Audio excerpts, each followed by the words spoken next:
was some technical issues that I will talk about in a moment. Oh no, I didn't fix everything. It's a little scuffed still, but it's okay.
Hello.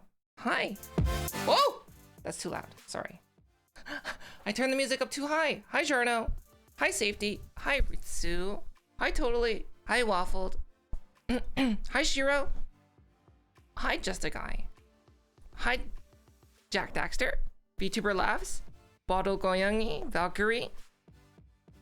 I'm gonna call you Tam. X-Blaze. And Waylon. Hi, Cat Girl. Hello. And Just Taken. Hello. Hello. Hi, Ash. Hi. Hi. Sorry for being late. I had to completely... So what I meant to do yesterday on stream was I meant to, you know, do the importing my updated face tracking. Because I improved it. As you can see, some things are still a little bit off. Basically, all of my calibration broke, so I had to quickly redo it before stream. And that's why I was late. But, hopefully everyone's doing good. I made a GIF that I'm just gonna see how that turned out. a zoom, you want a zoom? Here is your zoom. Hi. I'm a little scratchy today. I don't know why. Maybe it's from not speaking. Basically, as soon as I woke up,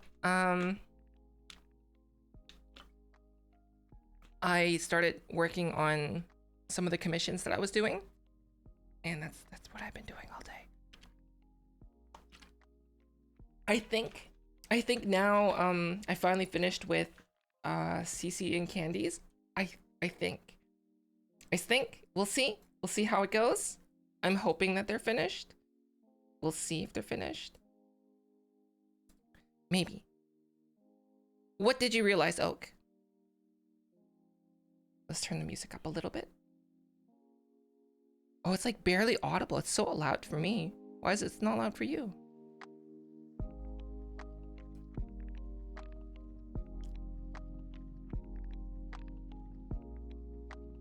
Look like a Who from Whoville.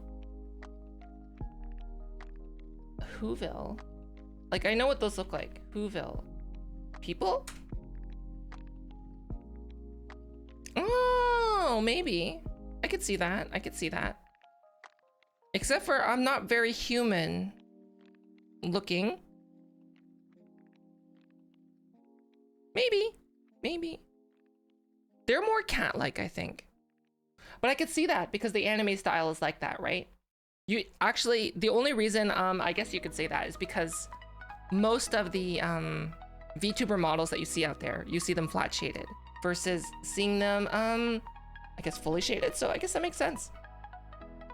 And now that I've had my hands on a bunch of other VTuber models, I can confirm a lot of VTuber models look like Who's from Whoville now that you say that.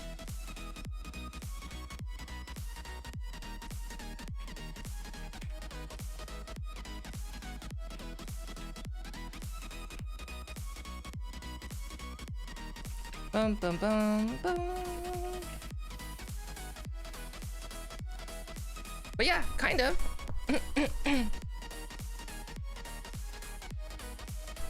Yeah. I see that. Look, let's look. Let's see. Bum, bum, bum. I've just been doing commissions, I guess. That's what I've been doing. Nothing exciting here. So let's see. Go here. Whoville people. See? I can see that.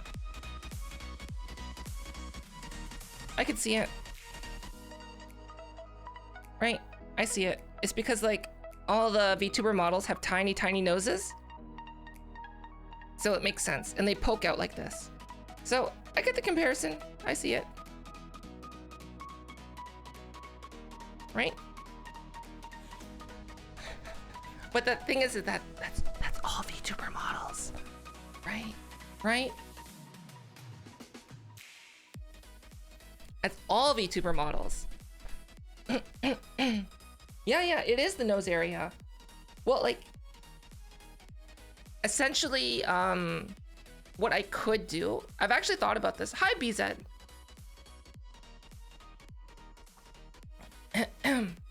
I've actually thought about one day while I was working on someone's model, just show them the test of what it looks like in my VTuber world, just to see like how they like their model in non-flat shaded.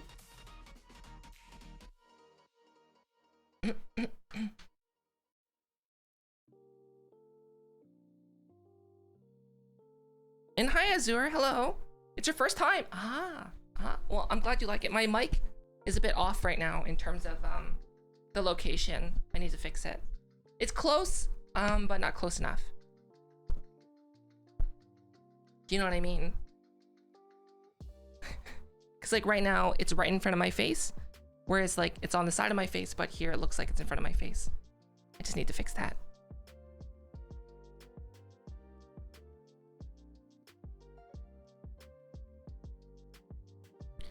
It's because they're flat shaded.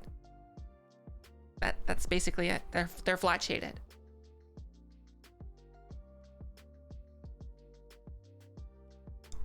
I've seen a lot of how do you say?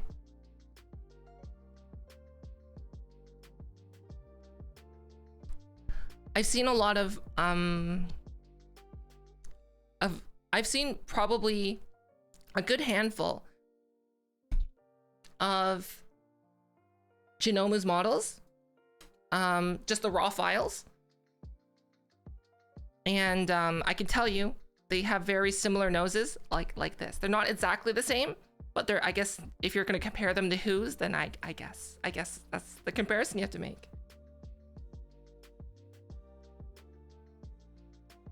Let's see, whose models have I'm not sure if I should be able to, I'm not sure if I can say whose models I've seen, like, the raw files for.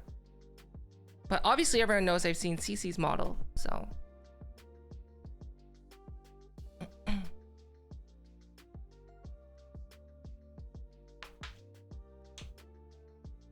Hi, Neko.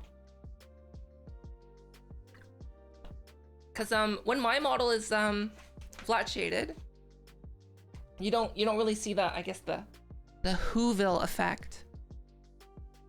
Let me see if I can pull up a picture of what my model looks like flat shaded. Oh, you can see it on Twitter. Simple. Twitter. Hi, Shaggy.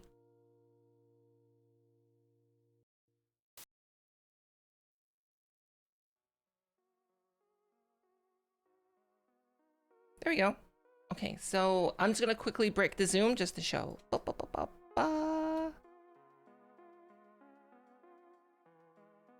Right there. See? That's what my model looks like flat shaded. See?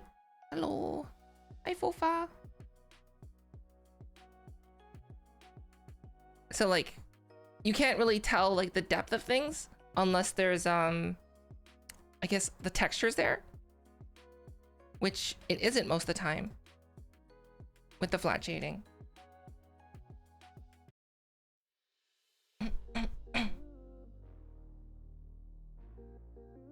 I wonder if like if VTuber models go like full like 3D, if the topology of them are gonna change. Hi, 7th Circuit. Hello. Hi. Hi, Garmin's. Hi. I'm wondering, right? I've actually contacted some people who had their commissions open. They've declined me. Anonymous, thank you for the 200 bits. Thank you.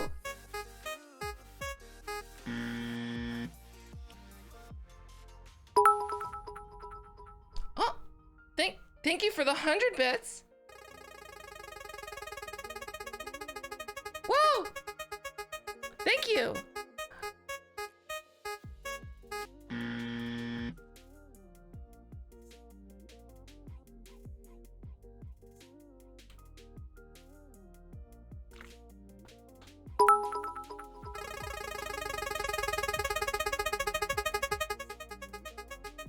Whoa, what's happening?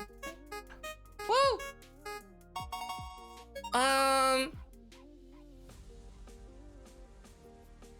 Anonymous, thank you for the... I'm not sure if it's all the same person, but thank you for the 500 bits. Thank you. Hi, BLT. You don't have to give them anonymously. You get a badge and some cool emotes. Hi, Kitsune.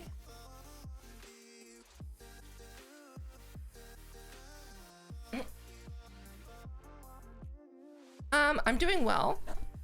I got hair in my... Sorry, I got hair in my tongue. Hi.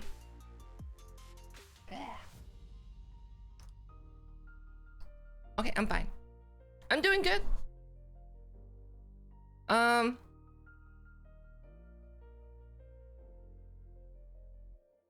So, Sly was the one who originally said to me that I should open up my commissions, and I don't know how to feel about them right now, because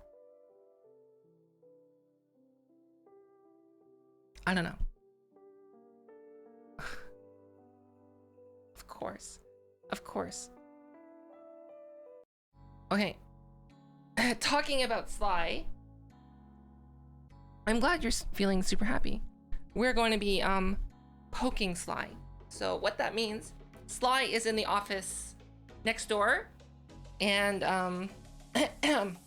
oh, that means we're gonna go next door and pokey poke. Okay, so I'll be right back.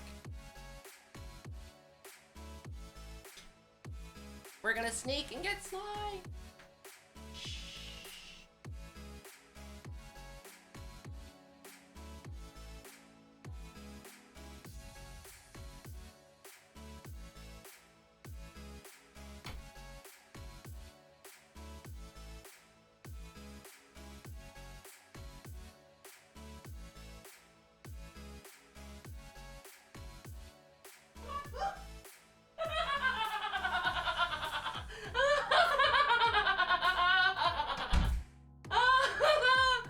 Oh, so worth it.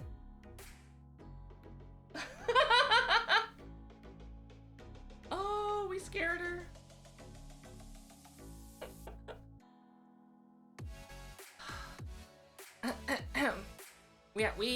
We scared Sly. Yeah.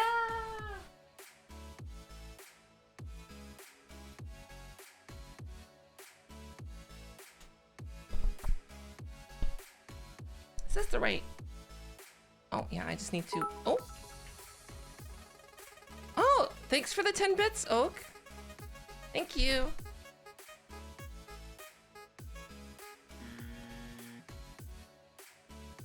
Bum, bum, bum.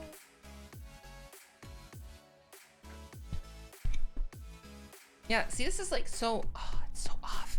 I don't like it like this. I ruined your roast? What do you mean I ruined your roast? What roast? Huh? What roast? What are you talking about? Roast? I ruined your roast? What do you mean? Yes, yes. Sly is a streamer too. Bum bum bum. She's actually streaming right now.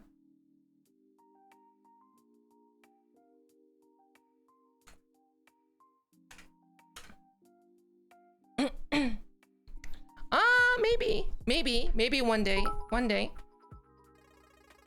Whoa, BLT! Thanks for the 50 bits.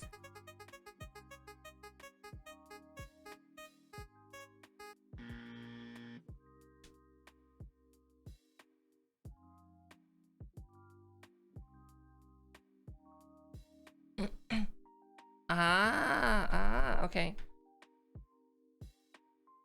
Hi, Fluffy.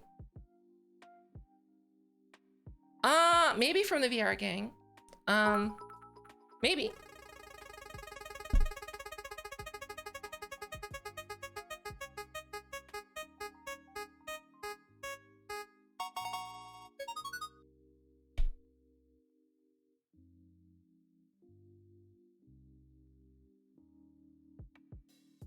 What?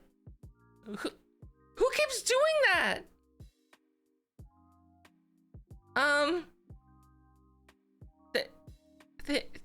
Thank you, Anonymous. Thank you. I don't know what. Why are you doing it anonymously? Is it Shane? No, it wouldn't be Shane.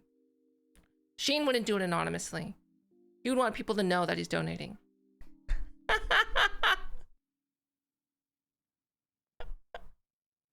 Roasted. Oh, this microphone being off is bothering me. It is true. It is true. Thank you, whoever you are, or whoever the people are. Thank you. My secret admirer. Okay, so before Anonymous potentially goes on a rampage, the person I linked there, Striker Sly, is my real life partner. We're basically married, so hi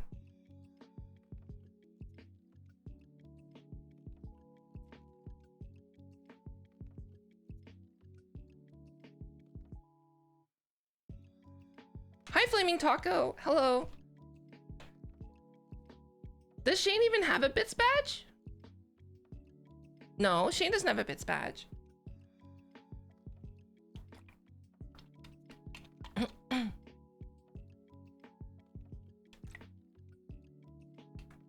I could, I guess. Hi, Vex.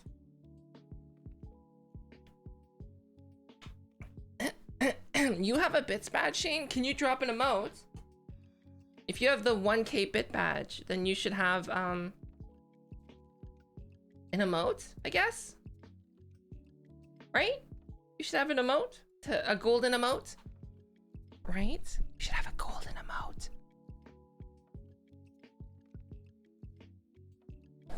What are your badges? You could see that. Okay, if you go into your chat and you go to the gear, you'll have all your options there. What do you mean you don't know how it works? Chain, if you have bits badges, there you go. See, boom.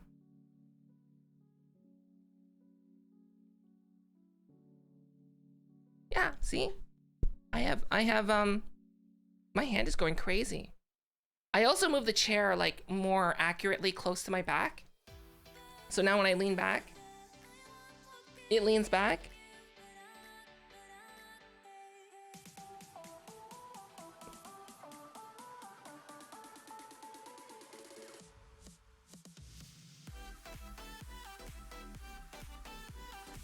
It's fancy floppy. Wah!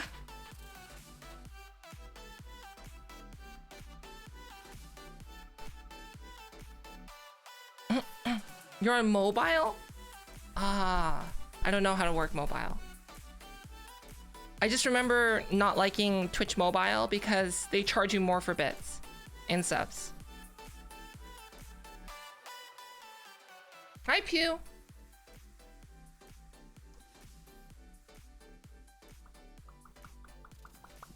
Oh yeah, Shane Solik. My updated face tracking's now here. Ooh. Ooh. See, look, I can do this now.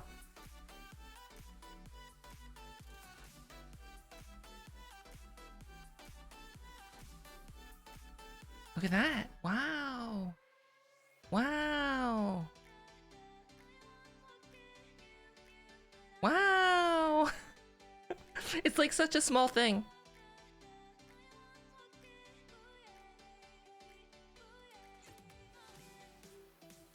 Right? Isn't that cool?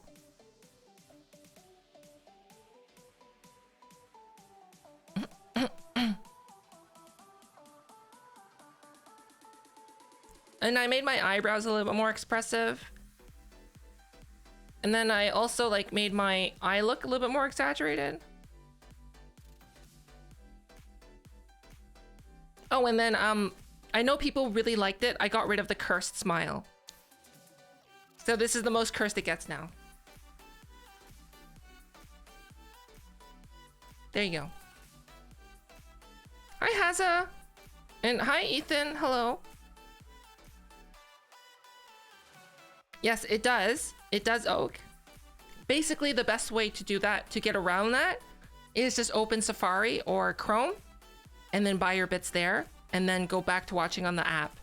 And then if you wanted to donate to like your favorite streamer like Bob Ross, then you could do it there. That would be the best way. The Kubrick stare?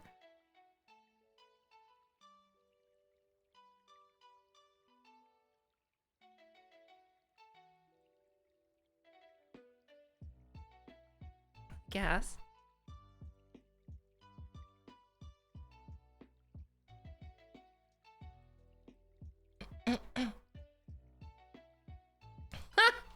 Hi, Peyton.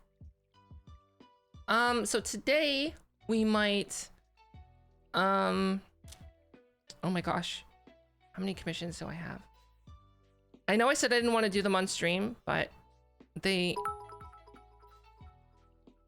oh, what's this? Oh, Shane, thanks for the 2 bits. We have 100% decided that we're going to be moving back to Canada. Hi. Oh, thanks for the follow, Haza. So basically all that, I guess all the commission money is going to go towards moving.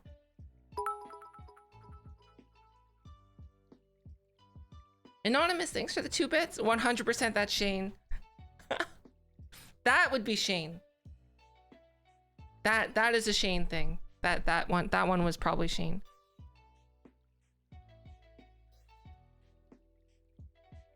If you take your headset off and turn it 360 degrees, I'm not wearing a headset.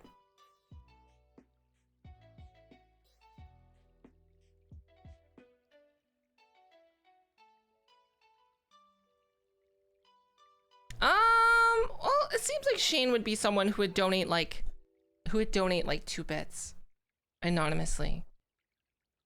I would say them, and only because 2 bits is like the bare minimum that you can donate on my channel.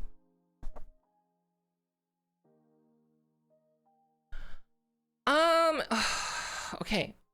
It's probably gonna cost around 20 grand to move back to Canada. So, yeah.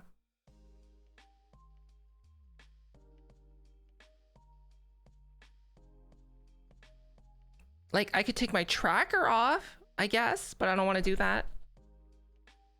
Yeah, so basically, we have to pay to get COVID testing before we leave, COVID testing when we land. We have to pay for a $2,000 hotel that's mandatory once we arrive in Canada. We're not allowed to choose, it's just chosen for us. We have to pay for the flight. We have to pay for both our cat and our dog to come with us. And then we have to pay to have our stuff moved to Canada in addition to that. It's basically an extra $4,000 because of COVID. And the flights probably cost more because of COVID as well. And then the moving fee will also cost more because of COVID. So I would, if I had to guess, it would probably cost, just because of COVID, it's probably going to cost like another, like a total of 7K.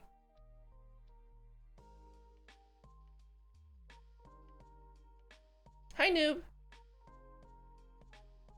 So, yeah.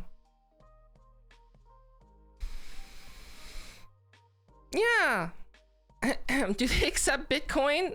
No. I do have some Bitcoin, in a hard drive somewhere. Why move to Canada? I'm a dual citizen, so I would rather be in Canada than in Korea. Thank you, noob. Thank you. Hi, Mizor.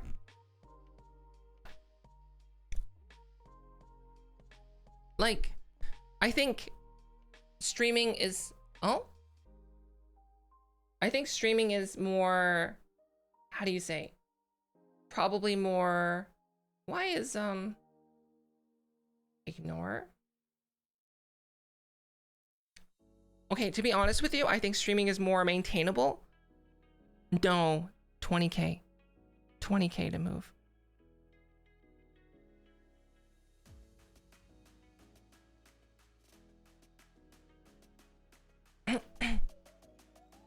Was it hard to get citizenship in Korea? No. It was forced upon me. I was not given it by choice.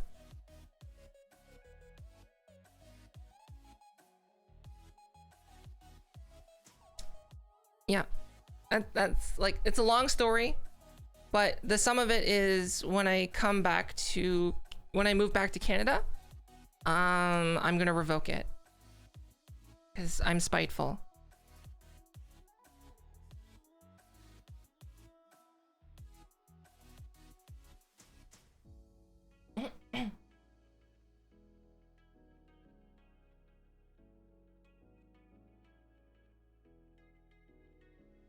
So like,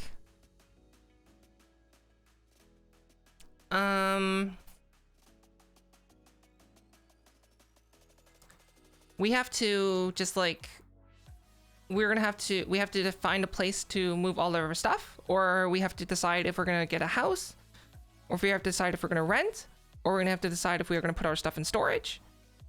And then we have to choose a place, have it sent to the moving company, and then they're gonna quote us.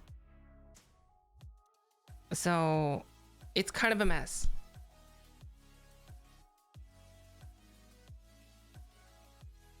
If I was from the north, we would not be streaming. Flat out the back. No thanks, Shane.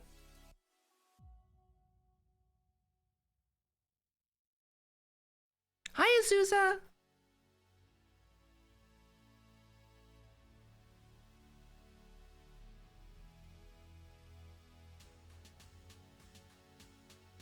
It's internet. I need like my only requirement is internet. That's my only requirement. Sly is the picky one in terms of where to live. Shane, no, I don't want to live with you, Shane. Why would I want to live with other people when I can live on my own? Right? Think about it. Like, would you rather live with other people, or would you rather live with, like, having roommates is not good. No, Shane, living with roommates is like, I get for some people is a necessity. Living alone is a luxury. And if it's a luxury that I can have, I will take it any day.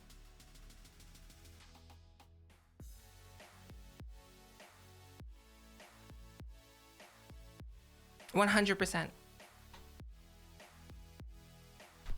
And secondly, Shane, you and I would not get along in any sorts whatsoever. And nor do I want you having the ability of lording your I'm the landlord over me in any shape or form, because that would get old very fast.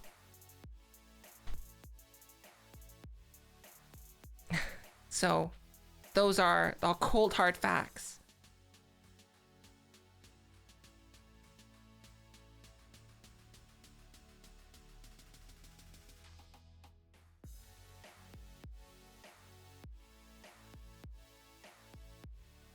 Okay, have a break. Hopefully you feel better.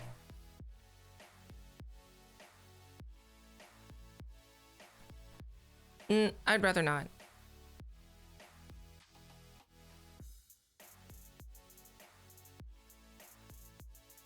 Basically, if it was my choice, I would just like pick up where Sly and I live right now and just plop it into another place. Done. Dunzo.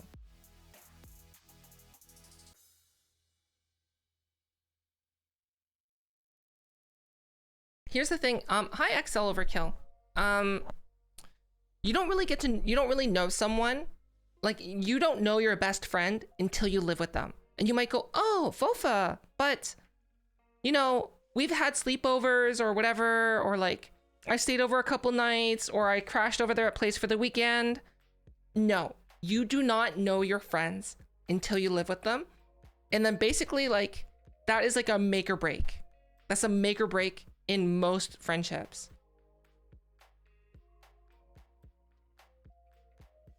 It's like, think about it, right? Think about all the little things that you do, or like how you do things. Like maybe you have a dish and you don't do dishes like right away, but you will do dishes. But let's say like you always just keep like a bowl in your room, because I had a roommate that always kept a bowl in his room. I was like, where's my bowls?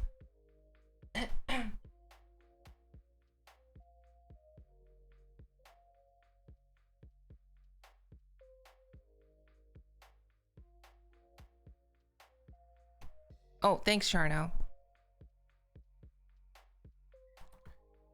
So honestly, it's like after having roommates in university and after university, I'm over it. Hi Ace. Hello. Hi. Like if my house is gonna be messy, I want it to be my mess. If it's someone else's mess, I don't know, for some reason, an illogical part of my brain just goes, I'm angry now.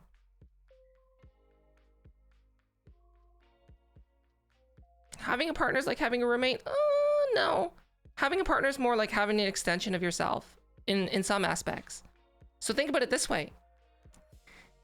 The messy roommate situation.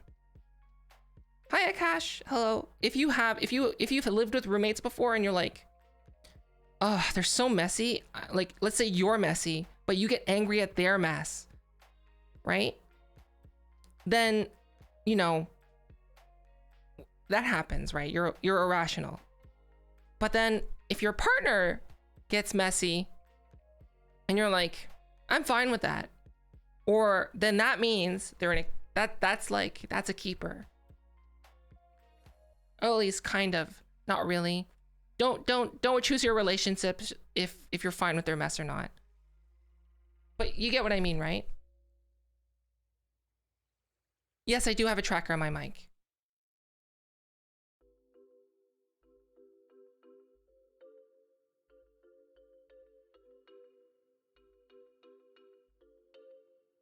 It's basically just like I don't know. The thing is too is like if I have those irrational, like if I have those roommates who are messy, and then normally let's say if I'm like, okay, no, I'm not messy, I guess, but like I don't know, I'm average, I guess, in terms of cleanliness. But like as soon as I have messy roommates, I go like super anal. I clean everything. Cause like if they're messy, I'm just like, oh, I'm so angry. I'm gonna clean everything in the house. And then when they make a mess, I'll be like, ha! Ha! You're a mess. Clean it up. That's what I do. Hi, Vito.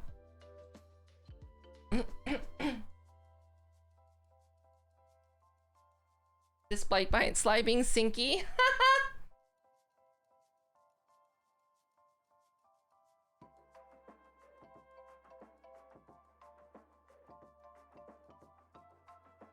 Sinky.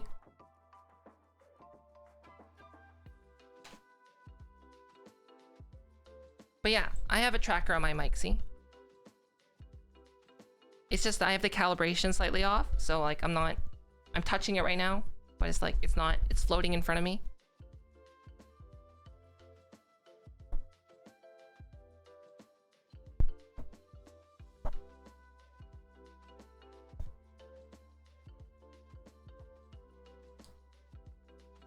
It's sinky. It's sinky. Sinky. Right? It's sinky. Watch. Yeah, see, there you go. It's sinky. Sinky. My secret plan to avoid people from making me watch JoJo. Okay, Glob. See you. Thanks for popping by.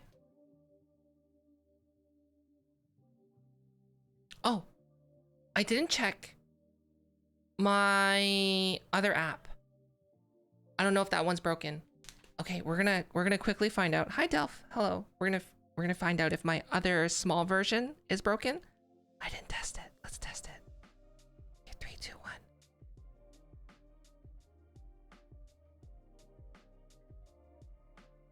1.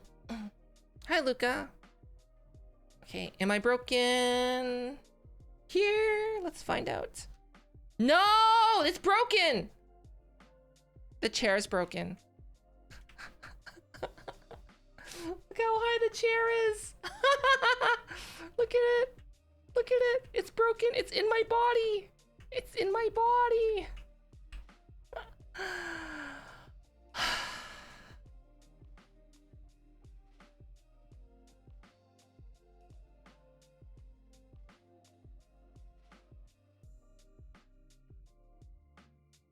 This one actually might be okay to fix on stream. Probably. Probably. Maybe. Okay, we're gonna go back to the other one.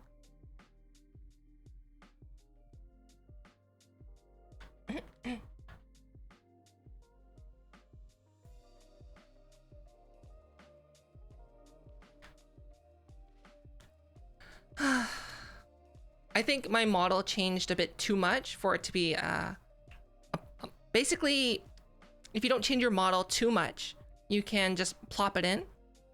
But I wasn't able to plop it in, and I had to redo a lot of stuff because I changed too much of the model.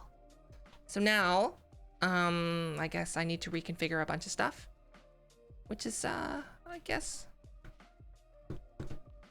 fine. Not much I can do about that.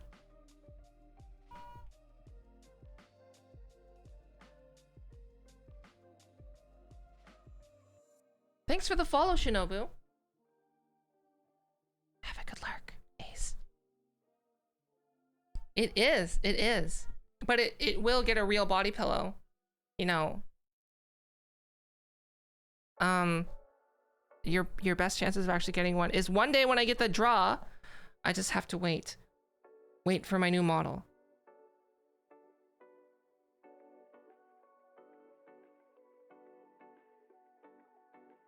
Hi, Epic Spicy. I think you've seen my stream before, haven't you? Right? At follow age Epic. Right? Because you've been following for a while. Yeah. And then hi Evan. Hi Eva. Watch. Oh.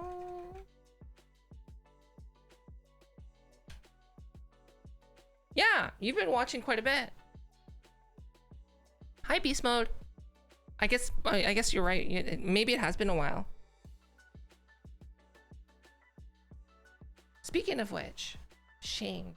I'm curious about Shane. Let's get the watch time of Shane, and let's see how much he actually just like sits and lurks, and he has the tabs muted.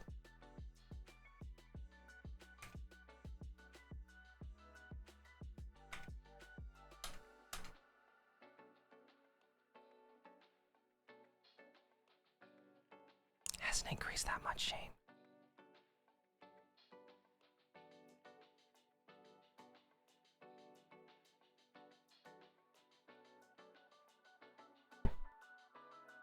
I don't know how the watch time actually calculates, because like I watch my own streams all the time, right? Let me get my own watch time. Let's find out. Because I think it counts like if you're active in chat or not. Yeah. So like I've watched myself for 1 month, 6 days, and 18 hours. Oh my gosh, how many? Wait, 1 month? How many times? Wait, how many hours are in 1 month? How many hours in a month? 730? 730 plus, well, what else was mine? 6 days. So 6 times 24. What is that? I'm lazy. 6 times 24. Me lazy. 6x 24. 144 plus 730. Boop, boop, boop, boop. Plus the 14 hours. Equals. What does it equal? Equals. It's not giving me an answer. Google. Google. Oh, 888. Oh, I've watched myself for 888. What does lurk do? It, you just lurk.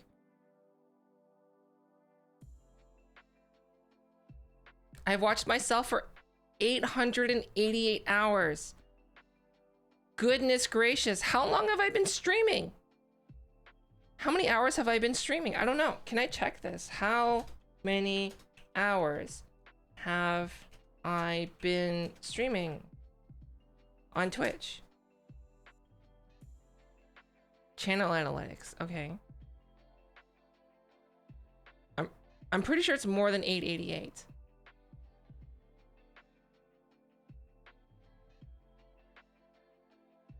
Wait. Who's only 48 hours behind me? Shadow? Who? Wait, what?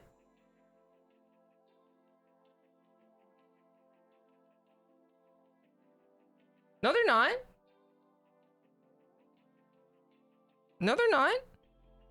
I have 888 hours, Jarno. 888.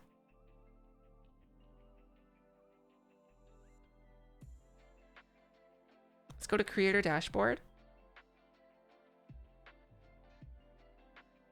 And let's, I guess, find out how many hours I've been streaming total. I have no idea. It might make me sad to find out how many hours I've been streaming. But we're gonna find out. Let's see. Channel analytics.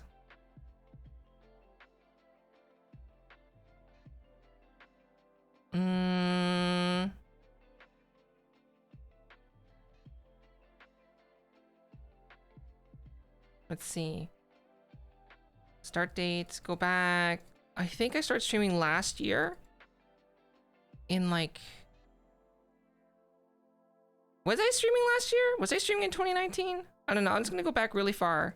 Like before I started streaming, so I can get my total hours. Done. Update. Yeah, I've been streaming for 1,720 hours. So, there we go. It's about half. I've watched half of my streams.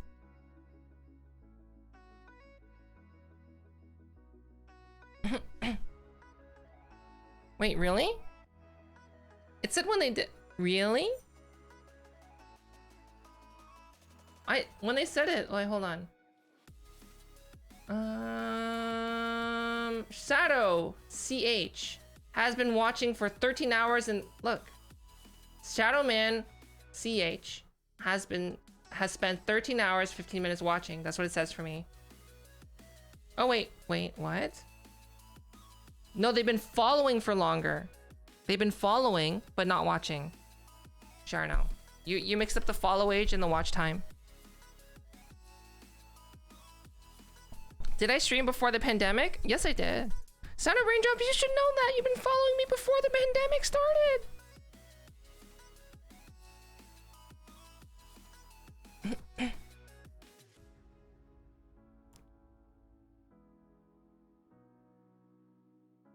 Sorry. Oh, and Jarno, you should take commissions.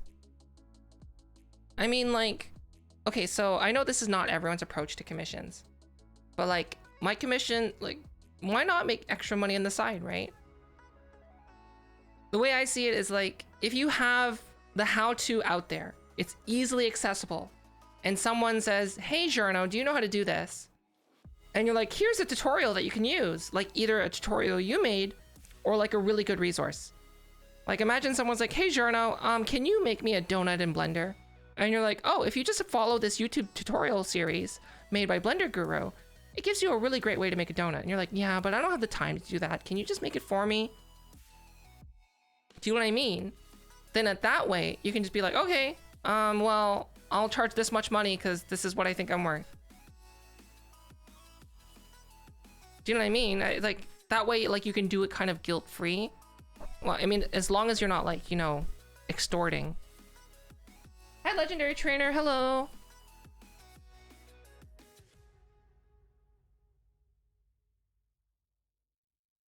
Oh, you're playing Pokemon Go? Oh. I would imagine that like it's a lot much harder to play now. Yeah, if you're good at it depends. Like, so for example, like, okay, so here's the thing. I skip tutorials and rake in all the monies. Okay, let's put it this way. So someone reached out for a commission. Someone quite exponentially larger than me. For the face tracking. And they're using a VRoid base that they made themselves, and so I had them send me the model, and I looked at it, and I was just like, oh, well, if you already know how to do VRoid Studio, like it wouldn't take them, I would imagine it wouldn't take them that long to just update the iPhone base that's already out there, that's free, and then just like add their edits onto that one and be like, I said, look here, this is a free solution that you can use. Because like for me, it just felt better to have them know that knowledge, because like it's free versus the $500, right? And I want them to have that knowledge of knowing like they could just do it for free. That option exists. Because it felt bad just be like knowing that option exists, but not knowing if they know that option exists.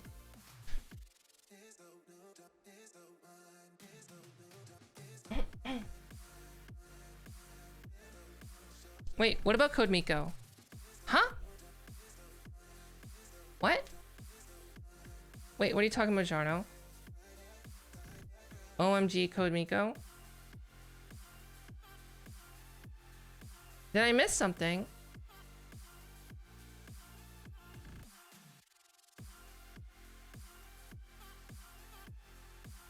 No, I haven't.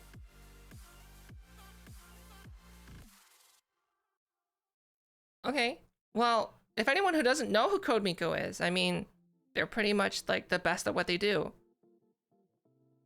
I missed the point. Huh? Huh?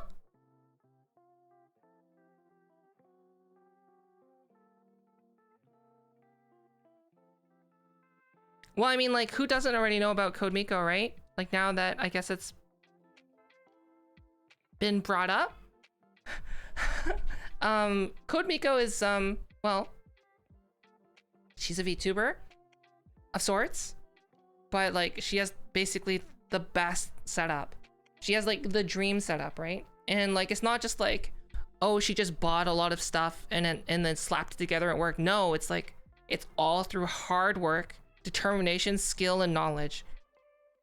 So I guess, it's kind of weird to promote someone else's stream that probably doesn't watch mine, but like you should 100% check out Code Miko, because like it's amazing the things that they can do. Hi Josh and Knacker, thank you. I'm hoping, I think we're done with Candy's model, I think. So hopefully there's no problems with it. And hi Knight, hello. Hi. Oh, thank you, barista. Hi. Is the mic real?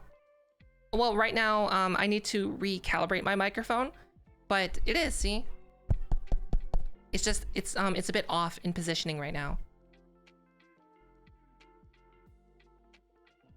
I can tell you the chair is also real.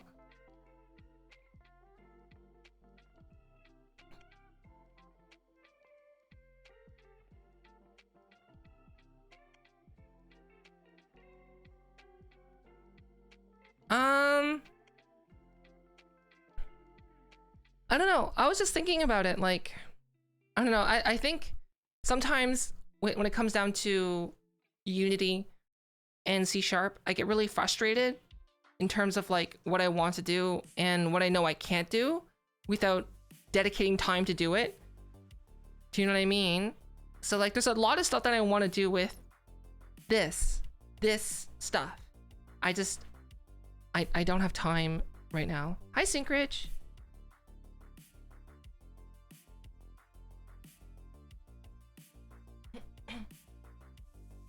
Well, no, it was always a 3D model. It was always 3D. It was just, I was using flat shaders before. Hence why 3D models are great, because you can make them look 2D with just a shader. Right?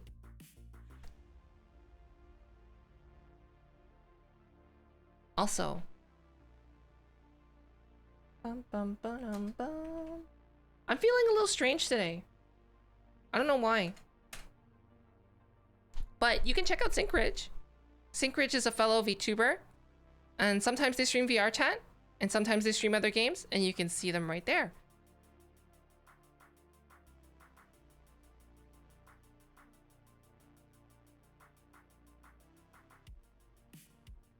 Are you using sCuFf? No, you have to be using virtual motion capture for that, right?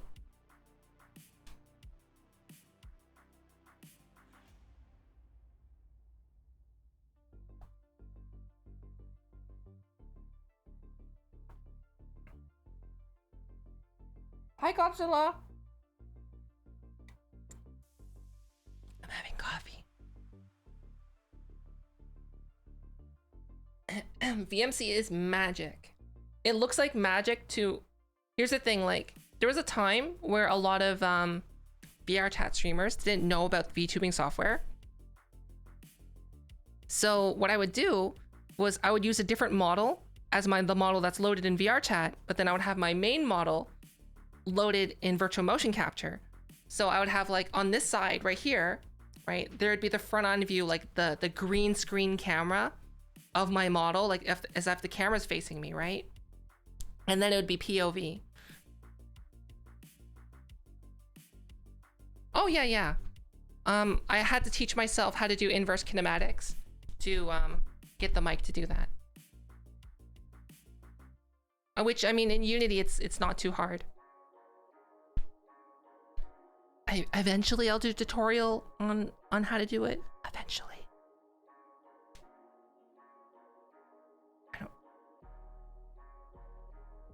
I don't really feel I have basically just one person that's been constantly demanding to have that tutorial out. But like I'll just, and I just told them like the Coles notes, because I'm like, it's not a priority video right now.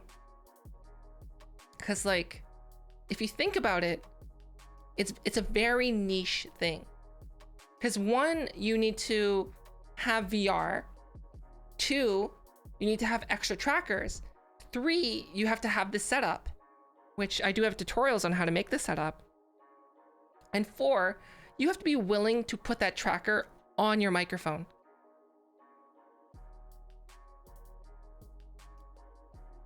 Which can be sacrilegious in some ways. Hi TJ, hello. Cause you know, hot gluing a Vive tracker to the back of an SM7B is I wouldn't recommend it. If you know what I mean. I'm doing well, TJ. Hopefully you're doing well.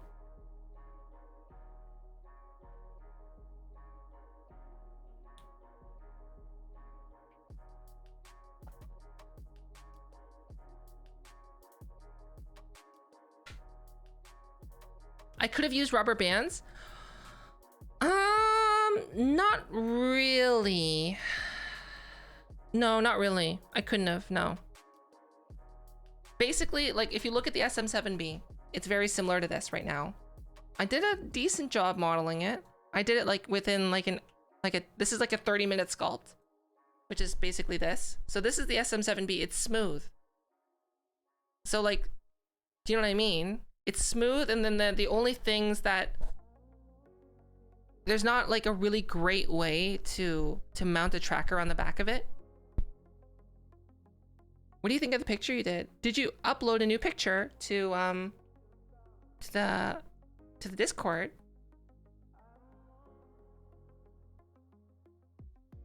Yeah?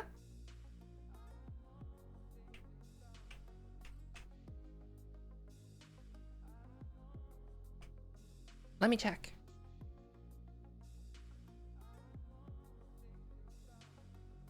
Discord. And let's see here.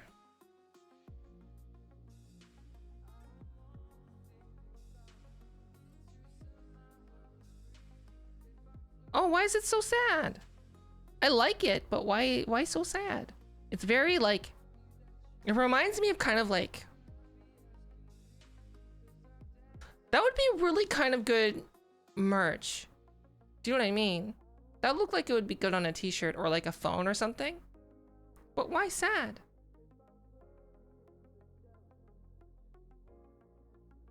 Right? I like it, it's nice. Hi Ocean, hello. Hi Rusian, hello, hi. Oh. So here's the thing. If I want to talk to someone about something, I'll forget about it until I see them next. Rusian.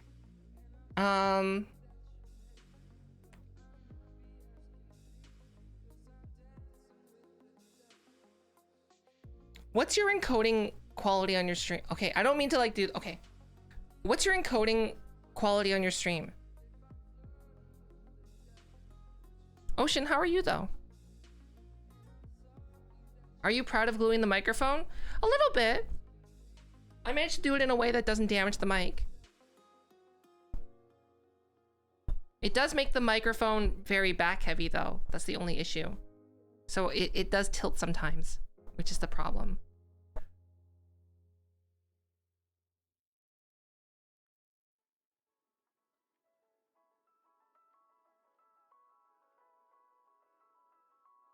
No idea. Oh, Rusian. You need to check your encoding quality, please.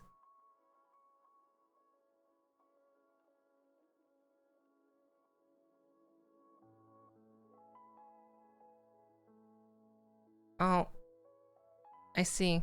Emote only has been enabled.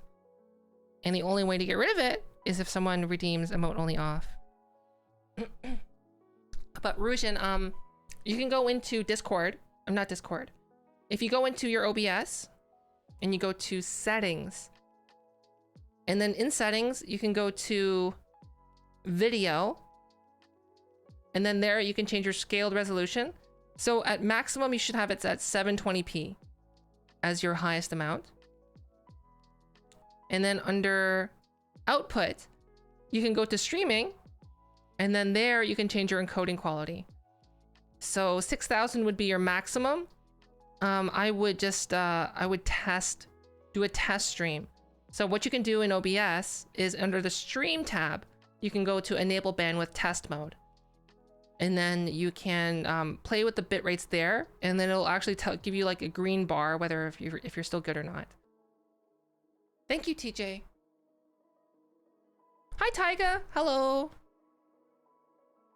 But yes, it's really important to have good encoding quality, like for the video. Why emote only chat? Someone turned it on.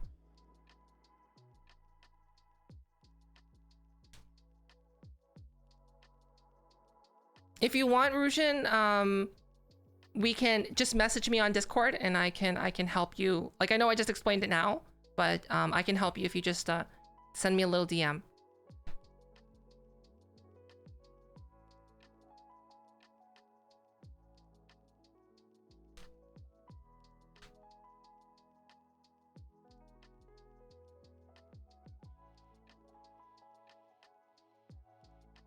Are my fingers right?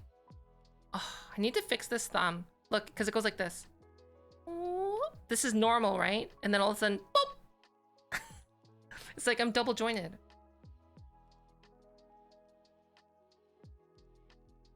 Hi, Suvi!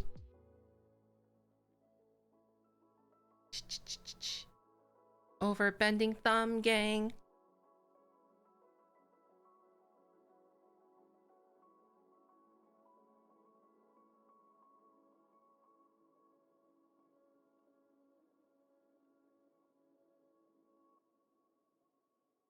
Hi, John. I was just talking like before, I had that thought of I feel strange today. I don't know how to describe it. Like, do you know when you wake up, you feel good, and like it feels like you're forgetting something, and then when you think about it, you start getting a little stressed that, am I forgetting something? But you know that you're not forgetting anything. Do you know what I mean? Do you know that? Does anyone have that feeling? Like, that's my feeling today. I feel like I'm forgetting something, but I know I'm not forgetting anything. But it's stressing me out.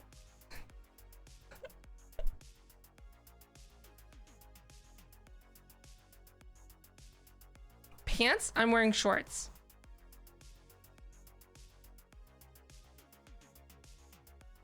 Maybe I'm hungry? Hungry? Who gets stressed from being hungry? Like, I mean, do you know what I mean? It's like, did I eat dinner today? I don't know. Did I? Am I hungry? Like, I think you know when you're hungry. Did I remember to use the bathroom? Let's not talk about the bathroom with this chat.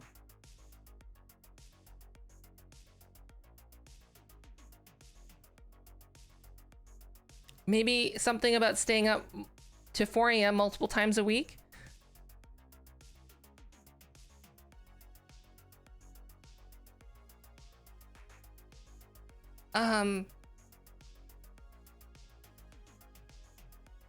That can't be it.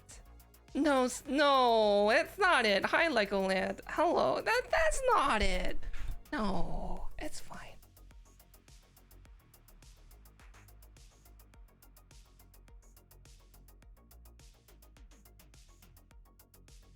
I don't know, like, okay. Here's my issue. Hi, Laser. I really like food, but I have to stop myself from eating food, or else, you know, you get the tubs, right? You don't want to be the tubs. So I just don't. I have to like, do you know what I mean? Like, you want to have all the snacks, you want to have all the candy. There's like a huge cake, you want to eat all the cake. There's a pizza, you want to eat the whole pizza, but you just eat 2 slices and then you stop, and then you just stare at the rest of it and you put it in the fridge and you think about it.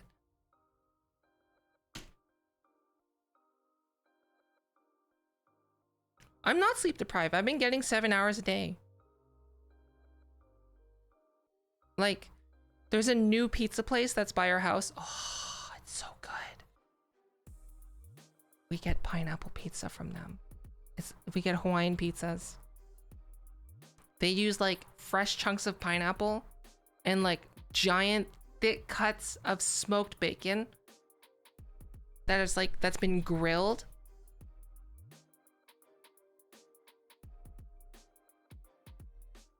It's so good. And like their crust, oh, it's like, their crust is like one of the best crusts I've had from a pizza place. It's like a brand new pizza place started by like 2 dudes. And like, I don't think it's a chain. And their crust is so good. It's like, it's tender, but it's crispy and it's chewy at the same time.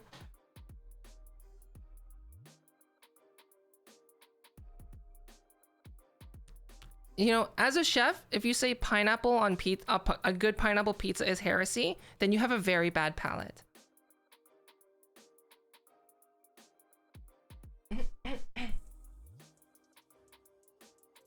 Because basically you're saying, oh, I don't really like savory and sweet and citrus together. That's a bad flavor combination. It's like, excuse me?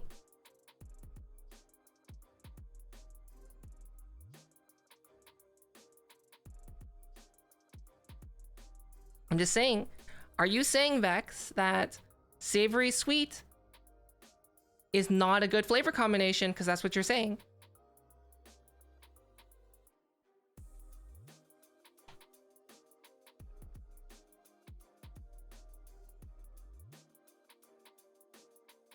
Oh, I want to make sure you can hear my window sounds. Can you hear my window sounds? Good, okay.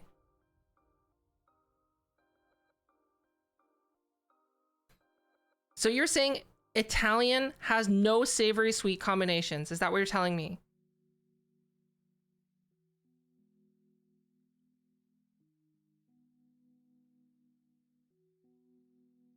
Is the texture? What texture?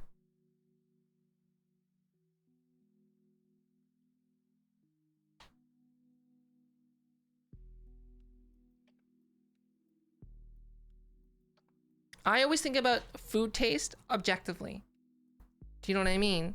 There's an objective way to approach food, whether it tastes good or not. And even if I don't like something, I can tell if it's still good. You know what I mean?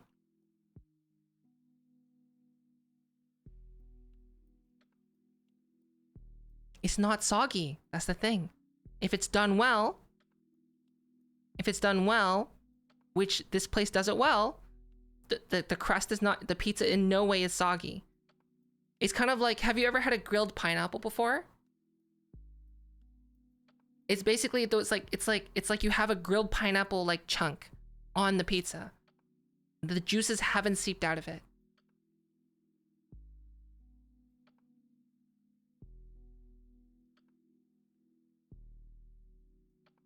How can it be objective? What do you mean? Flavor, okay, flavor is subjective, but it can also be objective. Do you know what I mean? Like, a food can be technically good, technically delicious on a technical level, but in terms of the subjectivity, it depends on if someone likes that kind of flavor profile, right? So for example, a spicy curry dish can be technically a delicious dish. It has all the right things, all the right ingredients, and all the right proportions in it to make it taste good. However, let's say you're not really good at handling spice, you won't like it.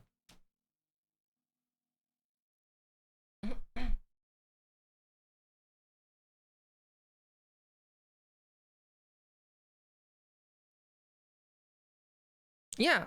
Oh, yeah, the blob. Yeah, exactly. I guess I never thought about it like food judges would. Like, you have to take your own taste, like your own bias out of it in terms of tasting food.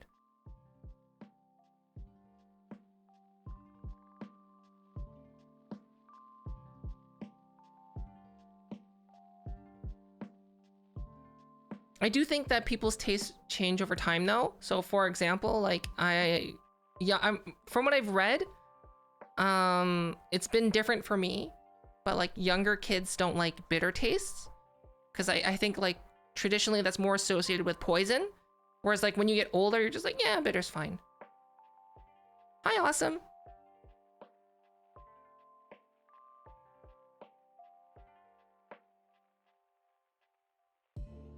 There are some things like that, yes, but those are I think those are more of like a genetic difference.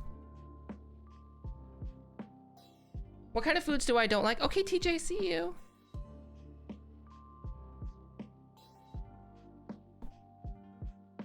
Like, what kind of food do I don't like? Food I really, really despise. I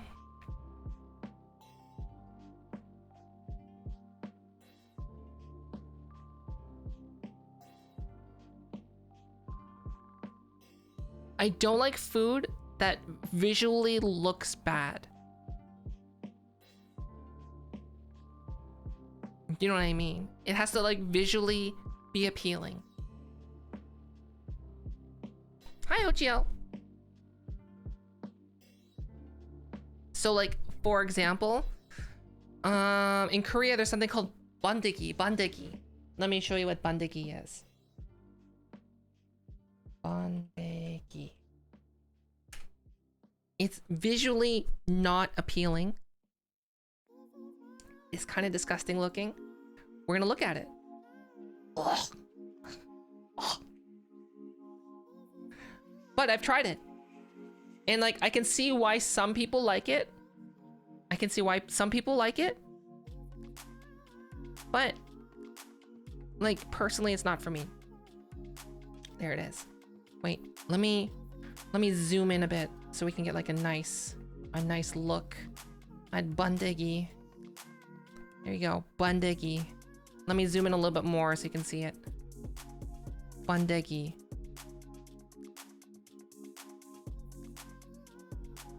Bandegi. It's silkworm pupa that's been basically just boiled. Boiled silkworm pupa. It's a very famous snack in Korea. A lot of people have it. I would say roughly about I would say like on a survey, I think I heard like around half of Koreans like don't mind it or enjoy it. Like I've tried it. I've had a whole portion. I've eaten it all. Like the whole portion that was given to me. And like the texture is kind of, the texture of it is kind of on the inside it's creamy, on the outside it's a little bit oily. The like the outside shell, I guess what would you call it, has like, it's a little bit squishy, but like when you bite down on it, it has like a crunch to it. And the inside, yeah, like I said, is creamy. It kind of has like a savory, bitter taste to it. But apparently it's really high in protein, so people really like it.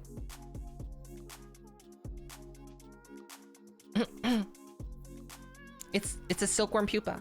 That's what it is. It's a silkworm pupa. So like, I've tried that. I get why people like it. I don't like it.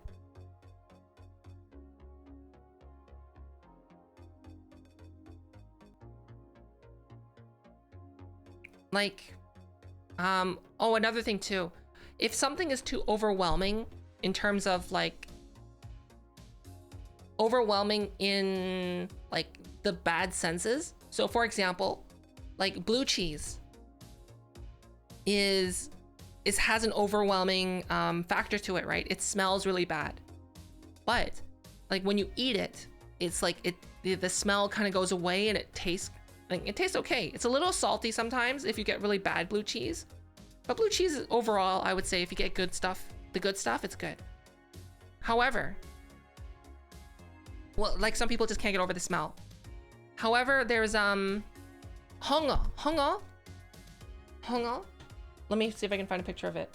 Hongo.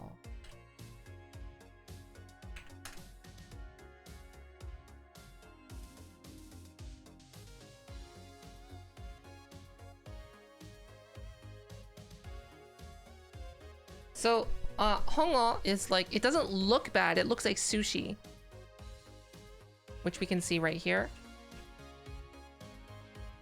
It looks like sushi, right? But here's the thing.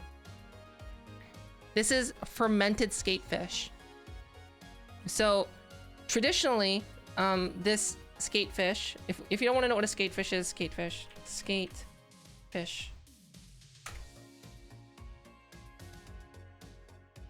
This is like a skatefish right here. You can see right there, that's a skatefish. So it looks not bad. It doesn't look bad, but hongo is like, it's fermented skatefish that's fermented in its own urine.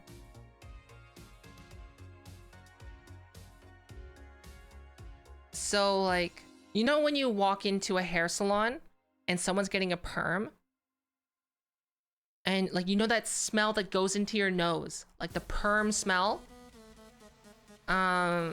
It has that smell to it.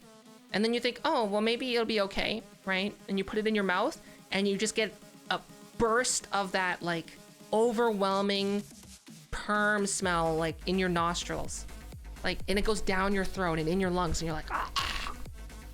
And then you eat it and you're like, it doesn't taste bad, but the smell is so overwhelming that like, I just can't.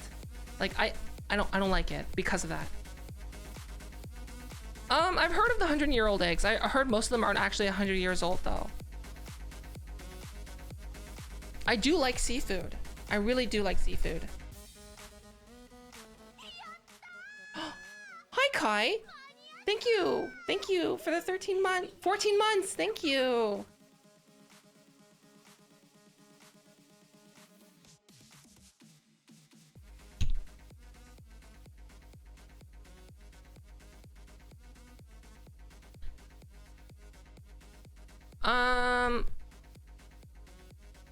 urine is not, urine is sterile, so it's, I guess, fine. Hi, Chica.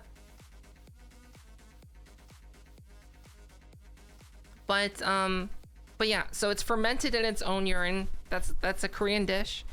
It's a traditional food that's generally thought to be as like a prestigious dish. Like it costs a lot of money. Like to get like a small plate of it is like $50. Like at the least.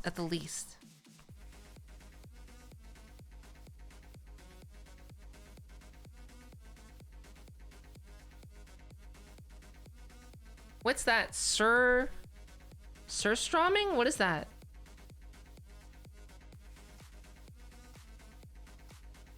Let's do the danger Google search. What the heck is this? Sour herring? Okay. Okay, so how do you pronounce this?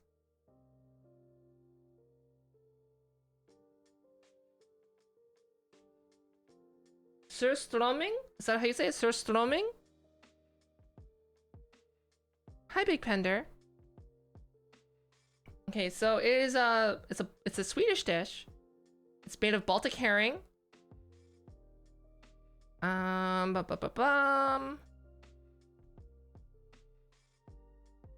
So it's basically just salt used to prevent herring from rotting while allowing it to ferment. The fermentation process is about 6 months, gives the fish a characteristic, a strong smell, and somewhat acidic taste. A newly opened can of that dish has one of the most putrid food smells in the world, even stronger than similarly fermented fish, known as Korean honga. Oh, it's stronger than that. I see. So it actually has a direct comparison to that. Wow. That's very interesting.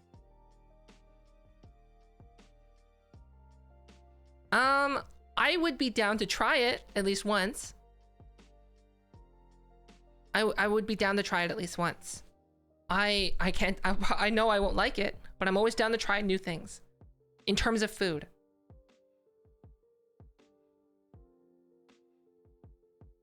Like, I know it's gonna taste bad because it's being compared to honga, and it's like, I know that's not good, but in my opinion, if it's a food and it's prepared professionally, you should at least like try it once. So like, think about it this way, right? Here's a question for chat. Here's a question for chat. So I'm gonna make a poll.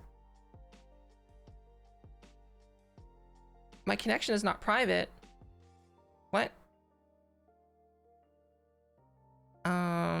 Reload. There we go.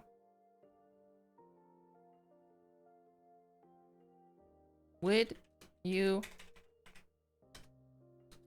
eat? Oh, jeez. Would you eat? So here's the question for you.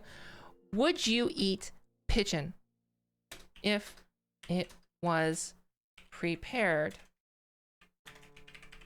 by a chef?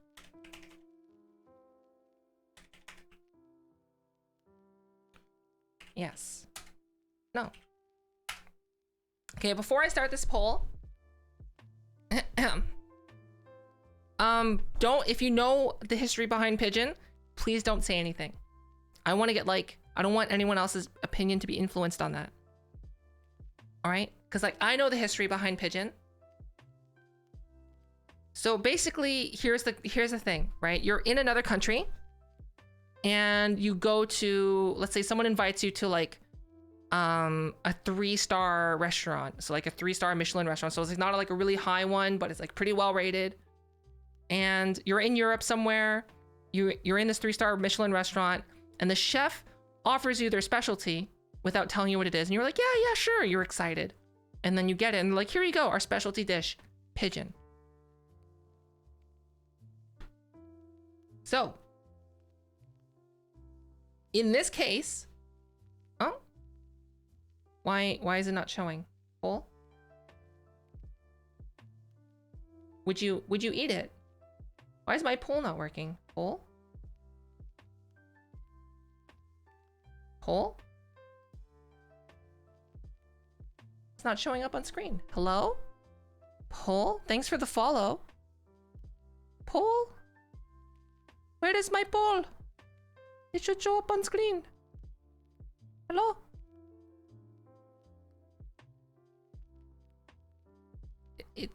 Oh, there it is. It took some time. All right, so please vote in chat. One, if you would, in that scenario, if a chef offered you their specialty dish in Europe, you were just in Europe somewhere. I'll tell you why I'm using Europe as an example later. You're in Europe, 3-star chef offers you their specialty dish, they give it to you, and it's pigeon. Would you want to eat that pigeon? Yes, for type 1, or no, type 2.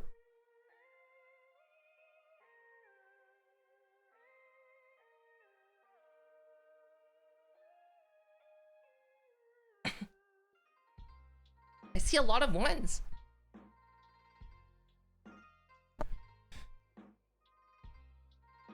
Valkyrie, shh. Shh. Shh. Shh. Most of our viewers are American. Monkey, hi.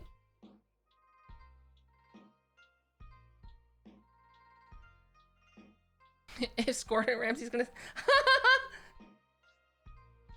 you can only vote once. It only goes by unique votes. So it knows if you already voted before.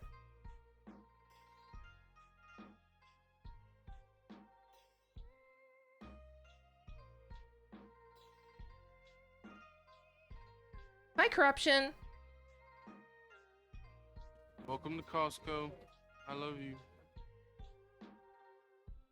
Oh, thanks. And welcome to Costco. All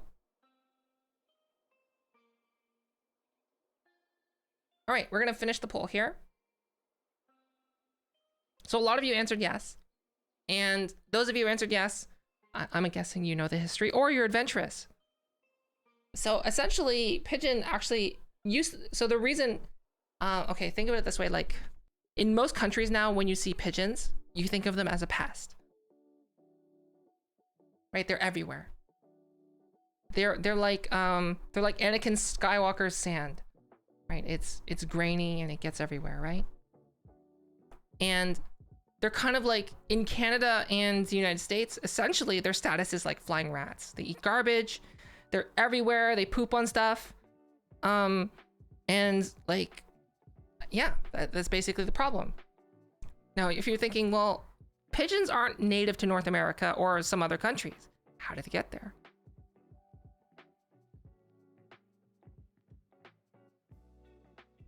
Yeah, but the thing is, pigeons were originally brought as, how do you say?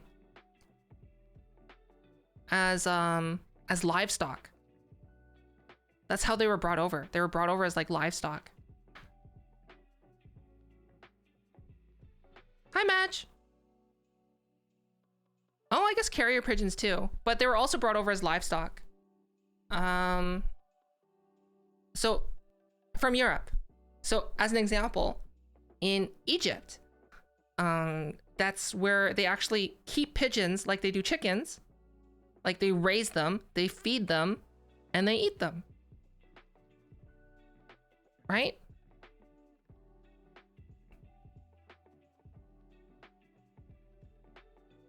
Exactly. It's like, here's the thing though. Now, you might be hearing this and be like, wait a second, Fofa. So you're telling me I can go out, catch a pigeon and eat it? No, do not do that. The pigeons out there, basically animals and humans, you are what you eat. So if an animal eats garbage, the meat's gonna taste like garbage.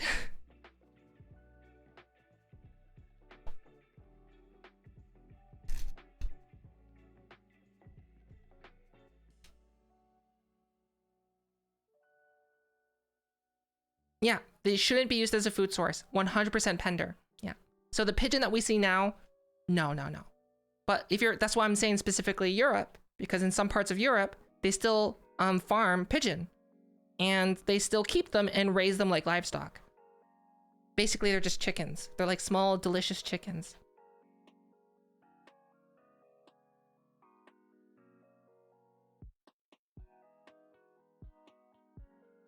Oh, yes. Free range pigeons? Yeah, don't eat those. Yeah, just like pork. If you, like, for example, right? I read a lot of pro revenge on r slash on Reddit, and I listen to it from r slash too. And there was basically a farmer and had a new neighbor move in, and the new neighbor like essentially was just a big jerk, and then was basically causing such a ruckus and such a stink, and essentially making the farmer spend extra money in litigation. So at that time, the farmer's like, you know what? The farmer bought a bunch of pigs and then just started feeding the pigs like food scraps instead of feed. If you don't know, when you feed pigs food scraps, their poop and the pigs themselves, woo boy, they're stinky. They stink a lot, really, really bad. And in that Reddit pro revenge, those neighbors left. And then as soon as the neighbors left, and the new people moved in, the farmer, I can't remember, did they sell the pigs? I think they either sold the pigs or they switched them to regular feed and then moved them so that the smell wouldn't be as bad.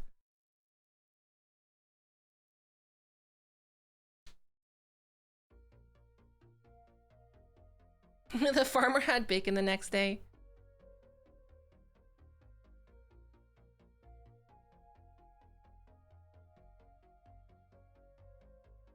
But here's the thing right now, in Canada, there's because of the pandemic and a lot of people doing remote work, there's lots and lots of people moved into the country.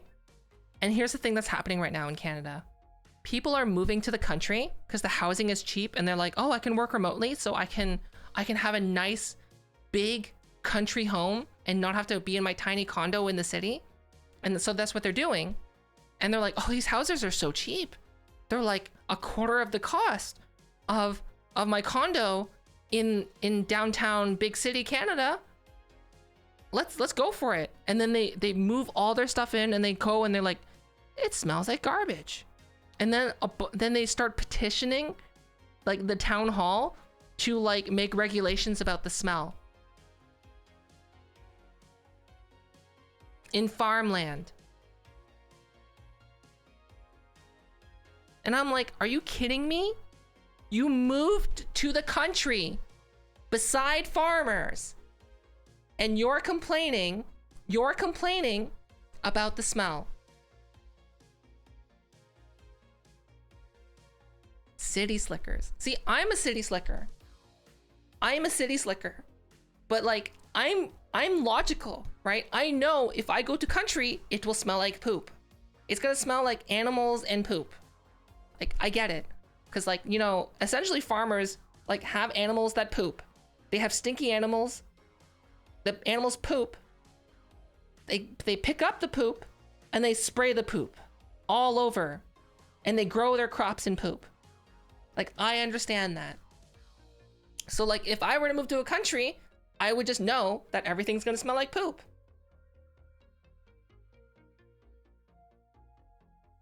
Yeah, they have to wonder why it's cheap. Like, I was talking to someone, a friend, and essentially they said like, yeah, so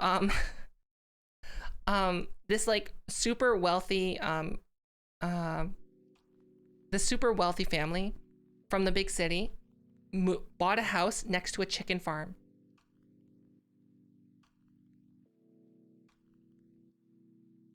They had their real estate agent and everything handle it. And then they moved in, and then they started hardcore petitioning for regulation on that chicken farm. And then you know what happened? basically like the town just kind of like, oh yeah, they humored them. And then as soon as they got to the town hall and they spoke, everyone just like the mayor just basically was like, what'd you expect? You moved next to a chicken farm, you dummy. And they just got laughed at.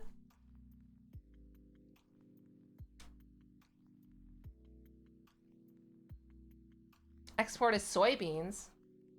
Oh. Smell is literally 10 times as bad as... Oh my gosh! Well, like, do you know what I mean? Like, there's... If you move to the country, expect the country. Like, okay, here's the thing. I don't mind moving to the country. I don't mind that smell. Like, it smells bad, but I know that I can get used to it. Like, because I know that's like, it's the country. But you're trading like that smell. Because here's the thing about humans. Once you are in an environment of something for so long, and as long as you're not focusing on it, you're gonna forget about it. So when you're in the country, you're gonna forget about that poop smell. That's just like lingering in the air. And then the trade-off is, like, other than the smell, like the air is gonna be cleaner in terms of like pollution. You're gonna have a lot more space. And a lot of those newer developments that are happening in the country now, or those old farmhouses, they're getting fiber. They're getting fiber internet now.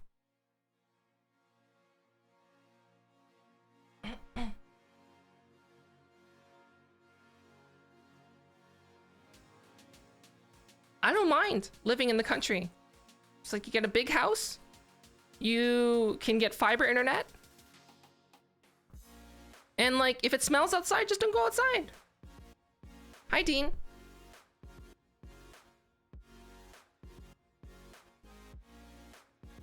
Yeah, a lot of the smaller townships in Canada are getting fiber because they're starting to develop.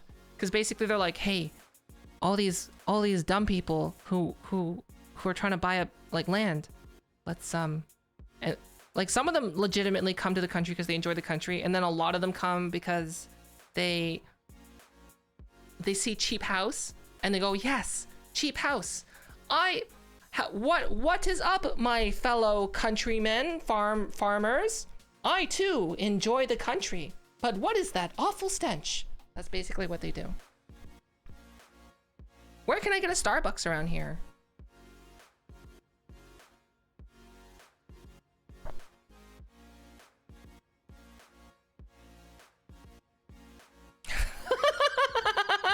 I love that response. Where can I get a Starbucks around here? I don't know, like, I've lived in the country. I've lived in rural places before. Like, I'm a city slicker at heart, but like, I've been in a lot of places. Hi, Sandy.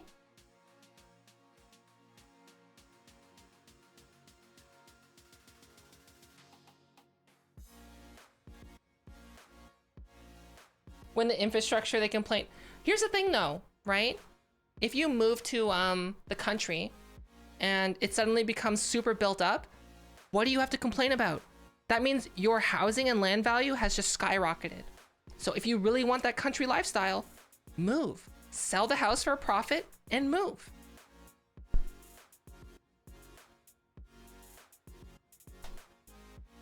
Right?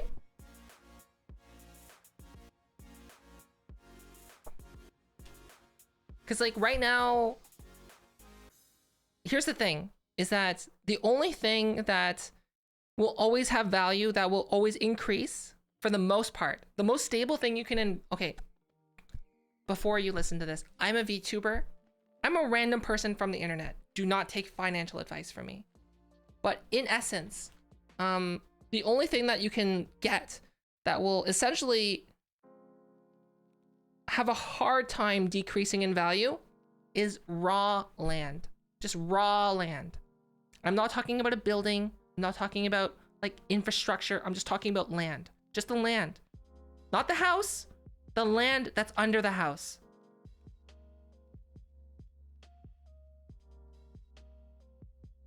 Yeah, just a plot of land. Like as soon as you plop a house on it or a building on it, stuff starts getting expensive and complicated. Just a plot of land.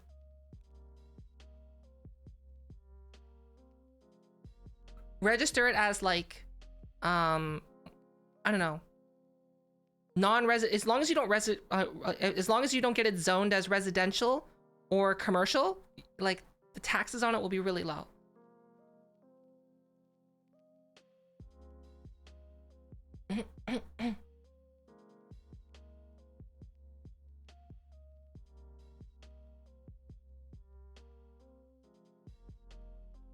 Not exactly if you're doing something with it or put it in a land trust. Like I said, I'm just talking in general terms. Like, I think the only thing that can destroy the value of land is like, I don't know, if like a chicken farm opens up right next to it, or like a nuclear power plant opens next to it, or a windmill farm or something like that.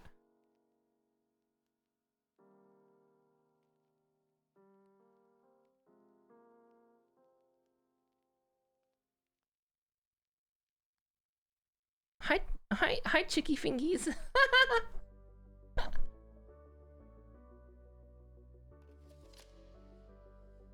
How about a nudist neighbor? I don't think that can really destroy the land value.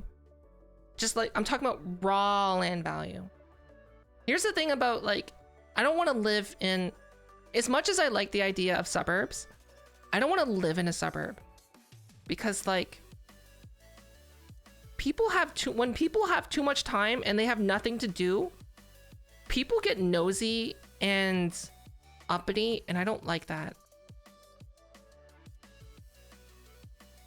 Do you know what I mean? Hi, Dingy. Right? It's like you want to put a solar panel on your roof. They're like, excuse me.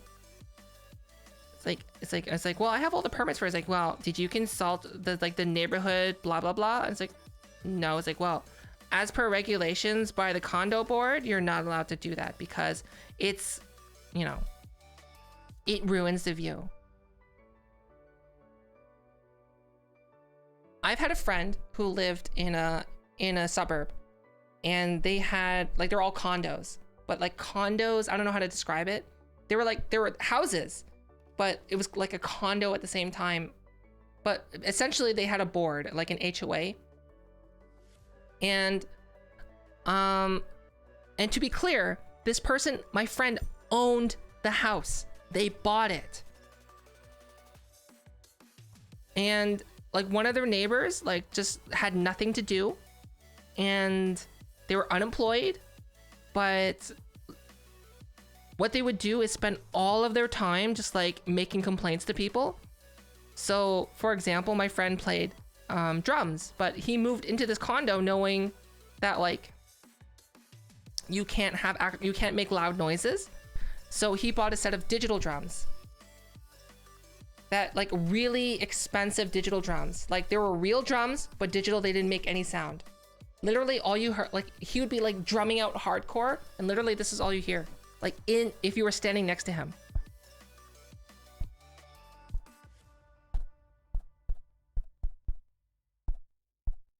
And you have to be standing next to him. I've seen him play those drums. So what happened? His neighbors found out that he had digital drums, and they asked to see it. And they're like, oh, that's really cool. That's so cool that you can get drums that make no noise. It's like, yeah, they only make noise out of my headphones when I put my headphones in. And you know what they did? They made a complaint to the board. He's making too much noise. He has drums. So someone from the board came over and says like, yeah, you need to, it's like, we had a couple of noise complaints about your drums, and you're gonna have to get rid of them. And it's like, well, they don't make any noise. They're just like, yeah, I don't care. Do you have drums? It's like, yes. It's like, you need to get rid of them. Completely like.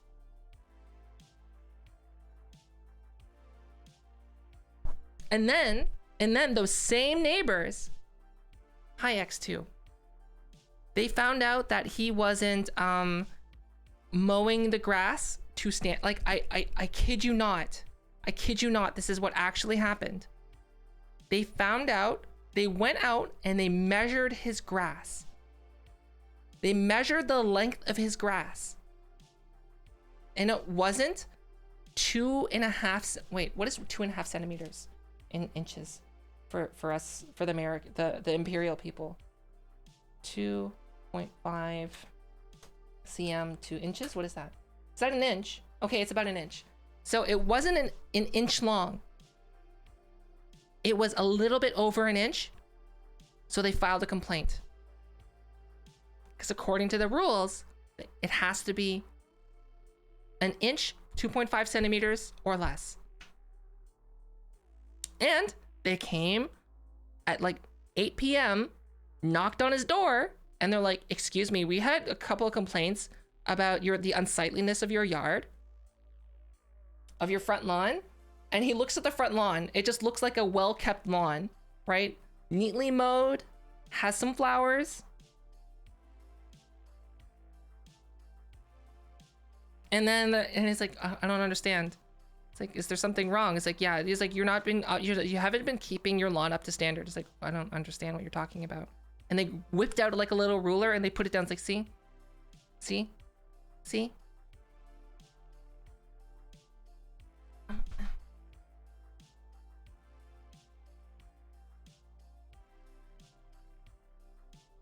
So, yeah, he sold that house as soon as he could and moved somewhere else. Basically, as soon as that happened, he just spent his entire existence, all of his energy, all of his free time, just looking into selling that place and getting the heck out. And he said like he was very lucky to be able to do that.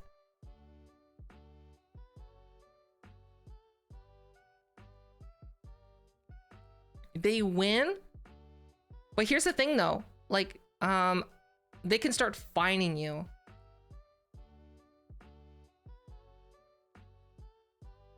Which is silly, right? It's silly.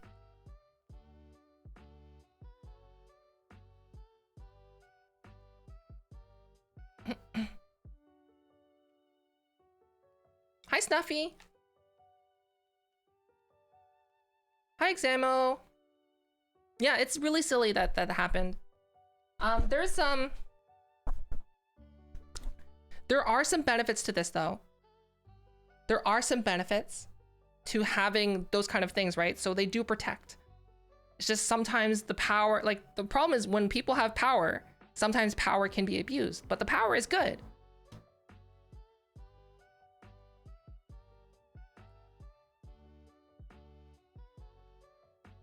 The right shade of eggshell. Like, here's the thing. Oh yeah, if you don't know, wait. Oh yeah. If you don't know who Snuffy is, you can give them a follow with a shout out. Thanks, Mumbles. I'm pretty sure I'm following, right? Am I following?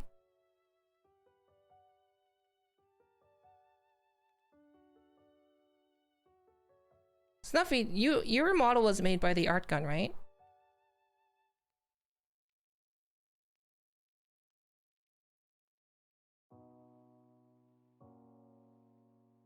Ah, I really like your model.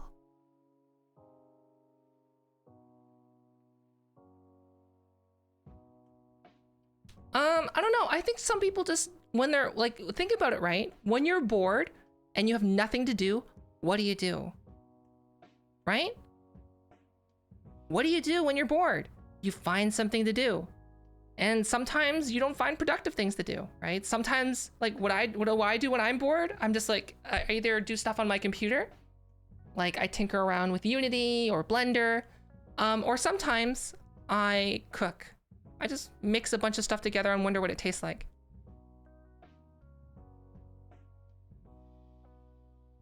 And that's basically what I do. Because I think in my head, I'm like, I haven't tried this food combination before. I imagine that it tastes like this. So let's slap it together and see what it tastes like. And most of the time, I'm pretty good at detecting like what two things taste like. Hi, pizza.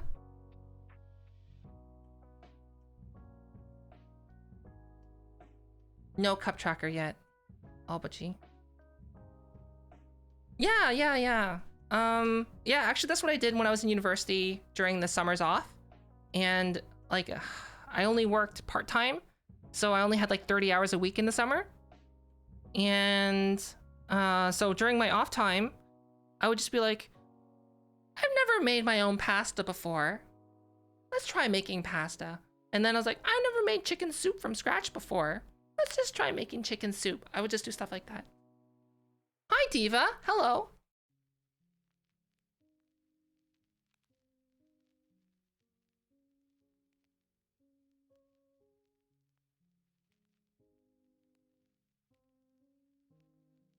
Chicken explosions. No. Cup tracker when? Cup tracker when? Cup tracker when? Cup Mumbles. tracker when? Thank you for the 100 bits. This is not a Castlehead stream. This is not a Castlehead stream. Wait, did I ever make Sprite pie? No, I don't think so. I don't think I have.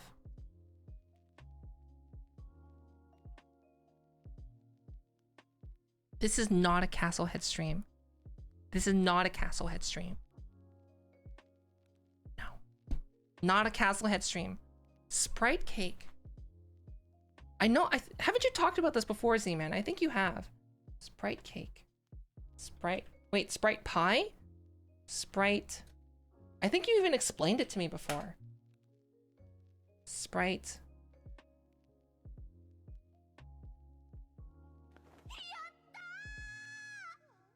No, I don't think you have explained it to me. Mumbles, thanks for the gifted sub. Thank you.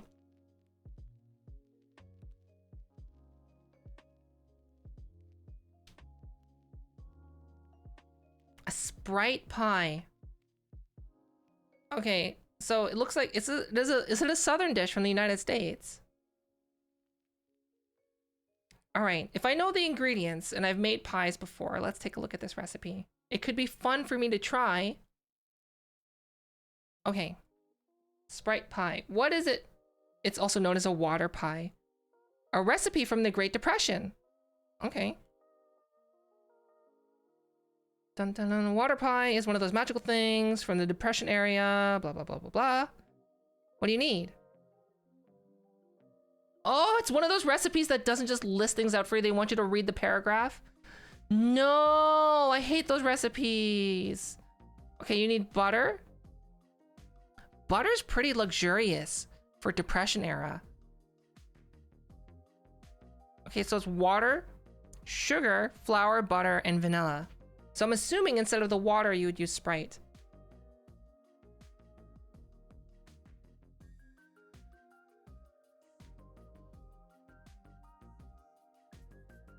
Oh, hi, Twin.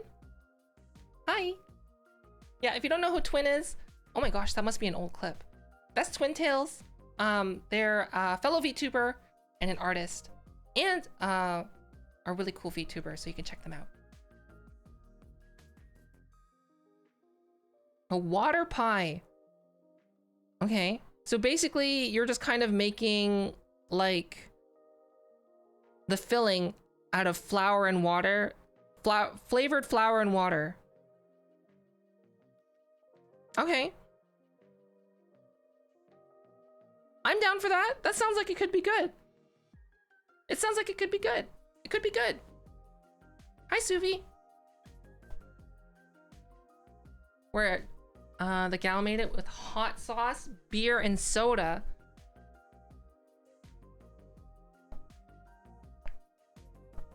Wait, it was snuffy art in that clip?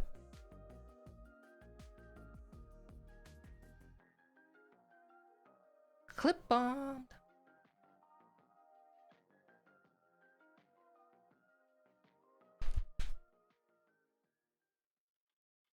Chicago style pizza. So I'm thinking like, it's basically, okay, how do I describe it? It's basically, it's flour water that's been flavored. So like, it's essentially you're having a flavored dough in a pie crust. Right? So it's gonna have like, it's probably gonna have that texture of, like, have you, okay, for anyone out there who's ever tried cooking for the first time and you're like, when you were younger and your first attempt at making a cookie, and it kind of tasted like sweet dough, like sweet hard dough. Now imagine that, but a little bit more tender. And essentially that's what it sounds like that pie is.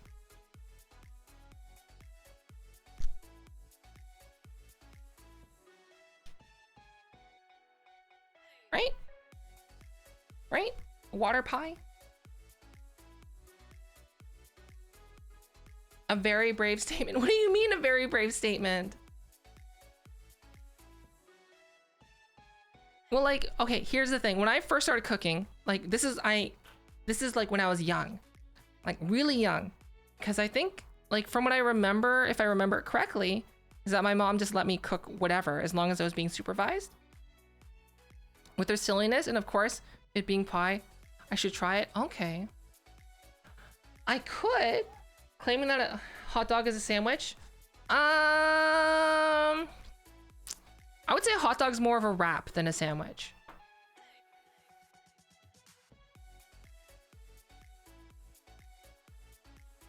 So, let's see. Like when, so my mom just basically allowed me to cook whatever I wanted, and she wouldn't eat the things that tasted bad. So I remember my very first dish. So I used to make, actually, I used to make scrambled eggs with honey. When I was a kid, scrambled eggs with honey, which is like, it's a super weird combination. It sounds very McDonald's, doesn't it? That sounds like a very McDonald's breakfast thing. And then I also used to make, I remember the first soup I made was bay leaves and pickles. That was the very first soup I made as a child. Bay leaves and pickles. Like you might be thinking, oh, one bay leaf. No, I literally put the whole jar of bay leaves in the water, and I'm like, it needs pickles. So I chopped up pickles and I put pickles in.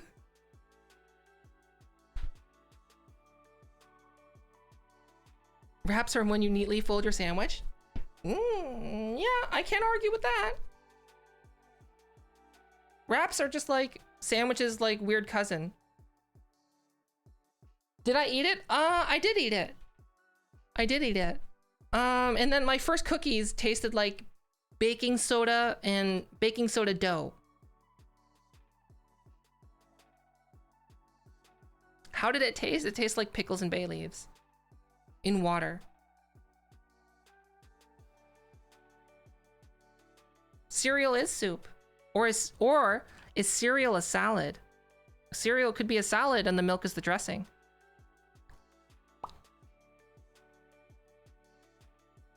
But if you really want to get into that debate, you should just you could say cereal is soup, but not soup. Cereal is salad, but not salad. And then if you want to go further into that, just watch the Vsauce video, please.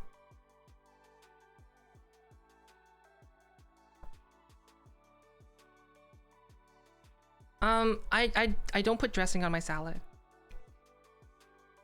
I just like eating the raw vegetables.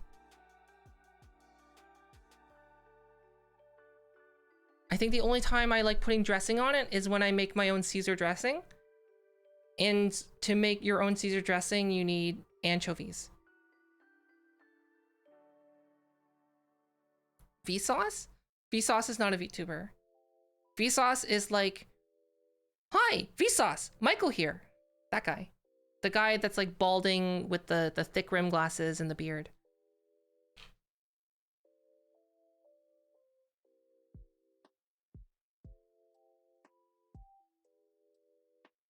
What would be my first successful dish? I kind of like cooked on and off. And then in high school, a friend of mine got me really into cooking. And we went out to like they had a big get together and they cooked everything. This was like in high school. And I don't know, what was I, grade 11? And they had a get together and cooked for everyone. So I started cooking after that. So I'd say hi Corrupted, my first dish that turned out well, I made chicken teriyaki with stir fry and chicken parmesan. I went from basically cooking, like horror dishes as a child just to straight chicken parmesan and chicken teriyaki.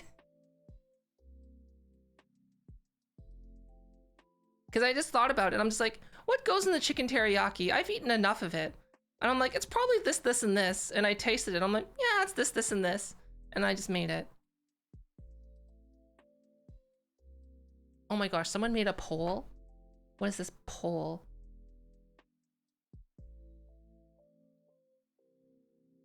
Is cereal soup or a salad? Why did Fofa eat that? What are you talking about? Why did Fofa eat that? What? I would say it's more of a soup than a salad. What's my favorite thing to cook? Okay, I'll answer that question in a couple things. So I really, really like, hold on, let me see if I can find the recipe. So this is my like go-to when, you know, I was social. This is pre-stream Fofa. When I was like a social person. Well, I was masquerading as a social person, I guess. I used to make chiffon cupcakes. I can find the recipe.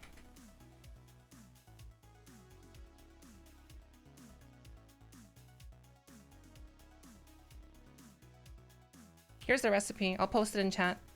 It's a really, the thing is though, is that like, once you get good at making this recipe, you can make really amazing, delicious cupcakes in an hour. And so what I would do is every party I went to, I would just make those. It takes 30 minutes to prep it, 30 minutes to bake it. During that 30 minutes, I make cream cheese icing and I put it in the piping bag and I add the coloring and then boom, you have amazing, delicious cupcakes that everyone's just like, how did you do this? And it's so simple. So like, if anyone is into baking, I would say like in terms of like approachability, that's like a medium level baking recipe.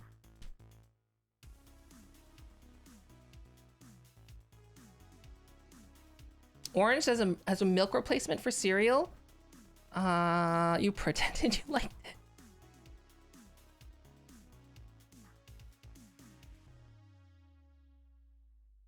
Recording is very time consuming. What do you mean recording is very time consuming? Yes, it is very time consuming. So I would say that's my go-to if I ever had to go somewhere. I would just make those because it's super simple to make. The ingredients are not too expensive. And if you don't have cream cheese, you can just use butter and make buttercream icing.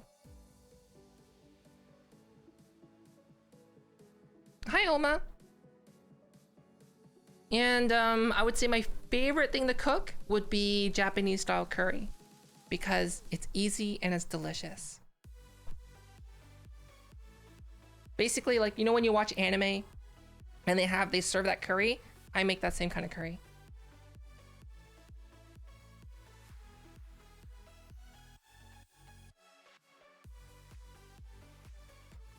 So I would say,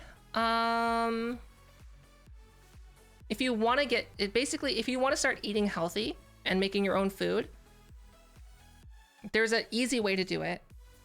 You can go to the grocery store and buy those like curry blocks, those pre-made like Japanese or curry blocks. And then essentially what you do is you buy those. They should be like maybe $4 or something like that. And you can use one package for 2 full servings of curry. This means like it's enough to feed, like, you can use one of those boxes is enough for two times for making curry. And the first time you make curry, thanks for the follow, Aussie guy, is that's enough to serve probably like 4 super hungry people. Essentially all you do is you get your pan, probably like a deep dish pan, and you fry some garlic and onions and the whatever meat. Like if you don't want meat, you can put tofu in it. I used to do it with tofu a lot to save money. And then once they start getting brown, then you start throwing in your vegetables. And then once the vegetables are there, you add water and you add the curry block. And then while that is simmering and it's like thickening up, you make the rice and then you just serve it with rice. Simple.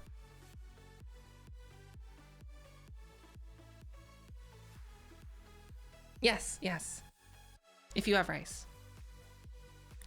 And it's nice that you can just throw almost anything in it. So when I was in Dingy, you could have seen the rules when you first entered chat. So when I was in university and I was trying to save a lot of money in university because I didn't have a lot, that's basically what I ate all the time was curry. So I would buy tofu, like firm tofu, because it was less expensive than meat. And I would buy firm tofu for like $1. And then I would buy some vegetables. And I would actually make the curry block myself. So if you want to know how to make that curry block, I would say the curry block is like intermediate level of skill, because it requires you to make a roux. No, I didn't do instant ramen life. Basically what I did was I bought a big bag of rice. So as soon as I started university, I spent instead of eating out every day, I would just I went out, I took the bus, I got a giant bag of rice, and then I bought some vegetables and the ingredients to make curry. And then every week I would go back to the grocery store and I would buy the ingredients to make curry and then slowly diminish the amount of rice that I had. So basically, I just, whatchamacallit? I just bought everything in bulk, and then the fresh foods I bought when I needed.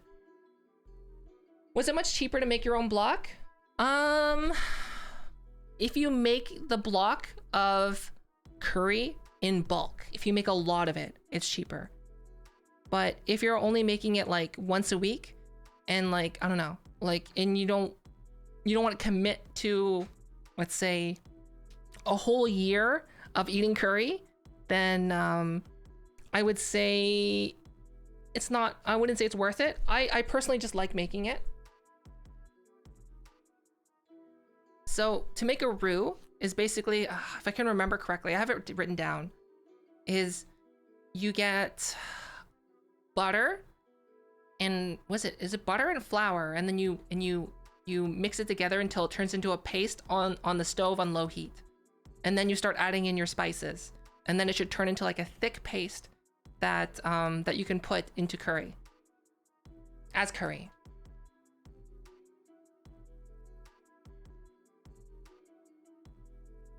Basically, I didn't eat any ramen in university because it wasn't worth one, it was expensive. Like, it was $1 for one, and it tasted really bad. And like, if I had to buy vegetables to make it taste better anyway, I did the math, and like, if I just like spent more money up front, in the long run, it would cost less if I just made curry every day.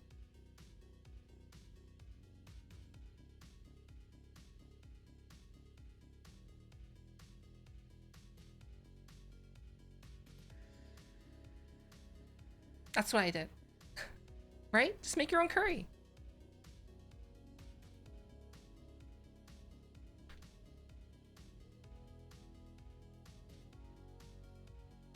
So I think I worked out at the time that the tofu curry that I would make was roughly, like, I would make it at the beginning of the week, and I would make enough to last for the whole week. And then basically the whole entire week, breakfast, lunch, dinner, curry with rice, curry with rice, curry with rice. So it was kind of bland, I guess, because I ate the same thing all the time. But tasted good.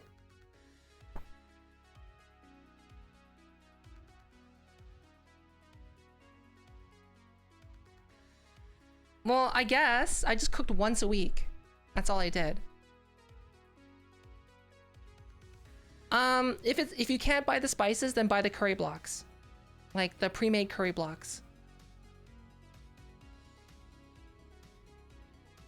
They shouldn't be that expensive. When Sly and I were both working, like 5 a.m. to 6 p.m. jobs essentially, we didn't have time to do any cooking, so we just bought a bunch of those curry blocks, and they're not They're not that expensive, even in Korea where import taxes are Welcome like to Costco. giant. I love you. Welcome to Costco. That much sodium? Well, that's the thing is though, is like it's only a lot of sodium if you add the sodium. So like, yes, if you buy the pre-made curry blocks, there's salt in it. If you make your own roux and make your own curry, like your own curry paste, it's very low sodium. It's very like medium level, like healthy sodium.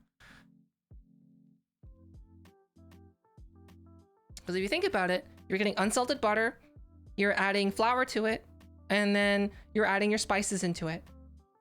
And then you add like then you have your curry paste, and then you add your vegetables and your garlic and your meat or tofu, and you're good. And then you have it with rice.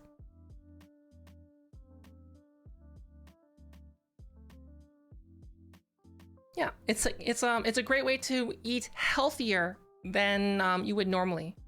Like I remember, I think my crowning achievement in university was one of my roommates. They just always bought pizza and chicken, and they always ordered out. And at the same time, they're always complaining about money. And they worked a lot. And I said to them, it's like, why don't you cook your own food?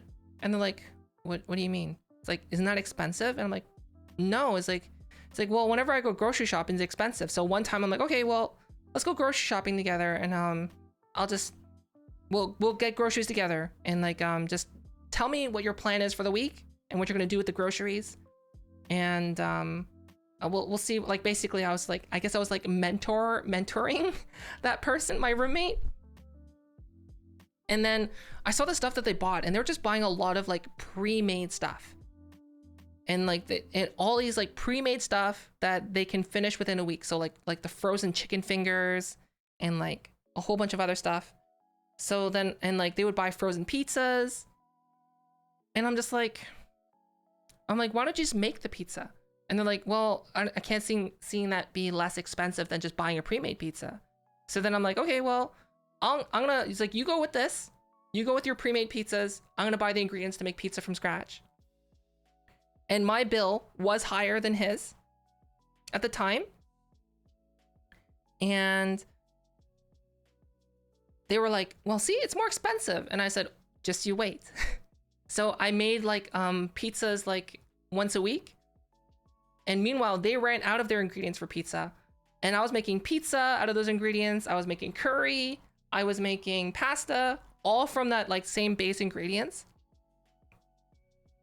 And they're like, I see. I will try the faux way. And then what ended up happening is they can cook better than me now.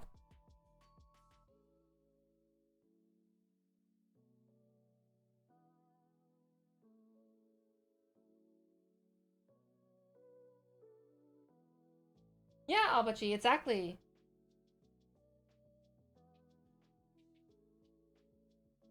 But yeah, they basically like so I'm not like really great at cooking one thing. I'm like very okay at cooking a lot of things. Like not good, just okay. I'm okay at cooking things. So like generally I can approach something and just cook it to a consumable level, I guess. Welcome back. Whereas that roommate just focused on only making pizza. Like that was their honed vision, was making delicious pizza. And I'll tell you that their pizza that they made for me one day, it was the second most delicious pizza I've ever had. Actually the third now. The third. It's gone down. The number one most delicious pizza was this pizzeria in Busan, where basically like it was like Italian chefs moved to Korea to open up a pizzeria for some reason, and it was delicious. And then some other pizza place that is around our area right now, and that old roommate's pizza.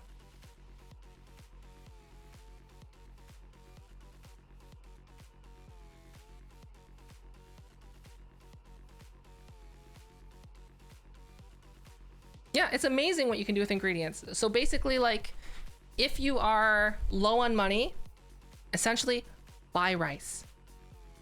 Done. Buy rice. And if you're thinking rice is such a hassle, invest in a rice cooker. Not that like Walmart. Don't buy that Walmart like $10 whatever like Sunbeam rice cooker. Buy those Asian brand ones, like, you know, the high-end Asian brand ones that when they finish like making the rice, they sing you a little jingle. Yeah, basically buy the cheapest version of that brand. You can buy them for like $80. Yes, it's a lot of money, but the nice thing is that when you put the rice in, you put the water in, you measure it with your finger. You finger measure it, or you eyeball it. It'll make rice, and it'll keep rice for 1 week. You don't need to turn it off. Just leave it in there. 1 week, the rice is good. Keeps it fresh.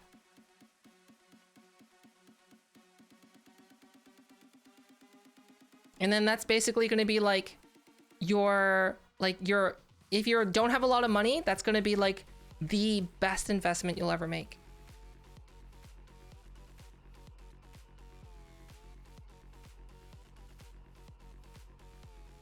Yeah, their toasters are pretty not like, it's hard to make a bad toaster.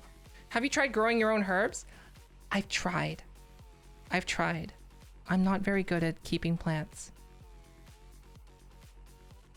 The only plants that I can keep are succulents.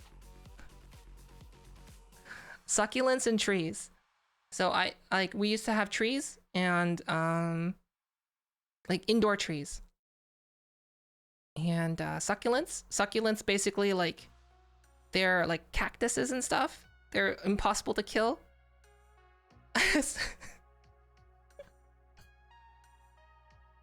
I've tried growing my own herbs, and they would grow to like for the first round, and then they would just die. And I'm like, why are you dying?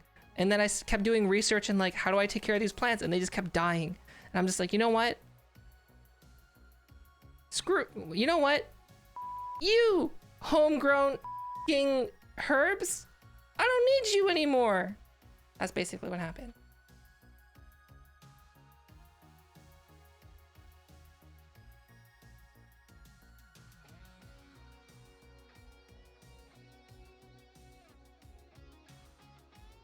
You couldn't keep cactus alive. You overwatered it? How do you overwater a cactus?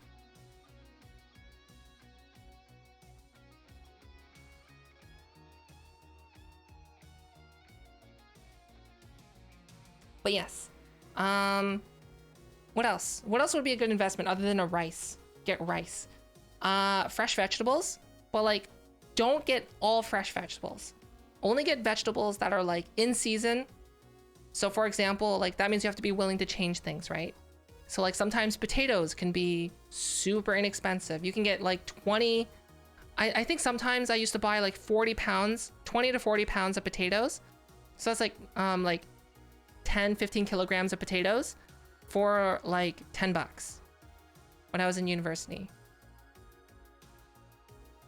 So I would buy a bunch of potatoes, and like all of my curry for the whole year just had potatoes. And then sometimes I'm like, you know what? I want to change things up a bit. I have all these potatoes. I have some oil. I'll make some fries. So what you do to make fries is you chop up the potatoes into the fry shape, and then you soak it in water to let the starches get out.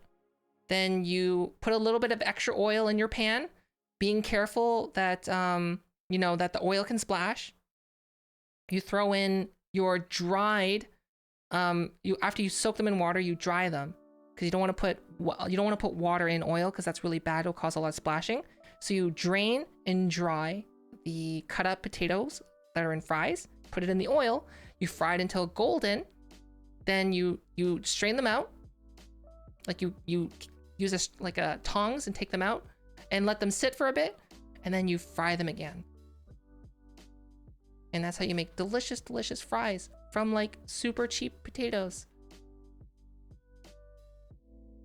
I've always found beans to be quite expensive.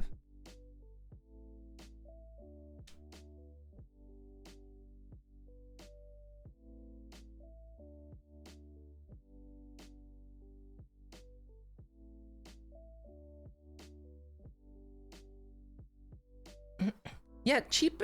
Pork is pretty cheap. The thing is, like, I don't want to just outright recommend pork because I know that there's some people that don't eat pork. But pork is delicious.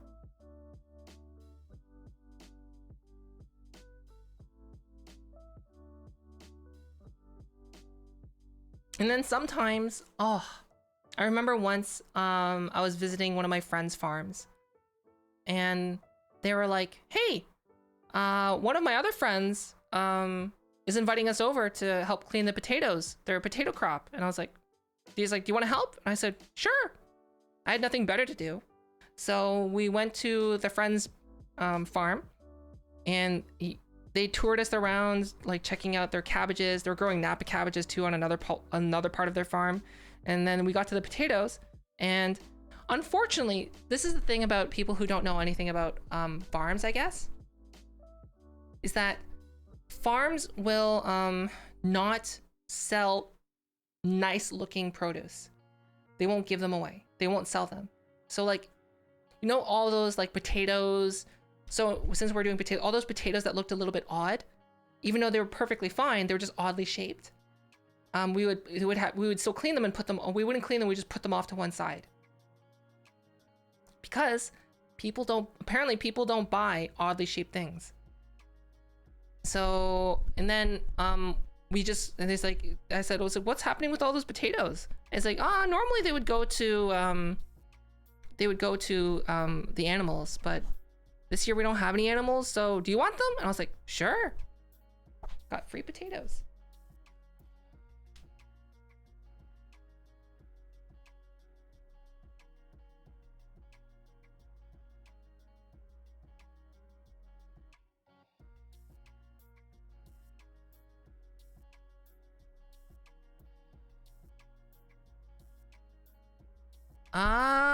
That's true. Actually, if you buy a rice cooker, here's the thing too, is like you can sometimes you can just double up the rice cooker as like a slow cooker. So like you can what I used to do with my rice cooker in university is I would buy like a tiny chicken and then put it inside the rice cooker and then let it sit while I was out at classes all day. And when I came back, like I would put like the chicken, some spices, some onions, potatoes, and carrots. What do you mean I lowered myself to the level of an animal? People just don't buy ugly produce. Like there's nothing wrong with it, but like imagine like you find, like you go to the grocery store, right? And you're picking up tomatoes and all the like you see perfectly round, nice tomatoes. And then and the same price, you see tomatoes that are slightly deformed looking, but in every aspect, there's nothing wrong with them. They taste the same. They're just as delicious. Which one would you buy?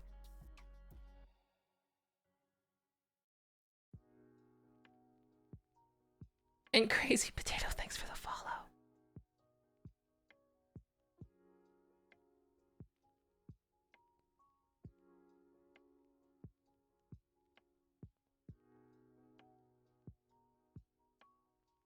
You say you would go to the forum, but the thing is though, like you're the outlier. Most people buy the nice looking stuff.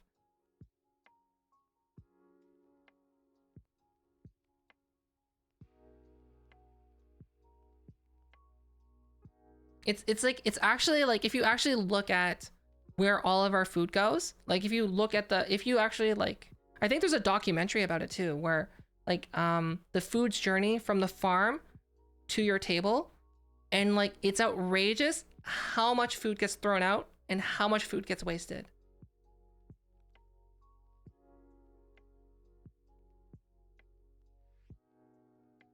Like for example, if you think about the United States and COVID, they couldn't, like all the restaurants closed, right?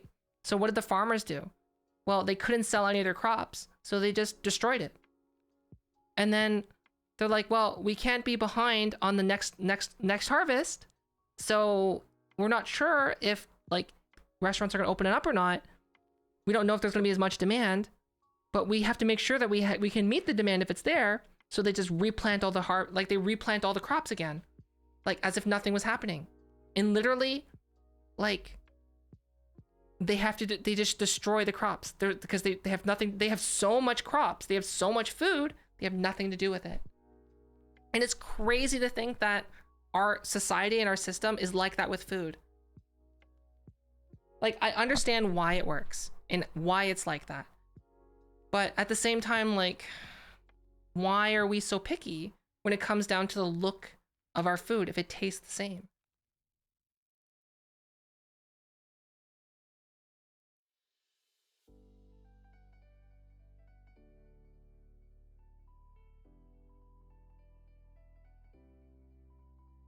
Like, I don't know. Like, to me, like, I know this is a very naive statement to say. I know.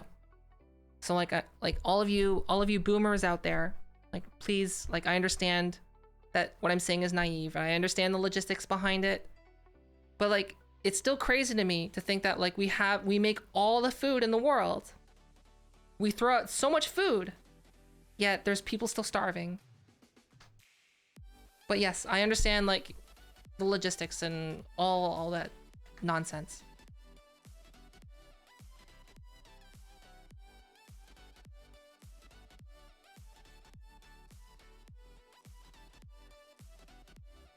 But here's the thing though. Here's the thing. So one of my first part-time jobs was at a grocery store. One of my first part-time jobs was at a grocery store. And I noticed how much food was being thrown out. And I literally just walked up to the store manager and I was like, okay, well, I'm really just curious. And I'm not saying this to criticize, but I just want to know why. Why do we have to throw out food? Like, why aren't people allowed to take the food home? Why aren't we allowed to give it to customers? And basically, he's like, he said, do you want the answer that we should be giving the people? Or do you want the real answer? And I said, okay, just give me the real answer. Like, I genuinely want to know. And the real answer, like, people say legal things, right? But yes, that's partially true. Basically, it comes down to health codes and being liable. Because what could happen is someone could eat, like, let's say the old food that would have been thrown out, get sick, and then they could sue. Yeah, it's like, it's not, there's ways around it. See, there's lots of ways around it though, right? There is ways to protect yourself, like, so that the store can give out all the groceries that are like that would have been garbage and give it out. But here's the thing, is that there's ways to protect themselves so that they can't be liable for that. But the process is so, the amount of time, the extra time that it take, the extra couple minutes that would take is more, it costs more money to do that than it would be just to throw it out. Hi, Fallen Leaf. Yeah, so it just costs more money to give it away than to throw it out. The effort is expensive, like, because time is money, right? So they have to hire someone to handle that. Where in essence, they could just throw it out. Hi, Kozak. So then I asked the question, then it's like, okay, well, what about employees? Like, we all work here. We have the agreements that, like, you know, why can't we just take it home? And then this is the story I was told. Basically, the grocery store that I used to work at was a family chain at first. And for the longest time, for many, many, many, many years, we're talking about food and being thrown out. Many, many years at this grocery store chain. Since it was owned by one person, when there was leftover food, employees were just allowed to take it home. Like, they had to sign an agreement, basically, since they're employees of the store. And they were just allowed to take the extra food home. Then this, the owner sold it to a corporation, and the corporation bought it, and the corporation continued this tradition. So for a long time, even when it was owned by a big corporate entity, employees were allowed to take the extra food home. What happened? Why did that change? Well, apparently in like the mid 90s, there was a large occurring instances of people just preparing or ordering extra food and extra produce and extra meat more than that was actually needed into the stores. Like if you're the department manager of like produce or let's say the deli or seafood or something like that, they would be purposely ordering in extra, knowing that that would have to be thrown out and knowing that they could take it home.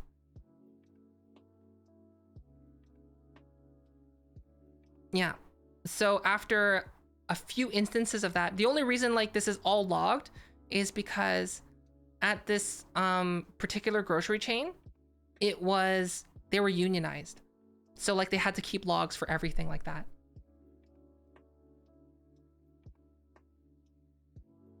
And then basically what happened was like, well, the union, the workers union and the big corp just had a meeting. They're like, look, this is what's happening. We can't have this anymore. And like after a few too many infractions of that happening, they just stopped it. They're like, no one's allowed to take food home.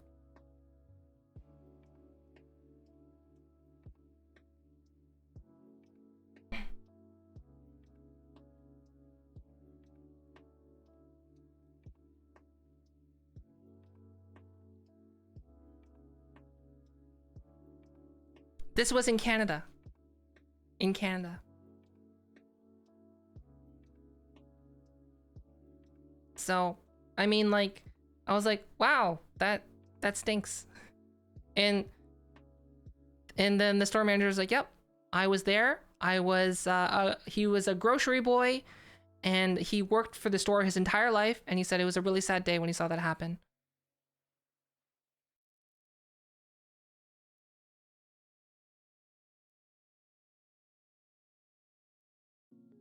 But see, the thing though, is that like, they were able to track statistically, right? As soon as a certain manager like took over, right? He was explaining, it's like, how did you detect? Like basically they monitored the sales and the imports and the habits of like a specific manager. And then they would change that manager's shifts to see if the trend would follow that manager.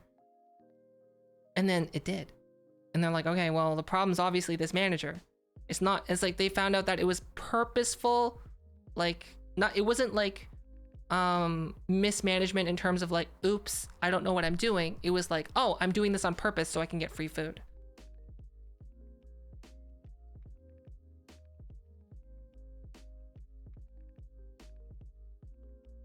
And that's why a lot of grocery stores also now have that rule. Well, at least that grocery chain has a rule of employees are not allowed to eat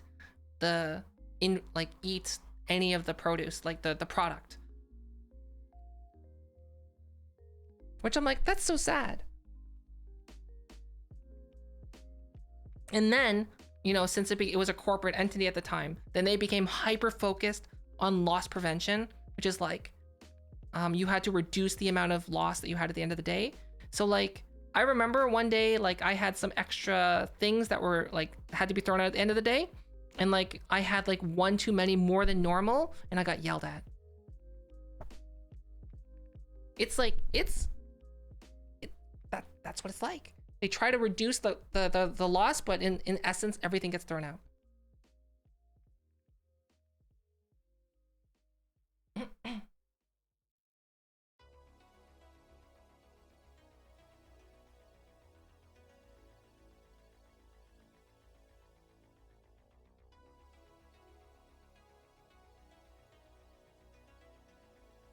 Oh,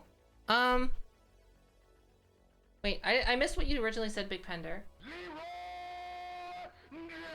Whoa! Whoa, what? Hi! Hi, how was your stream? Hello? Hi. Poi. Hi! How was your stream?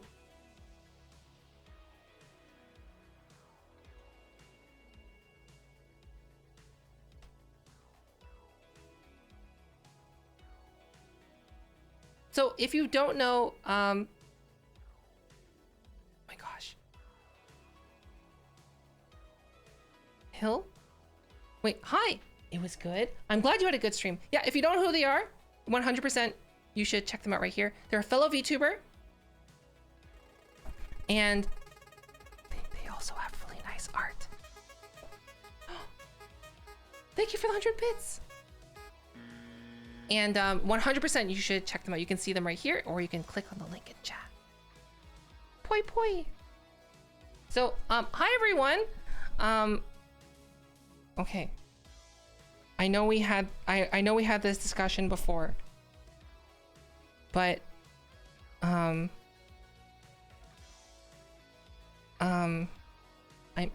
having like a little moment. It's Siaki, right? That's how I say it. I'm one of those people that once I read something a certain way, I always remember it that way. Oh my god. Oh! Okay. Yes, please check out Siaki. Please, please, please. Okay, here's the thing. Welcome to Costco. Yes, welcome to Costco. Let me see ya. Okay. CL poi poi raid. Howdy FOFAMIT. How do you do? Cia7 Cia hi. Let me tell you a story. Hi Raiders. Hi, I'm Fofamit. I'm a VTuber. If you want to learn how to do cool VTuber stuff, I do have a YouTube channel, and you can type in !YouTube, and that includes like doing stuff like my current VTubing stuff, where I have a tracked mic, I have a tracked chair, woo, woo, woo, and I also have a screen, and I'm full body tracked. Eee. Okay, but let me tell you a story about my ineptitude in not knowing how things are pronounced. So there's this anime, in English you would call it Eureka 7, but in the anime itself, it's called Eureka. So I've always heard the word Eureka before, but I've never actually encountered someone saying the word and seeing the word. So I knew what Eureka meant. So the only time I've actually seen the word and heard it pronounced was in the anime Eureka 7. So one day I was out, and then like it came to the point where I saw that word, and I said it out loud to my friends, and I'm like, oh look, Eureka, and they're like, what? What did you just say? And then I repeated myself. And then they just laughed at me, and I'm like, why are you laughing at me? And they're like, it's Eureka. And I'm like, what? What? It's Eureka? But this anime says it this way. And like, Fofa, it's anime. Stop being dumb. And I was like, so that's, yeah, no.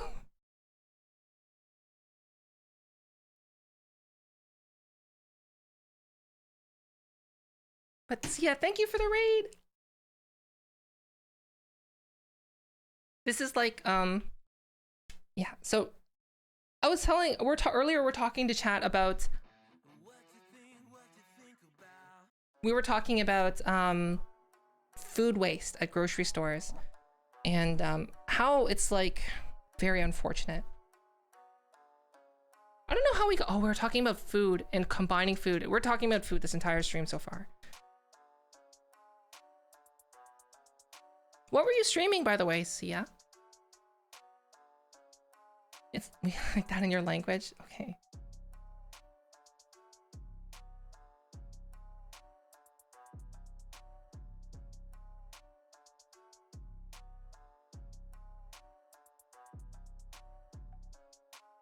You were watching food videos, so it's fitting. Oh, I wasn't hungry before stream. And now that I'm talking about this food this entire time, okay, here's one of the problems. I think this is like my low-key superpower is like being able to imagine what things taste like. And then if I know the taste of two things, I know what it tastes like together for the most part. Like it's pretty accurate. Lisa. Hi, Super Nintendo Chalmers. Oh, thank you for the host, VTuber. And I'm the learning. downside is that it makes my mouth salivate. And like, I don't know how to say this, but like, you know,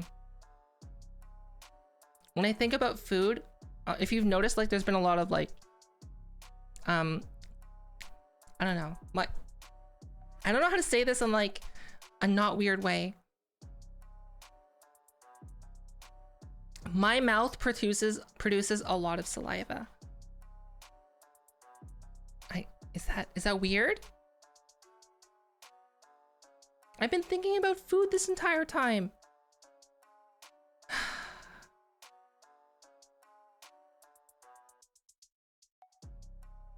Wait, Sia, what time is it?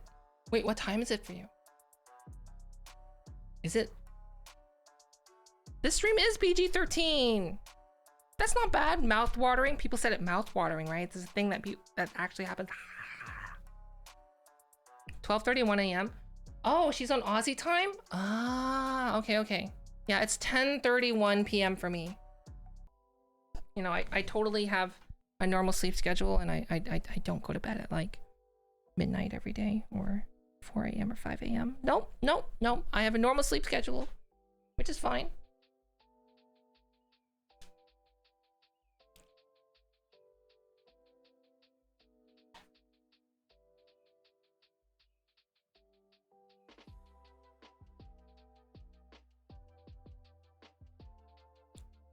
Here's the thing. There's no problem with having there's no problem with being awake in the nighttime and being asleep during the daytime.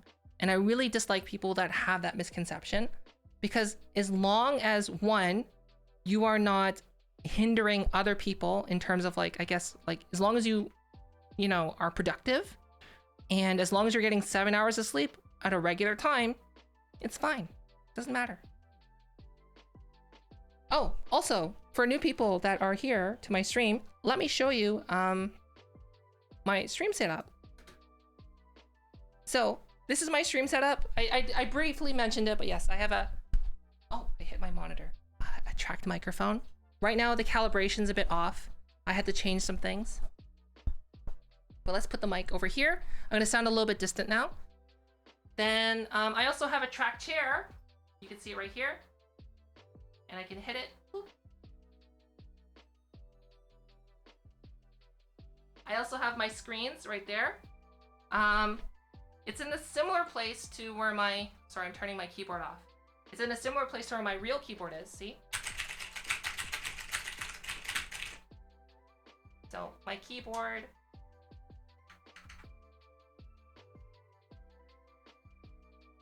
Oh, and yeah, I guess I'm full body tracked, and I guess like the coup de grace right now is facial tracking. Wow! I just improved my facial tracking, so now I can do fancy stuff that no one's ever gonna notice, like this. Watch my eyes.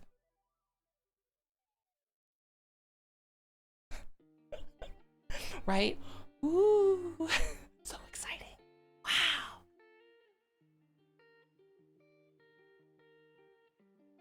Oh, also, if you want to learn how to do the facial tracking yourself, I do have a YouTube video. If you type in !YouTube, it's my latest video out right now.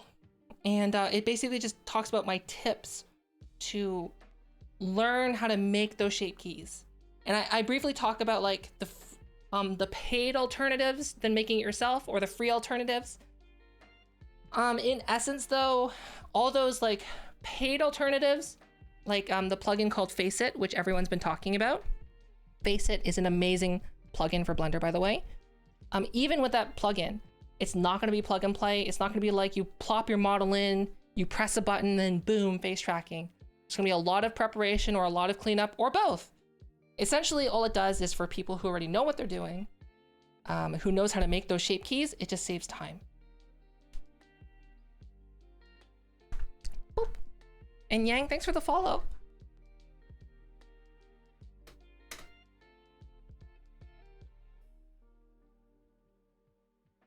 And Phantom, thanks for the follow. Everyone, thanks for the follow. Chair physics, you like the chair physics? I think I missed the message. Bum, bum, bum.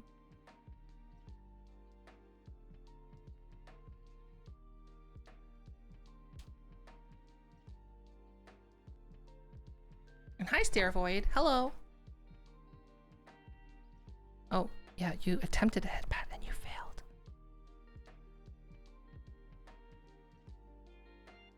Who's on my shirt? Oh, this is me. I'm one of those like kind of how do you say?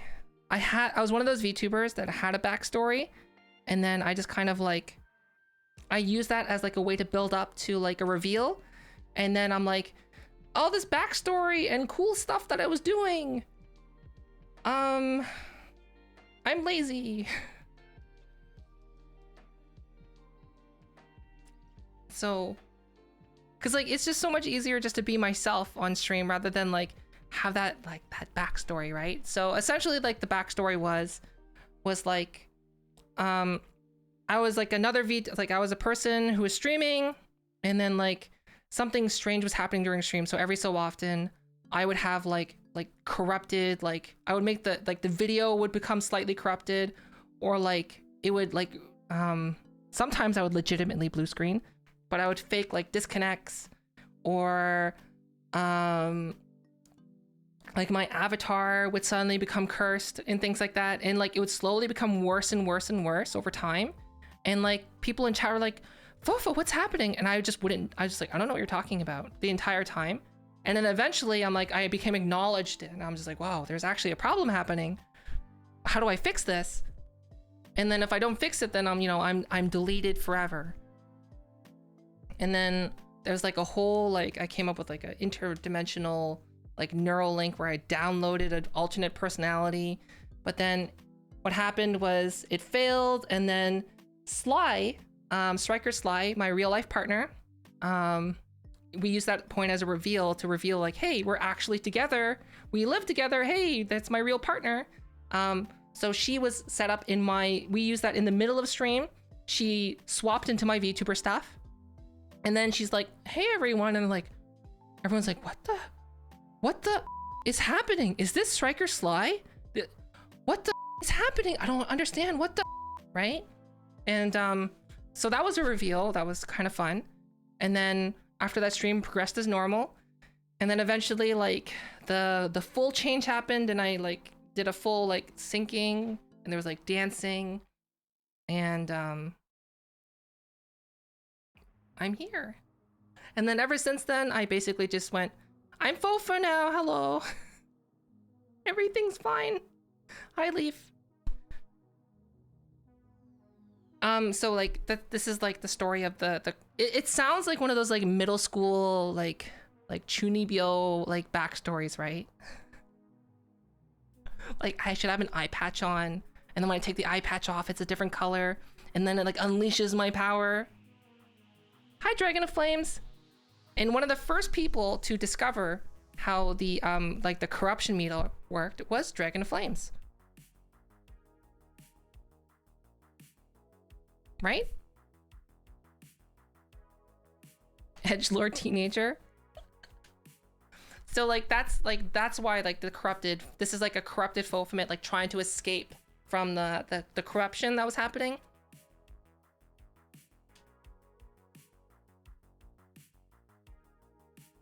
And then that's the backstory, I guess.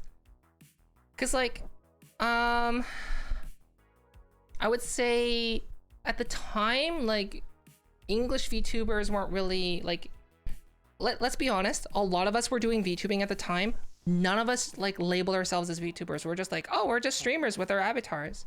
And then like as soon as VTubing became popular, we're like, oh yeah, I'm a VTuber. I'm a VTuber too. I'm cool. I'm cool like the Hololive people that yeah. Yeah.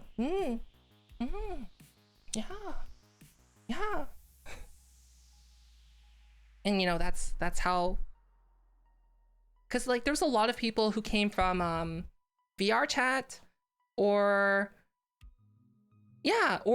from the artist community who were doing like VTubing before like it was coined as VTubing, I guess.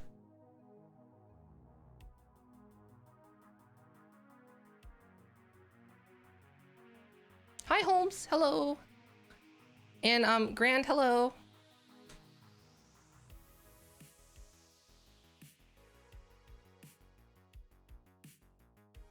Here's the thing though, like a lot of people from VR chat, like I'm from VR chat.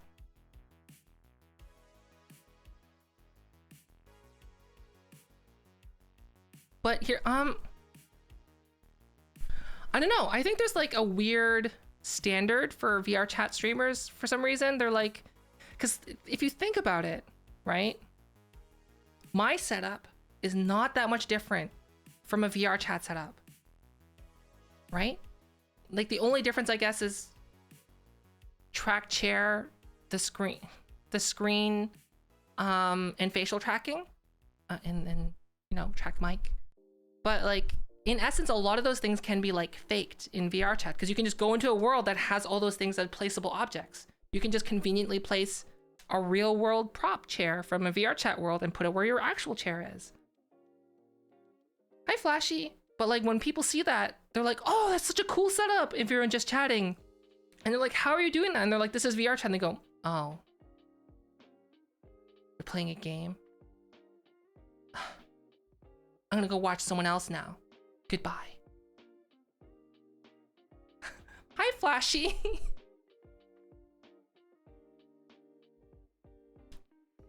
Is it possible to do this in VR chat?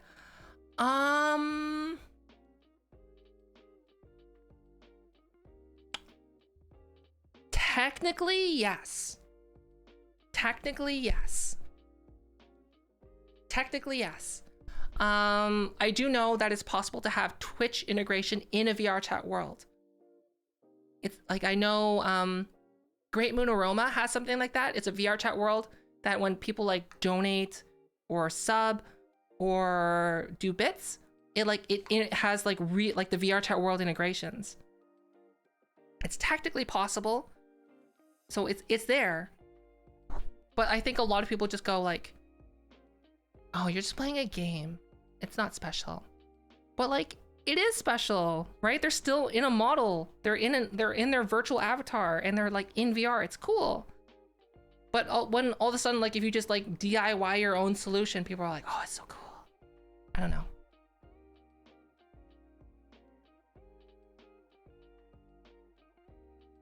Wait, you talked about change and stuff? What do you mean change and stuff? What was I before? I was using a TDA model, which you should not use if you're VTubing.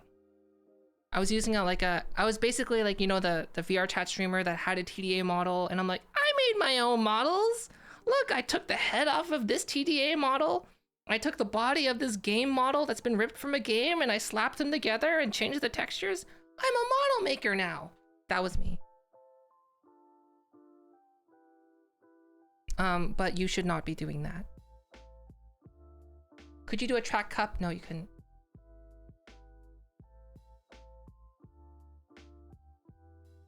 You can emulate a browser. When I was reading in the VRChat SDK, is that they got rid of they banned like a lot of those like internet browser things, like to show websites. So it's still possible, but it's really difficult to get it into VRChat worlds because of exploits, essentially. How do you get in the VTubing? Don't use FaceRig. FaceRig is one, technically with the base version of FaceRig, the cheapest version, you are not allowed to use that on Twitch or YouTube according to their terms of service. You should be buying the commercial version, which is a couple $100 in a ripoff. And it's super, super difficult to actually make models for FaceRig in 3D. And 2D, I guess you could use Live 2D Cubism, but you shouldn't use FaceRig. There's free alternatives. So if you're going to go 2D, I don't know a lot about 2D.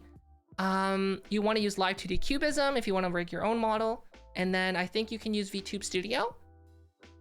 And that's a really good software to use your 2D models. If you want to get started, lowest barrier to entry into VTubing, 3D VTubing, is this. Get, you don't even need a webcam.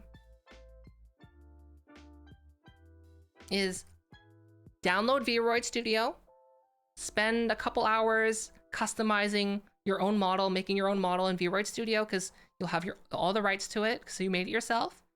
Then export that model, open up VMagick Mirror.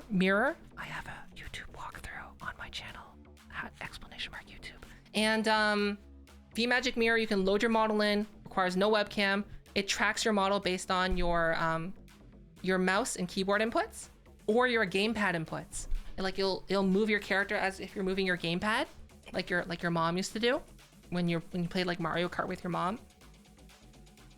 And it's great. And if you decide to get a webcam, it will start tracking your head movements when you activate the webcam feature. And if you want to go full facial tracking, it also can allow you to have iPhone face tracking in the future too. And it's 100% free.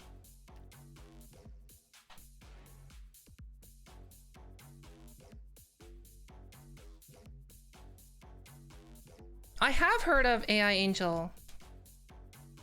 I honestly, I think the like, okay, this is gonna be like really contentious. I'm gonna say on a technical level, in terms of the things that they can do in their VTubing environment, the technology that they're using, and the sheer amount of effort and coolness is CodeMiko. So CodeMiko is like the up there, like moonshot VTuber.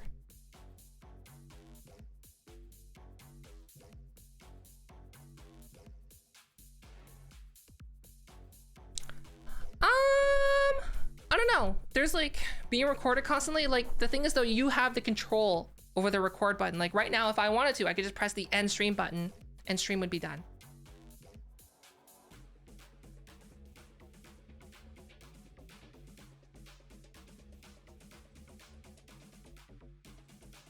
Hi, Watkins.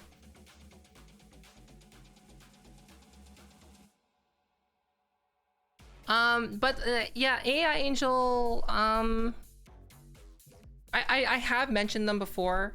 I guess in the like basically if you want to learn how to make this VTubing setup, like that's what I do on my YouTube channel. Like I talk about like a bunch of VTubing stuff and how to do this. So the DIY VTuber app video that I have is basically how to get your model into your own Unity environment and compile it and get it like, so you have your model in a 3D environment that you can just add a bunch of cool stuff to. And then I also added like how to get your screen, your desktop screen in Unity. So what you could do right now is literally just using, I guess that is, get your model, bring it in a 3D environment in Unity, and then just make one of your one of your walls like just your monitor, and like you could just have like a bunch of crazy videos playing in the background.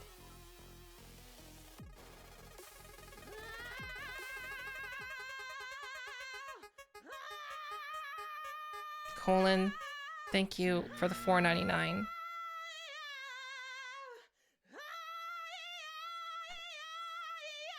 Are there any sim racers? I'm not sure specifically for VTubers.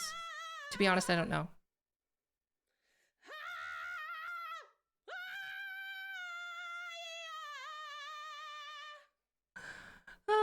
Colin, thank you so much for the $4.99. Oh, making everyone subject everyone to Sly screaming. If people don't know, that was Striker Sly, my IRL partner, fellow streamer.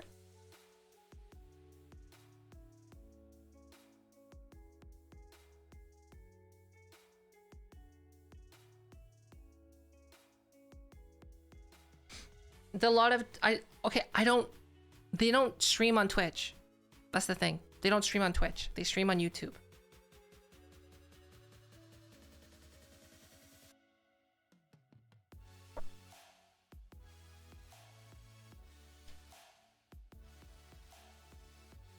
It wasn't that loud. It wasn't that loud.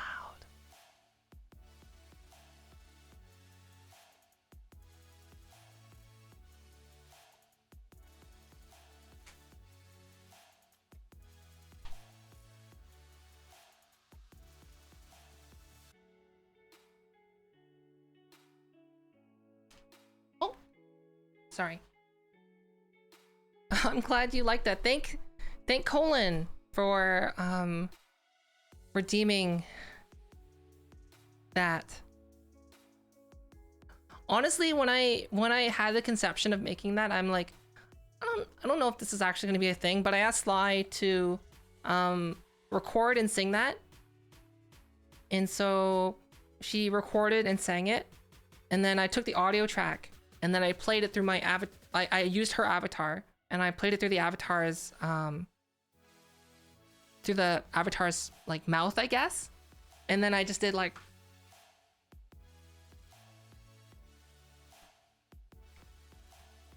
that. And then I just edited it together. But most of the hard work was done by Sly, because I mean, being able to do that song and sound like relatively not, being able to make it sound so it doesn't sound terrible is a hard thing to do, I think.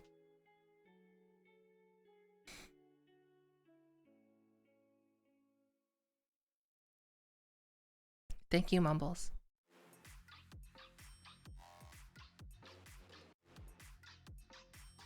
Can we hear me try to do it? No, you don't want that.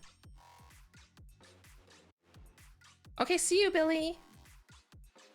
Oh, and Felix, thanks for the follow.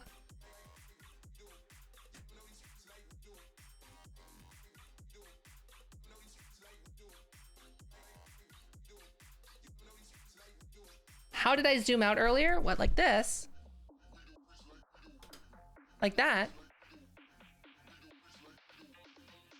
And like how it tracks me as I move around.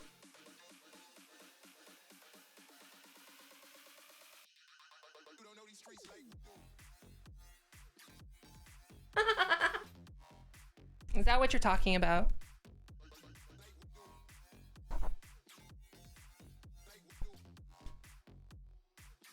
Like, how am I doing this?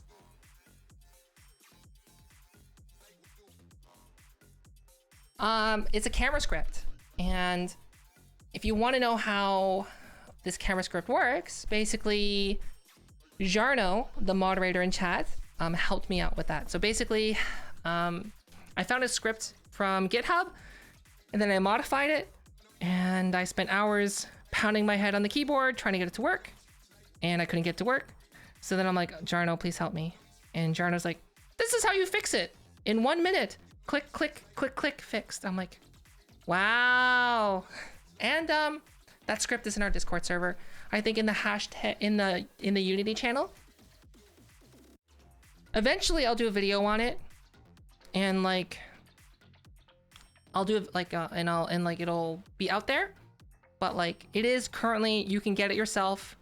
There's no like real how-to, but essentially, you could get it just there in our Discord server.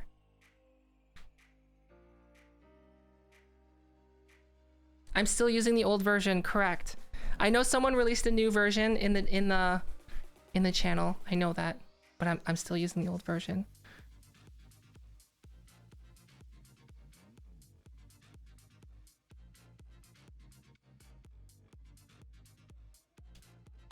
Is it in the coding channel? I don't know if it's in the coding channel or if it's in the Unity channel. It's in one of those. But in essence, like, anything that I learn or I make, or if it's like, why not share it, right? Why not share it? What's in coding? Okay.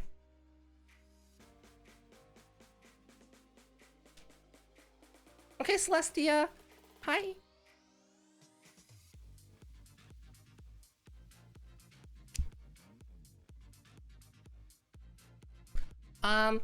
For people who are like wondering how I'm doing it, I can actually, I can show you how my setup works, essentially. I haven't updated my tech demo yet, so it's not gonna work right now, but luckily I recorded it on Twitter, so one of my Twitter videos has it.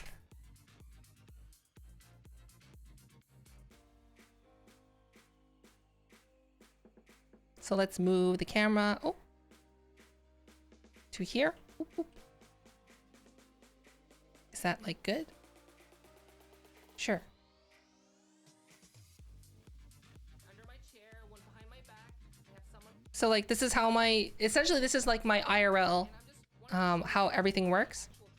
So you can see like those are where my trackers are located. I have a halo ring. There's a tracker behind my head. I have a halo ring with a carbon fiber monopod attached to it. That's where my iPhone is. And then I have my trackers on my feet and one on my tailbone. I also have one on my microphone, and then I also have one under my chair. But yeah, that's essentially how my setup works. I mean, if you wanted to watch that, you can I guess go to my Twitter page, but like you just saw it. And if you have any questions about it, I'm happy to ask them. Cause like my goal is that oh, I don't have an exclamation mark Twitter, don't I? Oops. I don't have that. Oh no. There you go.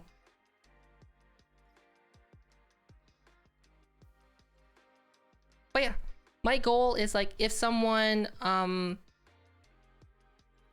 like subscribes to my channel or don't subscribe, but they just watch some of my videos, that like they could use the knowledge from those videos to basically just replicate what I'm doing. Why is my foot?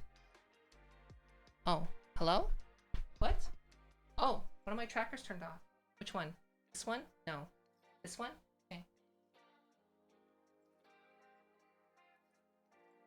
Hello? Tracker-sama?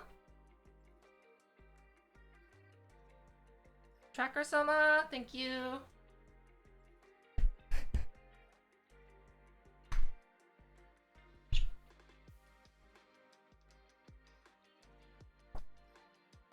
Have I ever forgotten to charge a tracker? Hi Dark Lord. My trackers actually have I have batteries attached to them. So each of my trackers actually has around 40 hours of battery life. So I actually haven't charged my trackers since Friday.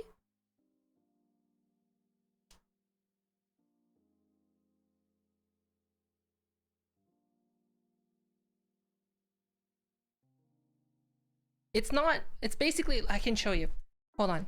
Let's do some self shilling promotion and go here, go on my Twitch page. Hello, if you're on Twitch, you can go to the Amazon Blacksmith component.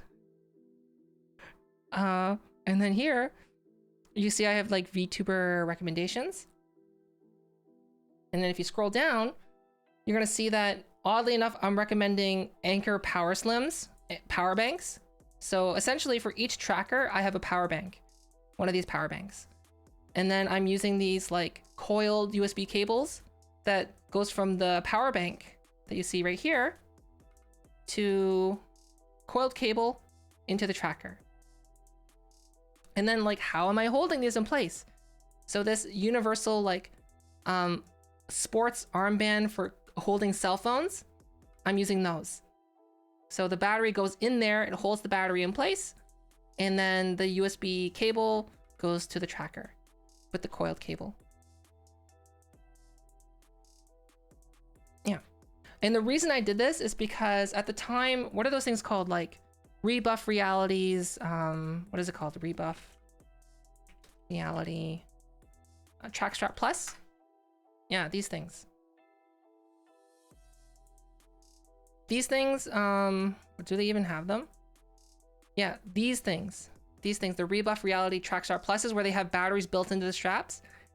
They weren't available in Korea. And right now, I think they're like super, super overpriced in Korea. So I'm just like, I'm just gonna make my own. And it ends up being about the same price.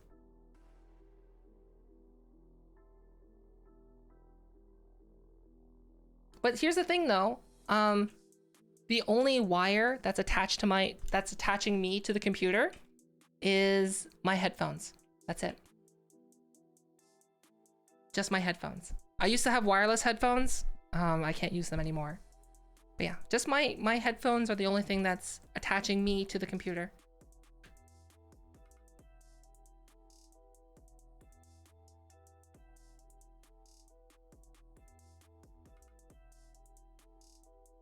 I'm not financially smart. Why can't I use wireless headphones? Because it's such a bad reason. I used to have a, okay. So I used to have a Yeti microphone. And as you can tell now, I changed my microphone because I modeled a new mic. And I bought a Shure SM7B. And with a Shure SM7B, you need to have a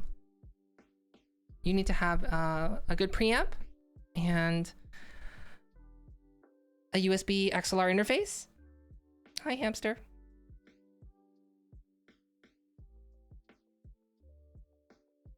And well,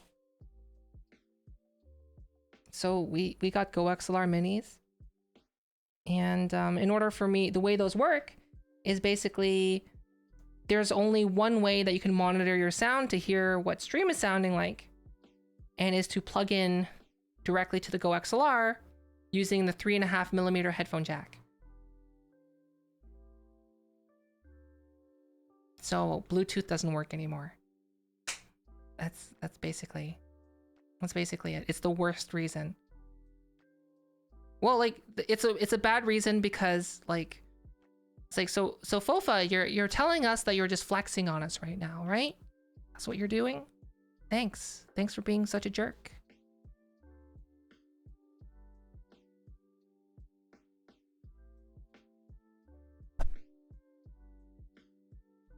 So there is one, I've been thinking about getting like a Bluetooth adapter. So a Bluetooth to headphone jack adapter. Okay, here's the thing too. Let's go back into the shilling. I've tried doing this and I'm just like, oh, I can't bring myself to keep doing that. So if we go back into, we go here and you go into my, so I do have a wireless microphone as well. And it's right here, right? The Sennheiser XSDW portable lavalier microphone. You might have seen it in other streamers, or with other YouTubers who has the same mic, wireless mic. It's awesome wireless microphone. It's in no way needed for the most part, but like in most part, the Mod Mic wireless will do the job. Hi, Rush. Hello. So the thing about it is that it's a wireless adapter. So it has a receiver and a transceiver, and you can just reverse it and then have the receiver be your headphones and the transceiver be the input. And it's such a glorious waste of money. I can't bring myself to do it.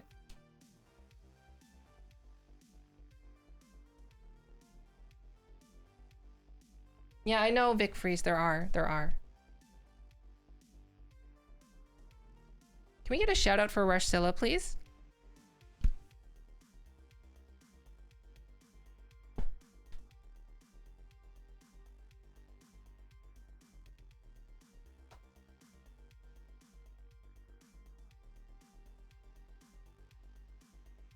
Now, if you don't know who Rushzilla is a 3D modeler.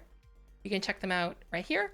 If you like thick waifus and you want to see a thick waifu get sculpted, or you want to learn more about Blender, they're a wonderful, wonderful person. You should check out their streams. Hi, Fuzzy Dice.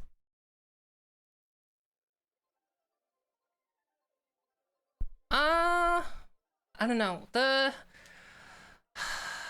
I have a Mod Mic wired, and it sounds pretty good, but I found that it was really difficult to have plosive rejection. So if you don't know what plosives are like when the air from your mouth hits the diaphragm of the microphone. So like you might have heard something like this. I'm gonna take the cover off of my microphone. So hold on. So right now the cover's off my microphone. And so now it's like really susceptible to plosives. So if I go like this, please bring pizza pronto. So you hear that sound, that's a plosive. So that's why most of the time you have like a foam that you put on your microphone like that.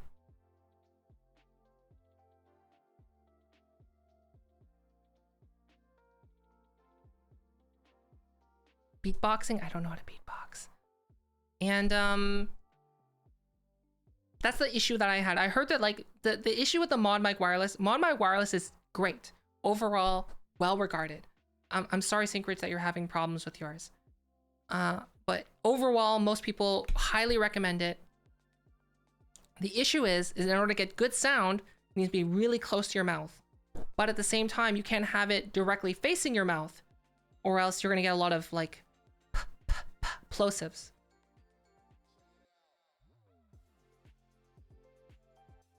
Please bring pizza pronto. Yeah, someone watches the podcast stage.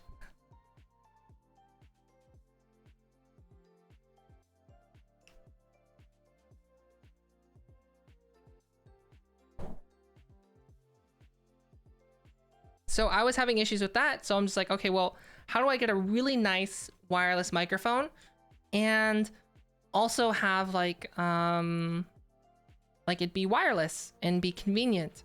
And I was looking into a lot of solutions and I was just like, oh, what are those little tiny microphones that you always see like on TV? And like, oh, I was like, oh, those are called lapel mics. And I was like, okay, well, so what are some good wireless lapel mic options? And essentially the Sennheiser is like the best option for a reasonable price.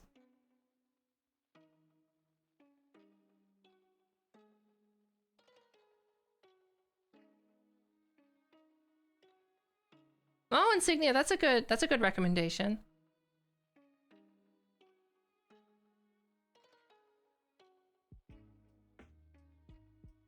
Yeah, Index though, Index microphone is like the best VR headset microphone.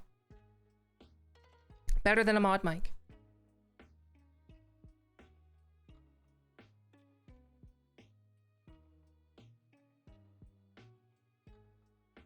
You have a 2 PC setup?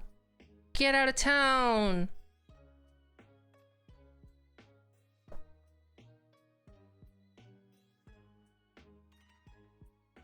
Wait, couldn't you like have your Index microphone, like the sound from your Index microphone route to your streaming PC? You can do that. That way you don't have to use your Mod Mic.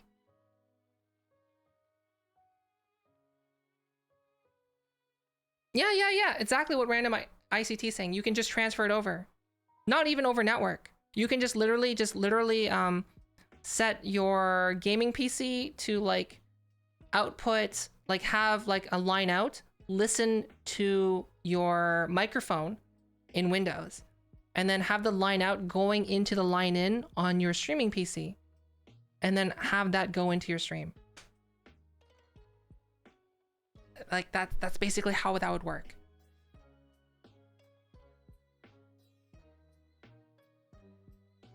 Okay, but honestly though, wireless mics aside, like the best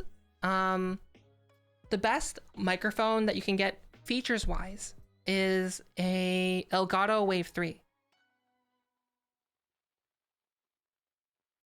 It sounds just as good as a Yeti, and it has like, it's like software mixer that's like super good, super easy to use, and like it's the best microphone. That's a condenser. It's the best for the money condenser microphone. If you're looking for like just bare bottom price, but you want like a really good sound, then it'd be like the Razer Siren Mini, that little tiny like pod thing.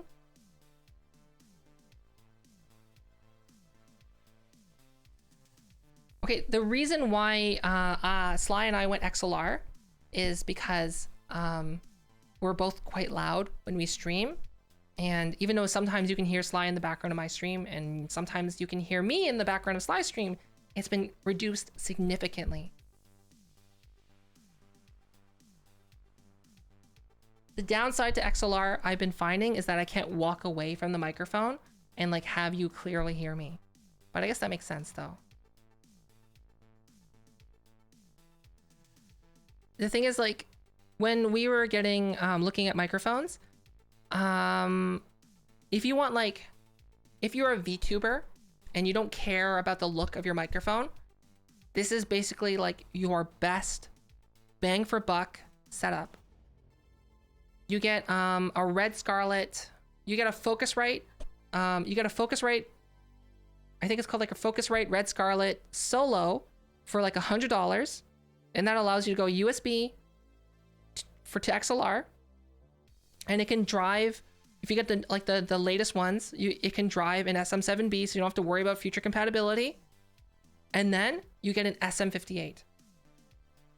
It's not going to look nice, but like if you're a VTuber, does it matter what your microphone looks like?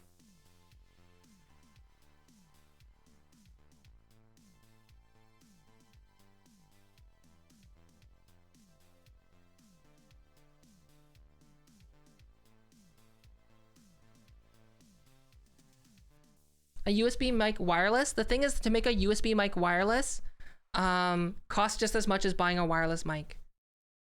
So at that point, you might as well just buy a wireless mic. Hi, Timmons.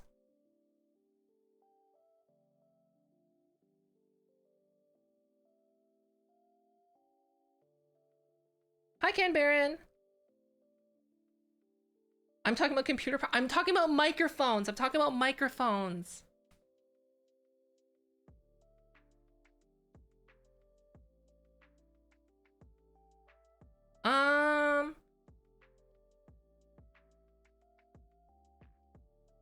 Oh, one of my batteries is dying.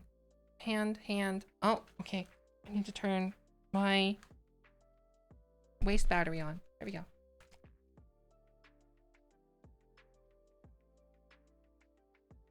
Oh, have a good meal. See you, John.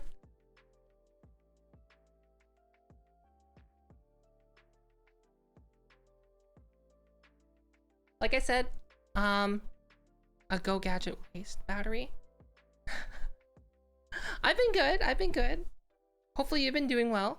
Like, yeah, so SM58 plus Focusrite Red Scarlet Solo is like the best sound and lowest price. If you care about appearance and you don't mind sacrificing a tiny bit on sound, then get a Rode Pod mic. That's $100 as well, same price, but it looks cool. And use that with a Focusrite Red Scarlet Solo.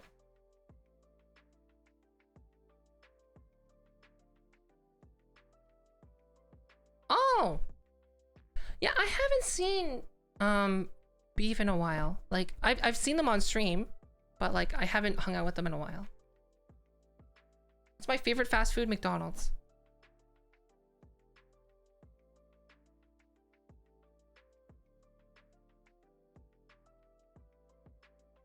Honestly, the Red Scarlet is an amazing thing to get for the price.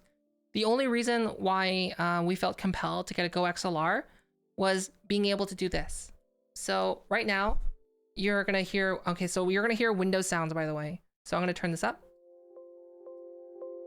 How you can hear that, right? Now I can just go like this, turn that slider down, and you can't hear it now. And like, I'm like, oh, okay, well, that's cool, right? Like I can just turn off the sound notifications. Like let's say if someone subs and there's like a million notifications going off, I can literally just turn a slider down, volume goes down.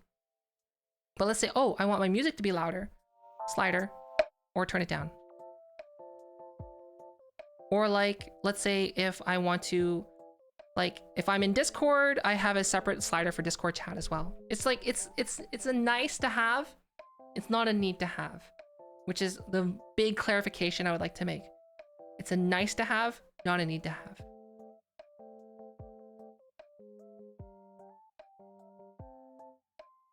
Yeah, exactly.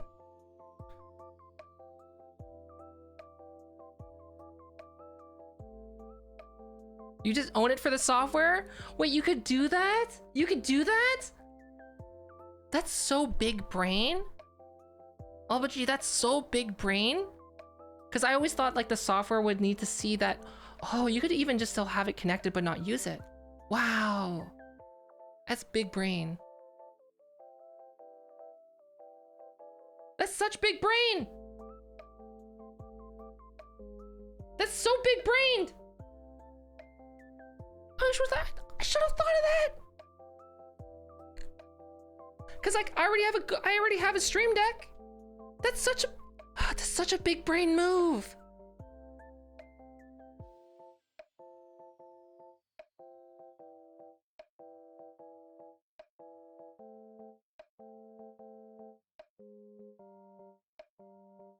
With your avatar, you should check your graphics usage and your CPU usage to see if it's going over.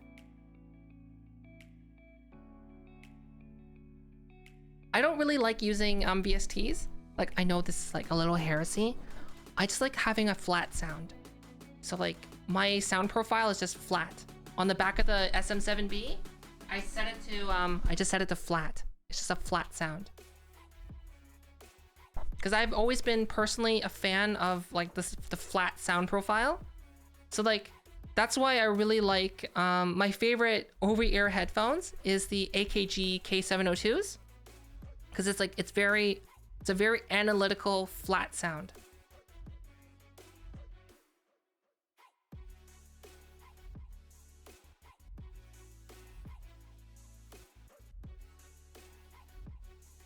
Okay, Can Baron, see you. Stay well.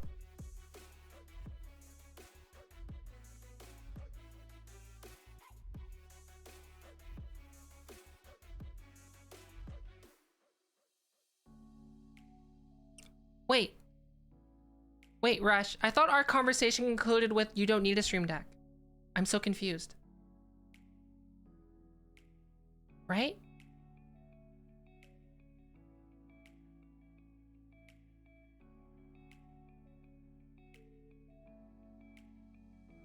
You want one? You don't need one.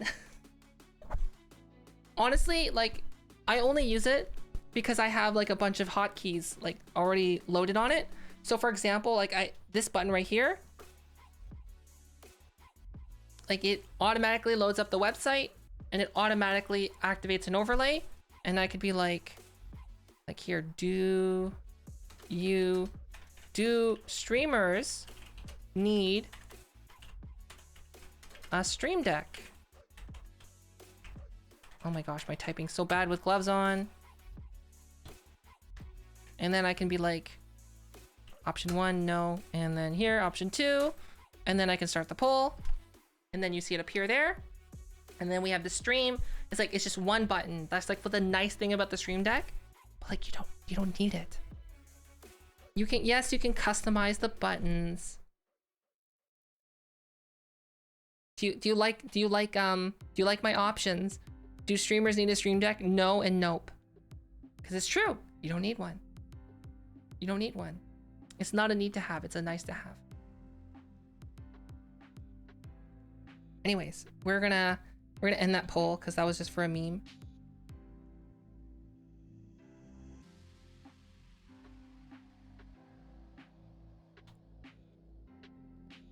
You're not getting it yet? It's true, you can get a drum pad. Okay, but here's the thing though, there are some things that a stream deck can do. Actually, everything that a stream deck can do, Leorin board, which is a free software, can do as well. The only difference between Leorin board and a stream deck is you have a physical button that you can just press with your finger. How many bits to do a face reveal? What do you mean? You can see my face right here.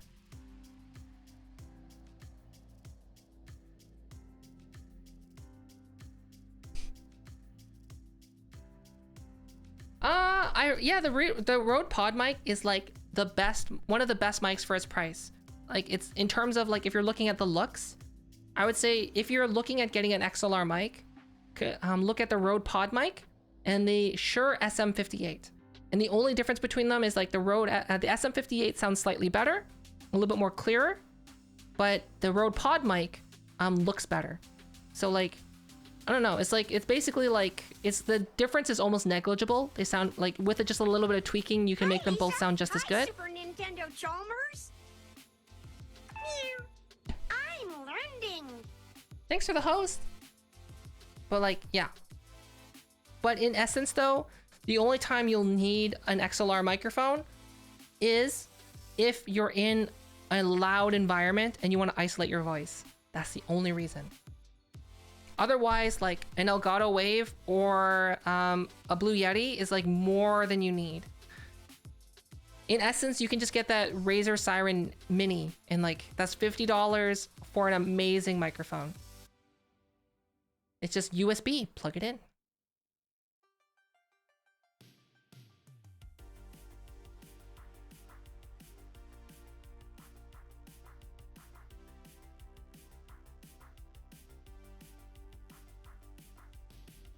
Yeah. See? Yeti, amazing sound. Hi, Tough Tony.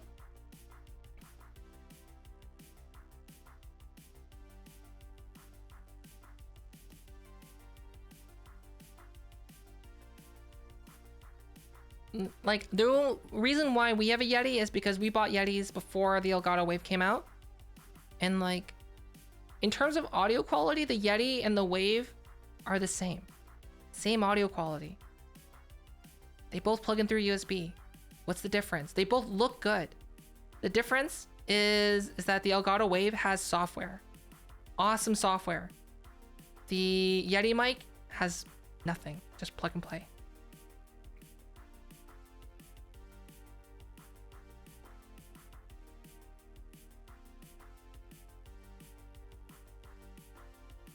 Yeah.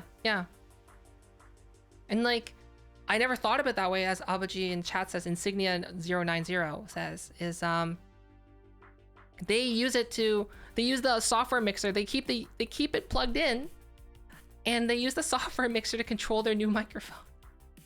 I never thought about it. It's like, it's so big brain, because if you think about it, the only other mixer that's like on the same quality and the same ease of use is the Go XLR.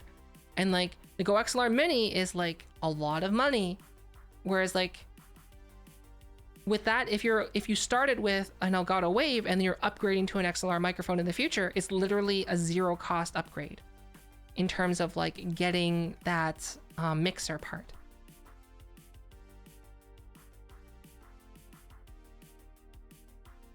The Yeti X software I heard is not like, it's only with the Yeti X, and I heard it's not as good as the Elgato software. Well, at least according to Hair Seller.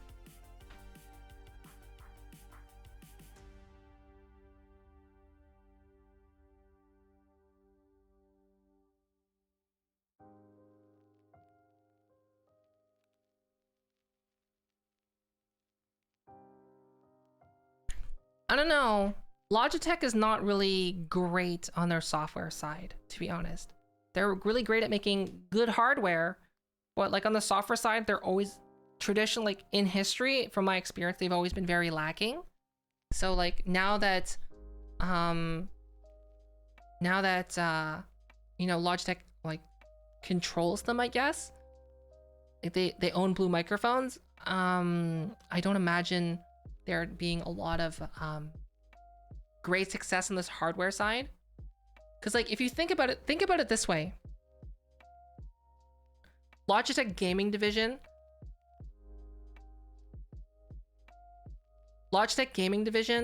versus Logitech like, I guess, business division, they don't communicate.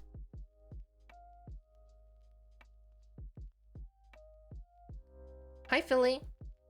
Yeah, Go XLRs are expensive. Yeah. Okay, like, think about it this way. I have a wireless mechanical keyboard. Which wireless mechanical keyboard do I have?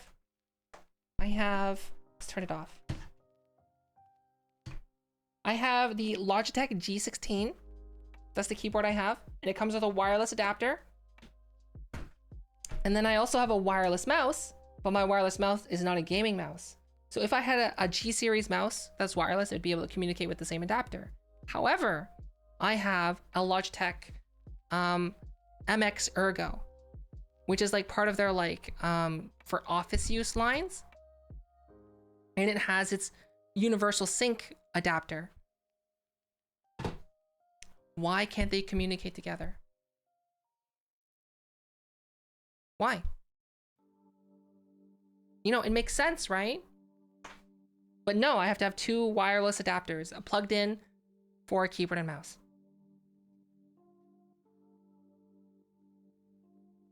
Sorry, I had to sneeze.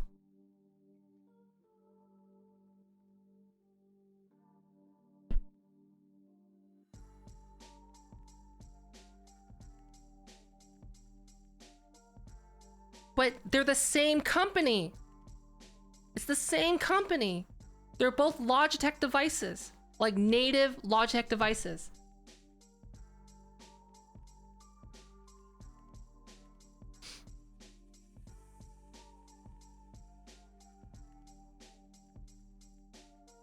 Yeah, the Wave is amazing. Like, whenever someone actually asks for a mic recommendation, if they're like willing to spend like the $100 to $150 range, the Elgato Wave, 100%. Hi, Quack. I used to actually, I do have a capture card too. I used to have a Razer, I don't know what it was called, like a Razer, the little square Razer capture card.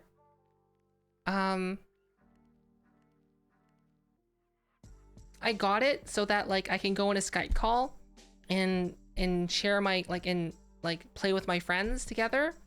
So like Sly would watch me play a game and I would watch Sly play a game and we would share it together while we talk with each other. Sometimes like and then it broke. It just burned out.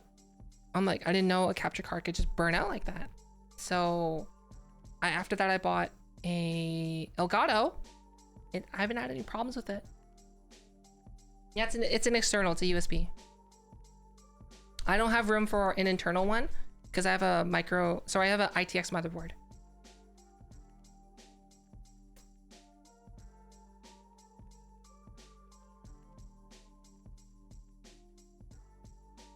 ITX motherboards are those little tiny baby motherboards that are like this big, that only can fit one graphics card.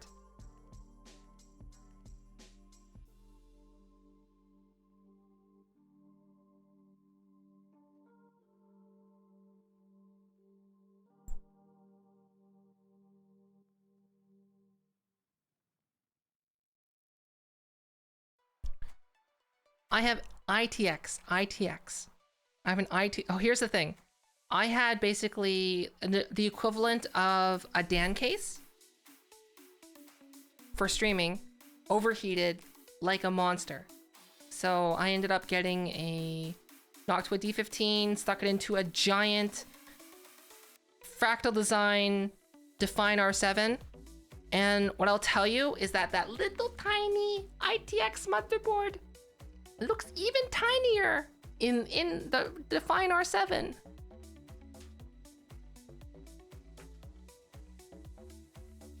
And like I also have an SFX power supply. So I have whatchamacallit? I have a SFX, I have a FSP dagger. I think that's what's called. It was like, I don't know. I was just looking for, because my previous power supply was a 450 watt Silverstone SFX power supply, but I needed more power.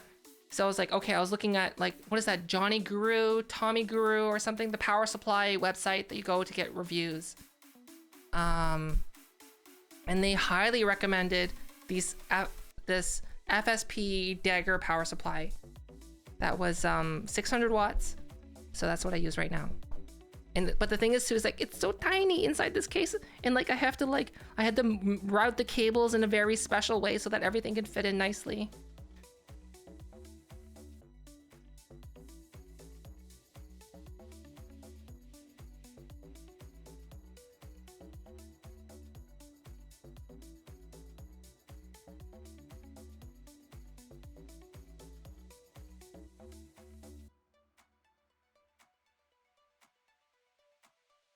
Okay. So I do have, do I want to get to commissions today? I have like, I'm waiting to hear feedback on 2 of commissions that are pretty much finished. And then I have essentially like 2 commissions that are ready to start. Do I want to do them on stream? I'm not sure if I want to do them on stream. Okay, the reason I don't want to do them on stream is because, is it boring? Isn't it boring?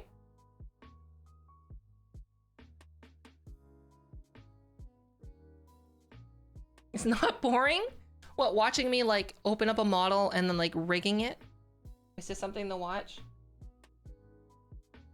No, actually, in my commission form, I explicitly say, like, they have to click to agree that to acknowledge that I'm going to be streaming it or uploading it to YouTube.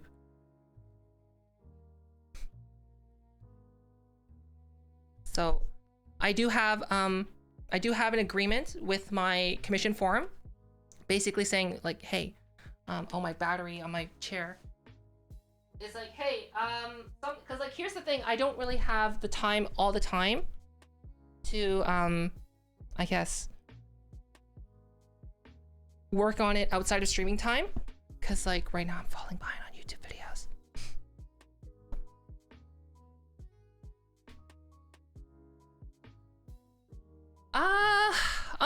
I think if I do it more often, I'll get better at it. So like, for example, when I did rigging by hand. So I did I did the Moon's Great Moon Aroma's base rigging by hand, and then I found a new way. So I'm using a plugin now called Face It. On Moon's model specifically, I will tell you, using the Face It plugin does not save any time. It saves no time.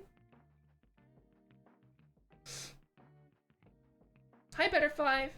And hi, Dan. Because in order for you to even begin using the plugin, you need to do model prep. And like on Moon's model, there's just more model prep than normal.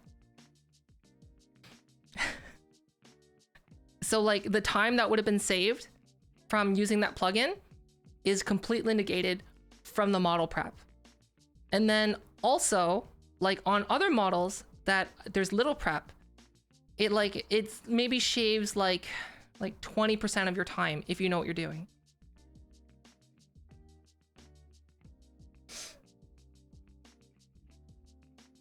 Okay, let me be very clear. I really like Shanzo.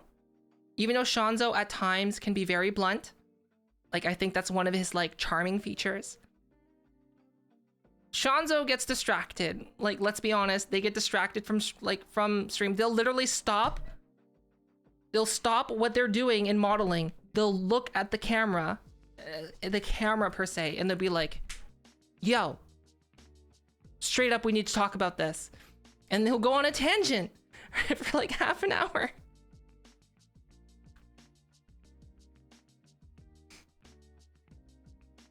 But there are times where he'll be able to talk and model at the same time. It really depends.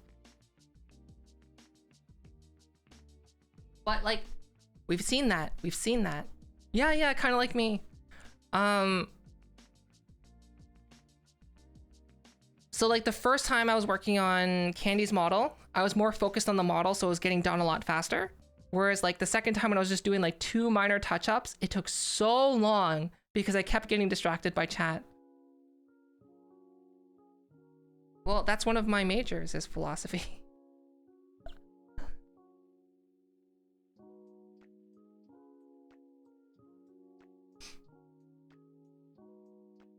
I have 2 university degrees. Not that they mean anything. They're just, honestly, they're fancy pieces of paper that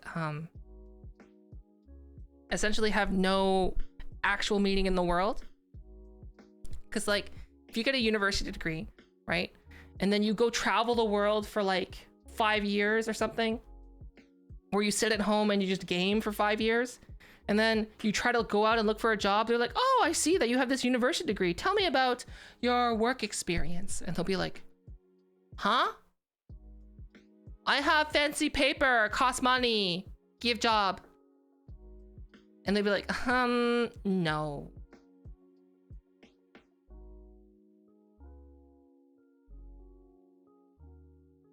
Right? That's what they are. Like, I've said this before.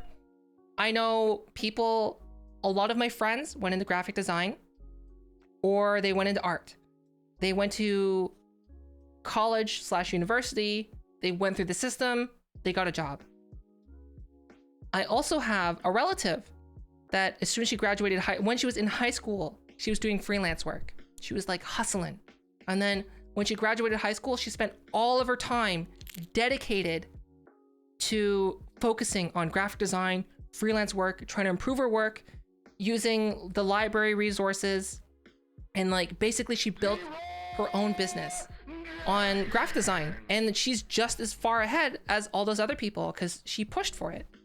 And oh my gosh, hi Lakes, hi Lakes, hi. Okay, for people who don't know who Lakes is, can we get a shout out for Lakes, please? Bum bum bum. Hi. So I'm gonna pull up your channel, Lakes. Yes. You can see Lakes in a little clip that's gonna appear right here. So Lakes is a VTuber and a VR chat streamer, and they stream a couple of things. Hi, Lisa. Hi, So, Super Nintendo Chalmers. thank you for the host. And oh, Andy! Oh, I'm learning. wait. Andy, thank you for the 9 months. Oh my gosh! Thank you. Okay, so this is Lakes. Hold on, let me show you. Bum bum bum bum bum. So Lakes is, wait, here. Let's go to about here. Hello. So Lakes does regular workouts on stream that you see right here. So if you are in VR chat, either in desktop mode or you're in full VR, or if you just want to watch them and participate, you can join online in their workout. And basically it's like a really great way to get fit and be around other supportive people, or you can go into their chat and watch and also participate just by being at home and just following along. Lakes also does other content. Where is it? I was watching the other day and they were doing like sometimes they do dance stuff, sometimes they do VR chat world exploring. It's a wonderful, wonderful channel to check out, and you should definitely check out Lakes. Oh, right. You have to see my screen now to see my face. Yes, you should 100% check out Lakes. Either if you like cutie patooties doing cool stuff in VR, or if you want to get in shape. Yeah. Oh my gosh. Z-Man.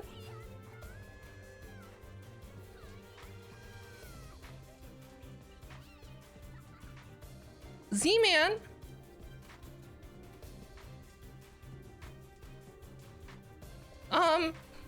Thank you for the gifted sub to D-Turtle. Thank you. Whoa!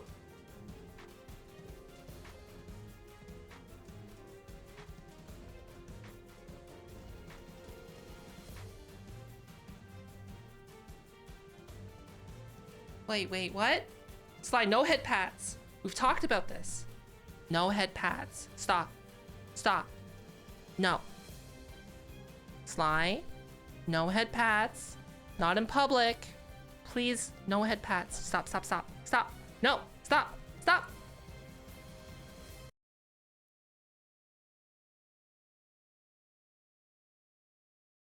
Z-Man, thank you so much. Thank you so much for the tier 3 gifted sub to D-Turtle. Thank you. For Dirtle, sorry, Dirtle. Thank you.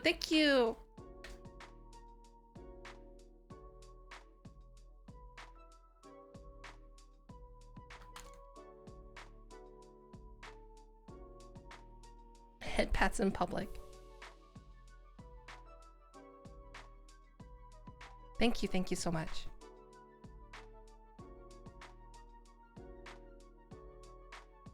Head pats are loud. The story behind it is essentially in VR chat. I have something called phantom touch. When you're in VR, like, even though like no one can physically touch your body, right?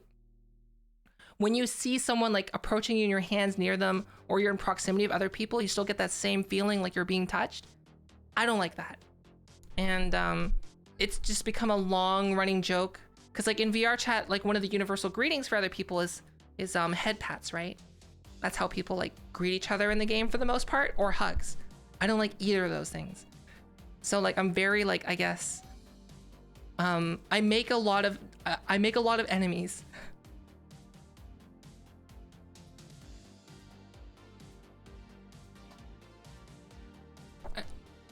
I'm glad to hear that, Z-Man. And hi, Dirtle.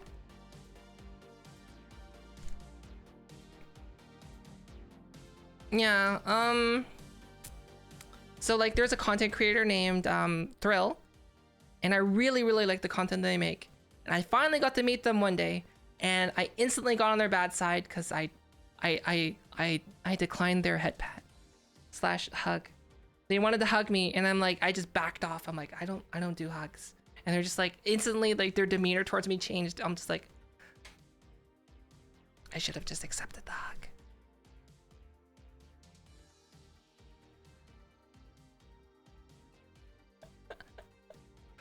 I'm sure like over time, if I played more VR chat, I'm sure over time, like you'd get over it. I did explain it, but like, you know.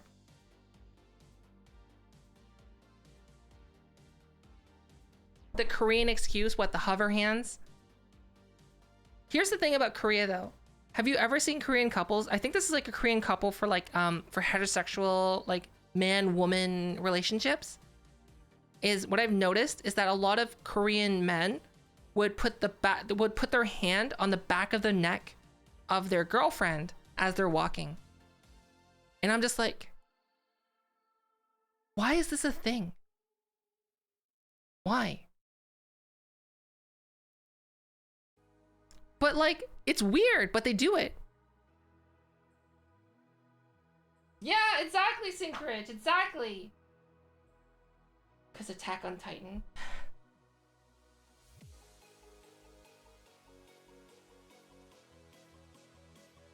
But like literally they go like this, and I've actually seen like in some cases where like the boyfriend will like turn the head of the girlfriend and be like, hey, speak to me. I'm just like, and then they would be like, oh, oppa, and I'm just like, what?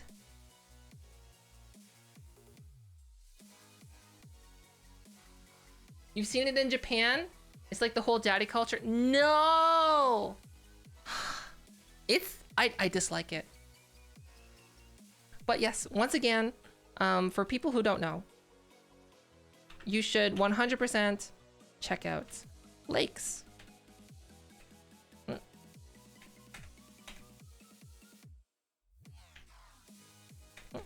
Hello, keyboard? There we go. Give an extra shout out.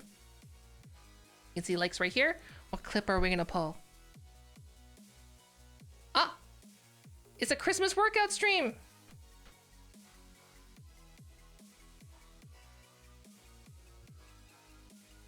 Yeah, you can see Lakes right there.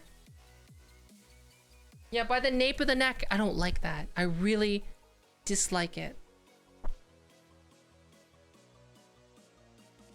The grabbing by the neck is what I'm talking about.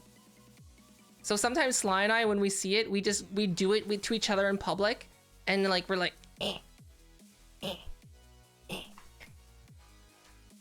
Sly is stronger than me, so she usually gets the upper hand.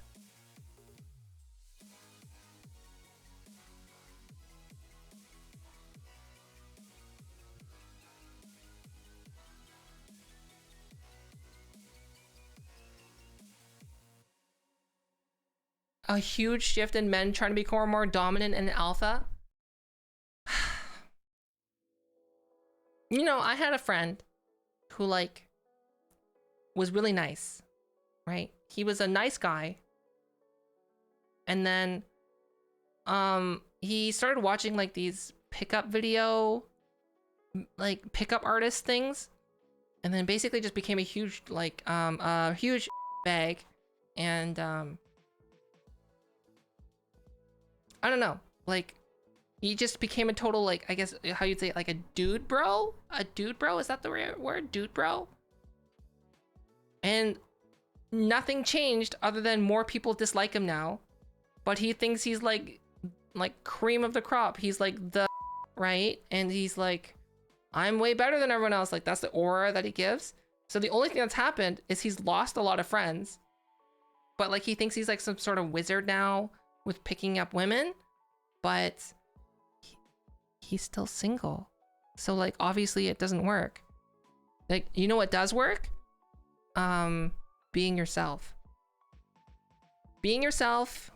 I don't really want to get too much into relationship advice, but basically just being yourself.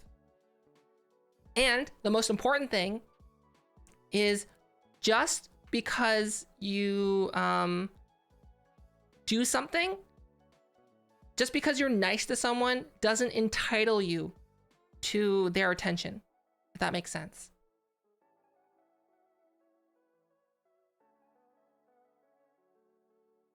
Is that a new Twitch thing? No, I'm doing it because it's funny, right? Isn't it f***ing funny? Because instead of just saying king, because that's all I'm saying is I'm saying king, but I can pretend that I'm swearing. I can be bad. I can be a bad person. Look at me. I'm f***ing swearing. But I'm not actually f***ing swearing. I'm just going king swearing like that. Hi, Pren.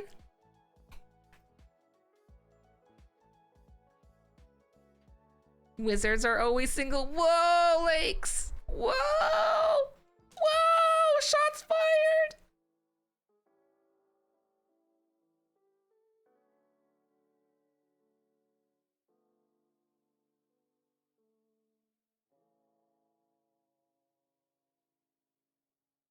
Yes, yes. If you don't know who Pren is, you can check out Pren. Pren is an artist and a VTuber, and they have like super comfy, super welcoming, super like great community. You should definitely all the single wizards, definitely check out Pren. 100%.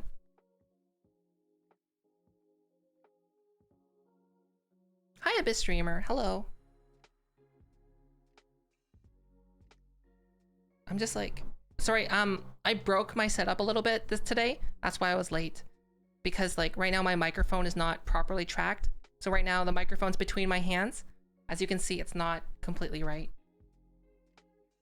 But on the plus side, my facial tracking's better.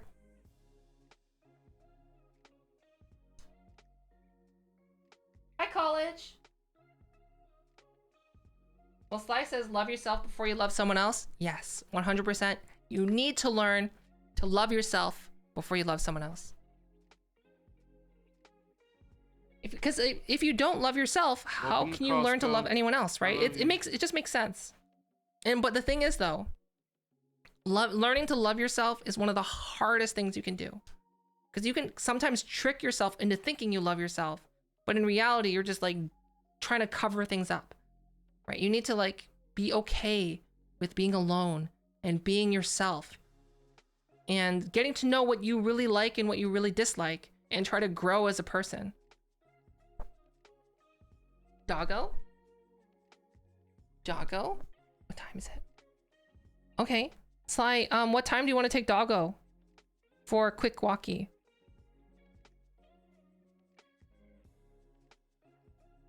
Oh, and another piece of advice while we're waiting. The best thing that you can do for gifts, and don't give gifts to your partner. Right now, almost midnight? Okay. Don't give gifts to your partner. Just do experiences, do things together. Instead of like buying them like a fancy thing, buy an experience. Go get like a massage together. Go to a theme park together. Those are things that you can do. That's like you're creating experiences and memories versus like here I bought you this like cool thing. Yes, it's cool, but it won't be remembered. Okay. I'll be right back. We're gonna take a quick break. Walk. We're gonna take the dog for a quick potty break, and then there's also gonna be an ad running. The ad is not to, you know, to like make money. It's because Twitch, the way Twitch works, it disables pre-rolls for a while, and we'll be back in about 20 minutes. Okay. So see you in 20. Oop.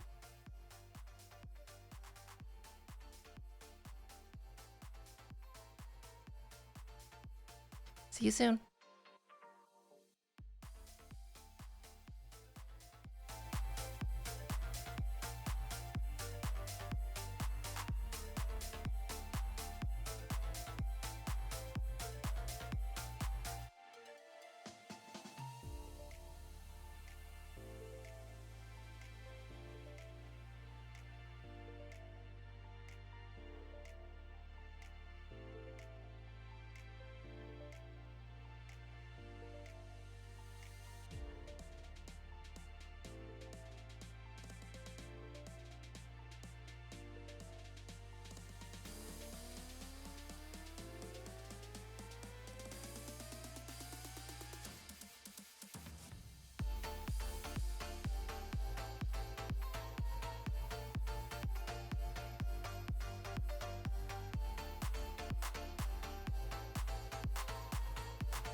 Super Nintendo Chalmers.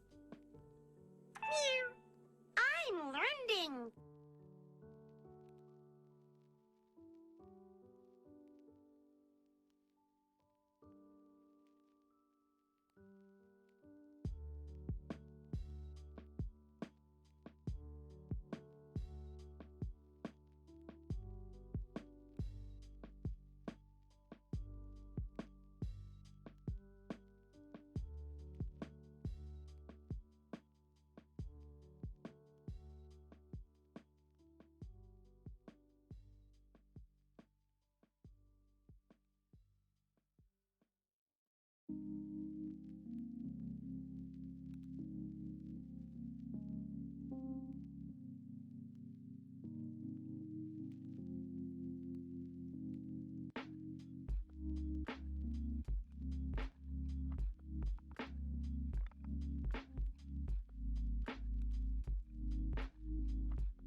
Hi. Sorry.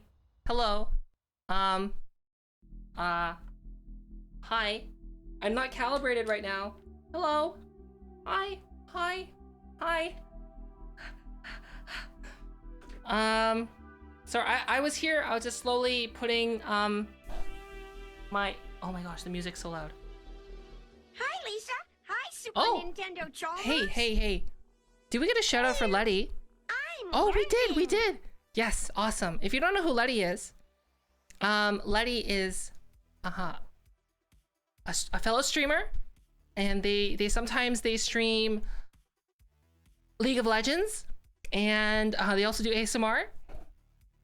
And I heard that they're doing some VTuber investigations.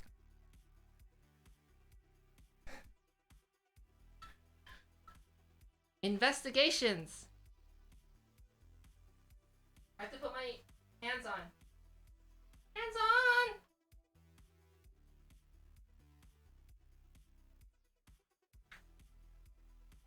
So this is what, I guess this is what it looks like when you put gloves on. Like, look, they're stiff, and then, wow, they come to life.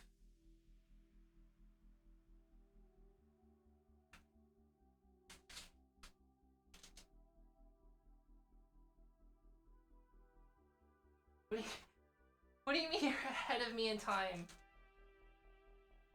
Oh, yes, Letty. Oh, I wish, like, Sly made a YouTube channel. I should probably help.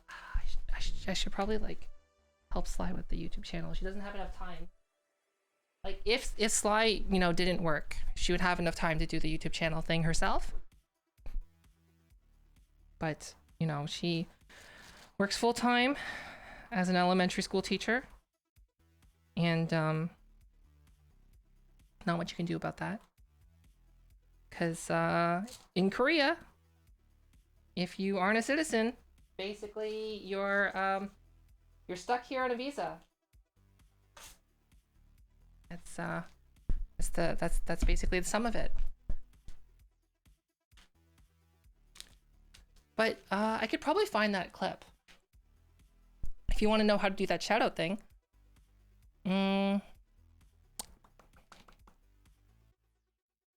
Sly's tweets so much though. Well, I guess we all tweet a lot, don't we? Striker Sly. Hi everyone. Hopefully you had a good break. Maybe.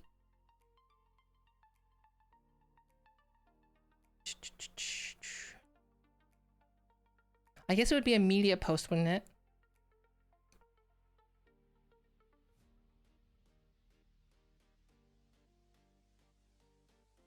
Oh my gosh. Yeah, so I used to work as a teacher until recently. And what I can tell you is that it can be a very rewarding job, but at the same time, it cannot be a rewarding job. It really depends. Sly, where is your tutorial Twitter post on how to do the shout out command?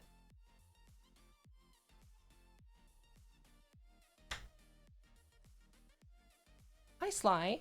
Oh, thank you for the salad. I'm looking for your Twitter post on the how to do the shout out command.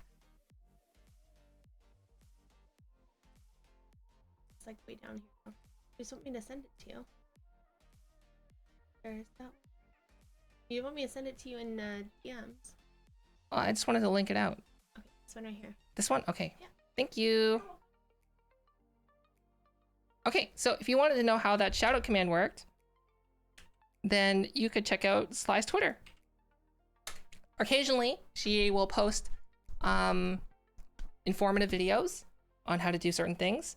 And since it's Twitter, you know it's going to be less than two and a half minutes. So it's definitely worth checking out. Wait, like here? Wait. I need to recalibrate. So I will T-pose. Wait, let's go out. And then, yeah, sorry. Sometimes I sit like this on my own chair. Okay, give me a sec. T-pose.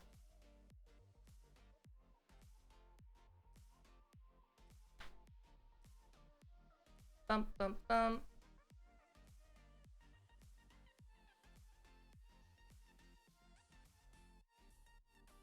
Great. There we go. All good. Fist bump. Oh, wait. I got a fist bump. Ooh. Hey. Oh, hey, camera. There we go.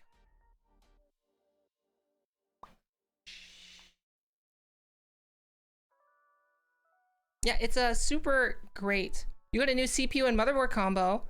Yeah, GPUs are really hard to find right now for a decent price. Like super, super hard. Like I'm really glad I got my 2070 Super when I did, because I got it pre-inflation, I guess. So like I was originally looking for a 5700 XT, but there weren't any available that were 2-slot cards. So I wanted to get a 2-slot card, only took up two slots. And so my only choice was a 2070 Super, and I got it for MSRP. Hi, Yomi. Hello. No, I have sCuFf. Look. My microphone. I didn't calibrate it right. And there's a couple other things too. But yes, check out Yomi. Yomi is an IRL nurse, a trauma nurse, and amazing artist and a fellow VTuber. 100%, you should check them out. For 1, a welcoming environment, 2, like a really great community, and 3, amazing art. They're doing a commission of Sly and myself in like cute little jammies. I'm gonna eat a salad if you don't mind. It's like, oh, it has so much dressing on it. That's fine. It's still gonna be delicious. It's like there's ranch dressing with cheddar cheese and lettuce.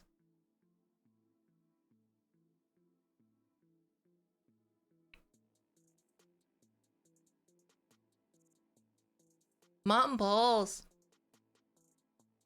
Why would any VTuber buy a Quadro RTX 8000?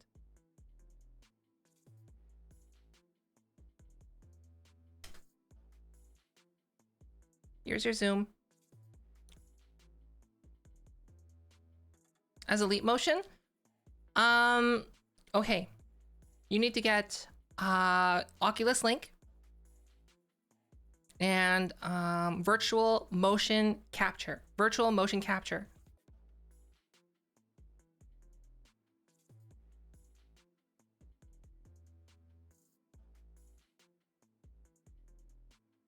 Hi, Grizzly Gray. Sorry, everyone, I'm eating. Because they have money and they want to set it on fire. Like, I can understand if you're doing 3D rendering, or if you're doing like something like folding at home, or would a Quadro even be good for like mining? I don't really know anything about mining.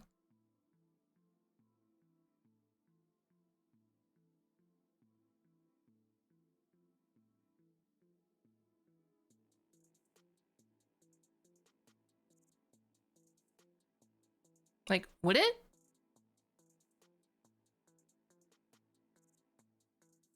Does VRAM count, like, matter with mining?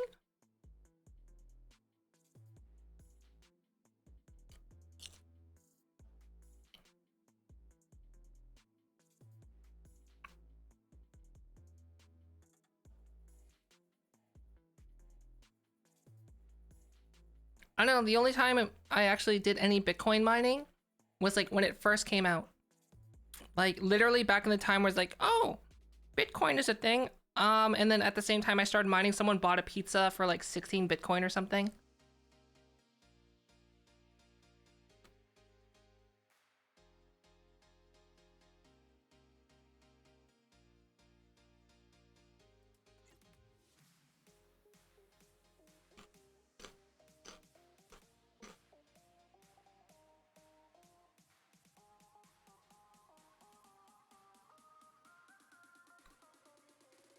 I don't know. I have like a couple, I think I have Bitcoin on a hard drive somewhere. I think it was like 0.16 Bitcoin or something.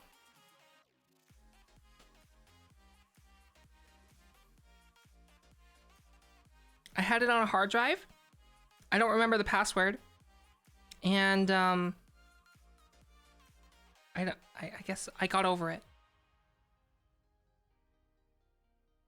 It's like an old IDE drive.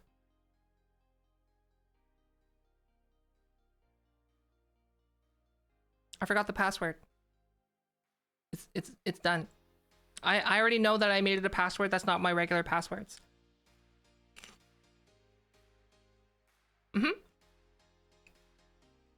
I'm pretty sure I threw it out. Because, like, basically, I messed up.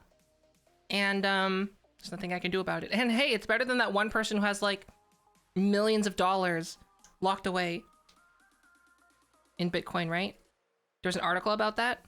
That made me feel a lot better.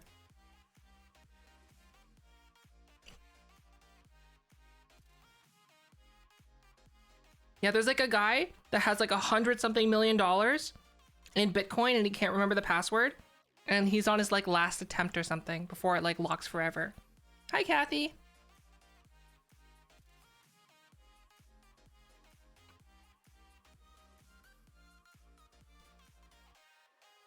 You can't brute force it. Yes, you can't brute force it. After 10, you get 10 attempts.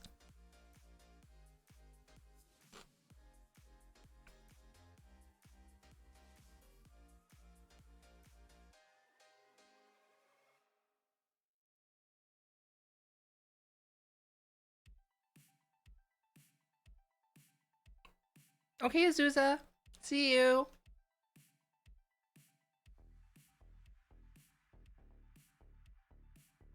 Oh, in a hard drive with 1 million on it? It's in a landfill somewhere? It's probably dead.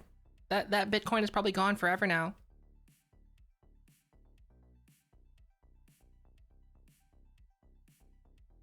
Well, here's the thing. At the time when I forgot the password of it, and I was like looking into it, it was like worth a couple $100, and I was like, oh. And I got over it then. There's no point in dwelling on it now. Like, yes, it's worth a lot more now.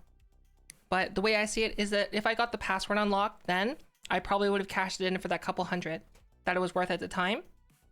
So in essence, it's like, it's not a big loss for me. So I'm not too that's why I'm not so thrown out, like, you know, whatever about it. Because at the time when I wanted to use it, it wasn't worth a life-changing amount or a significant amount.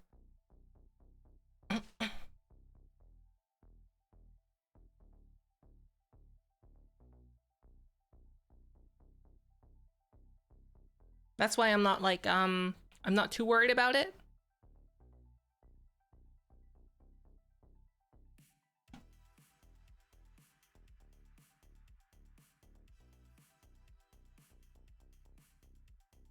Hi, Sai.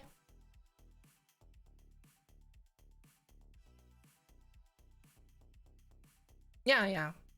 Hi, Law. Basically what I did was like, oh, this cool Bitcoin thing. Oh, and I don't have to pay for power because I was in university at the time. Was I in university? I might have been in university. And I was just like, when I wasn't using my computer, I would just open that mine application thingy-majiggy. And then I'm like, oh, look, I'm getting some of this, like, BTC, whatever this is. Cool. Oh, someone could buy a pizza with it? Awesome. Whatever. And like everyone's talking about, oh, it's gonna be like this big thing one day. And I'm like, uh-huh. It's probably, and I like literally I was one of those people that's like, it could get big, but like I was imagining like 1 Bitcoin could be like the equivalent of like, hey, got a Coca-Cola? It's like, here, I'll pay with 1 Bitcoin.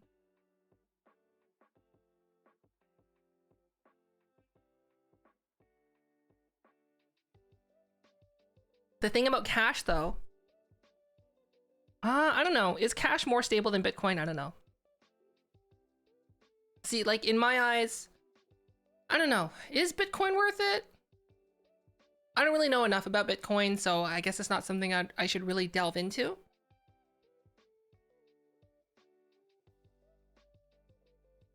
If that makes sense. Because like, what do I know about Bitcoin?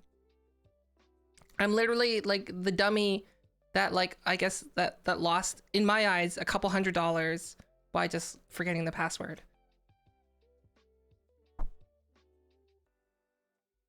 Okay, Sync Rich. Have a good sleep. Thanks for popping by.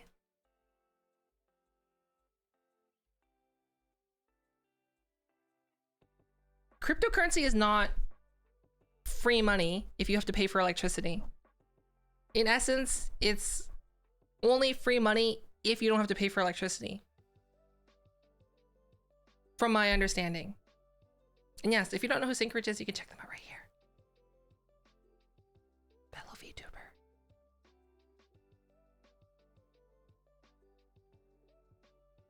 Yeah, that's true. It's gonna be big. Gotta invest in the VTuber coin. It's the new coin. You get it by watching streams and accumulating that VTuber watch time. 100% gonna be big.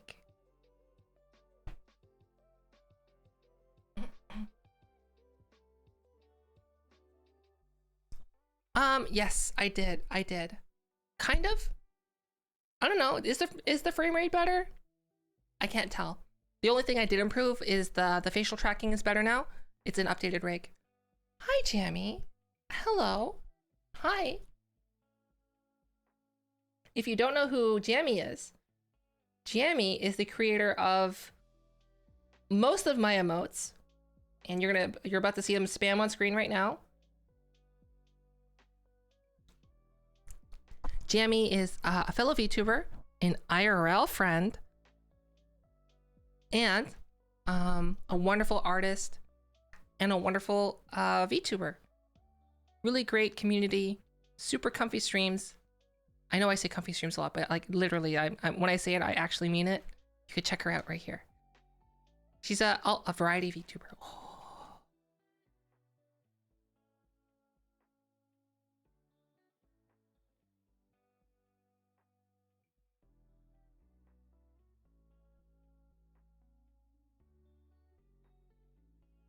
Hi, Reindeer. And here's the thing too. The emotes that she made for me, like that was ages ago. You should, if you want to see like the emotes that she does now, like look at Sly's emotes. Oh wait, I have Sly's emotes. I'm a dummy. Right.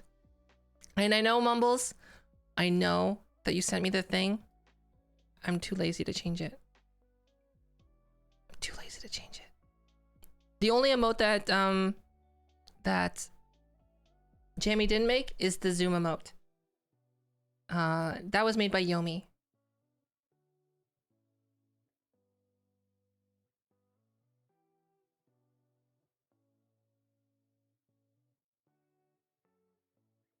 So here are some of the newer emotes that she has made.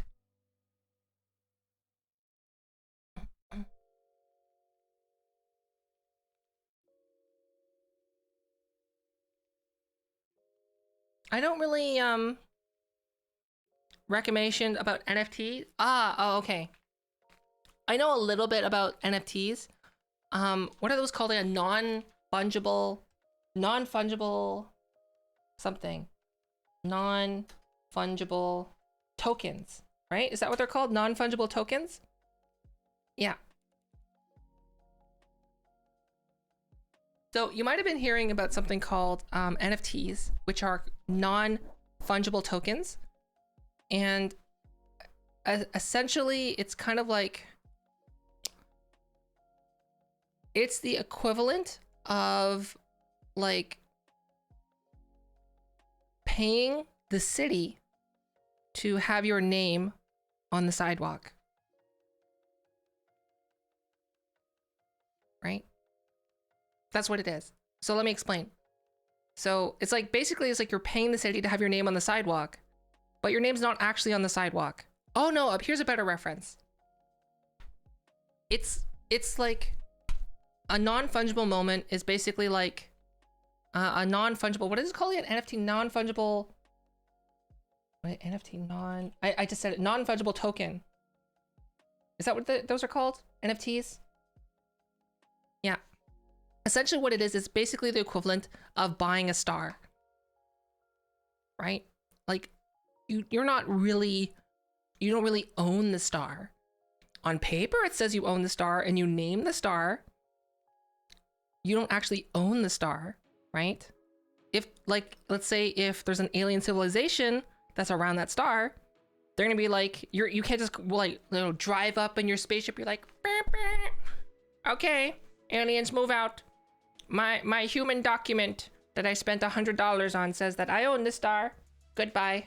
Your planet is mine now." Right? They're not gonna honor that. So an example of someone doing NFTs, non-fungible tokens, essentially is like Logan Paul. I heard that he's doing a lot of them right now. And basically, like, if you look, it's like $10,000 for moments. So like, if you look on it, I was like, it was in the Philip DeFranco video. He was talking about it too. It's like a 10-second moment of him unboxing like a Pokemon card, like a really rare one, and goes like, he's like, whoa, like that. And the thing is, like, you don't own the copyright of that moment. You don't own that part of the video. You can't use that part of the video in your own commercial rights. Essentially, you just kind of have like the equivalent of having that, like, I own this star, but you don't really own the star. It's like, it's kind of like it's like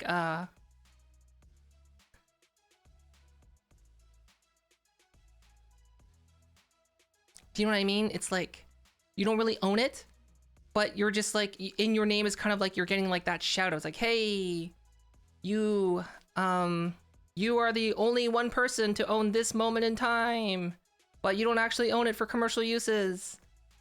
$10,000.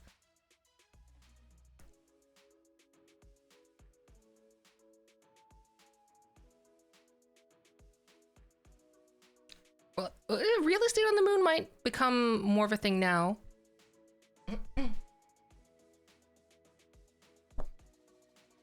Oh yeah, there's trees that say nobody can own them. That's true. That's true. That's true. Okay, here's another thing too. Is NFTs are really good, I think, for this is echoing Philip DeFranco. Is like he made a pretty compelling argument. It's really good for artists. If you think about it, right? Like, think about it this way, like an NFT is kind of like having like, and like an all, like imagine like you own the moment of being able to spend time. Like imagine if you can turn those NFTs into tangible things, I guess. So like if you have like a whole year of like NFTs from a specific music group, like you bought all the NFTs like for different segments of their song, then like you could like get an all access pass or something. I don't know. I could see it being really good for artists.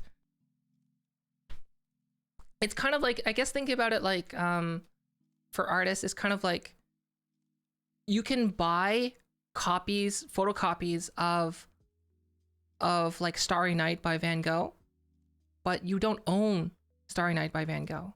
But you own that one particular like limited edition copy, like that high quality print, like with gold leaf or something on it, that was like released by like the museum.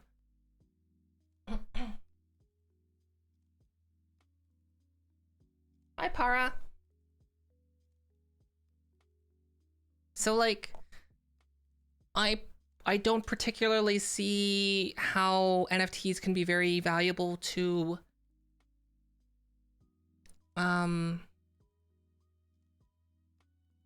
regular streamers without like looking like you're taking advantage of your audience. I can definitely see how it'd be useful for artists though.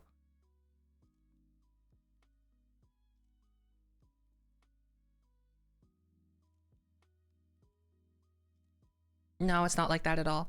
Basically, if you look at like the fine print, it's basically it's like you don't own anything. You just own the experience of this moment in time. You own the experience of it. That's it.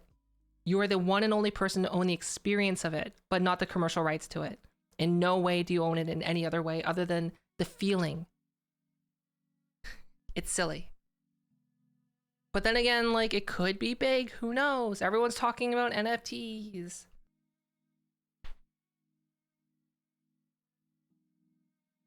But the thing is, though, like, if it can be bought, doesn't mean it's going to be, like, valuable, right? Like, people can buy Pogs. Are Pogs going to be valuable? No.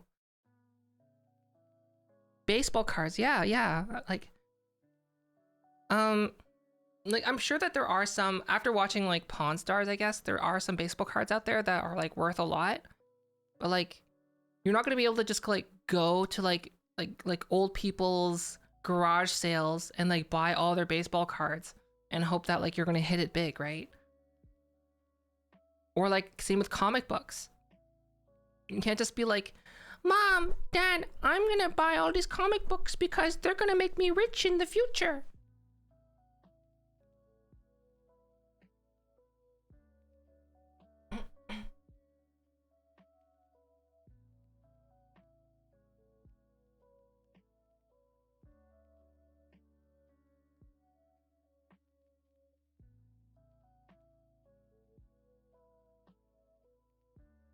Yeah, that's the thing. But like,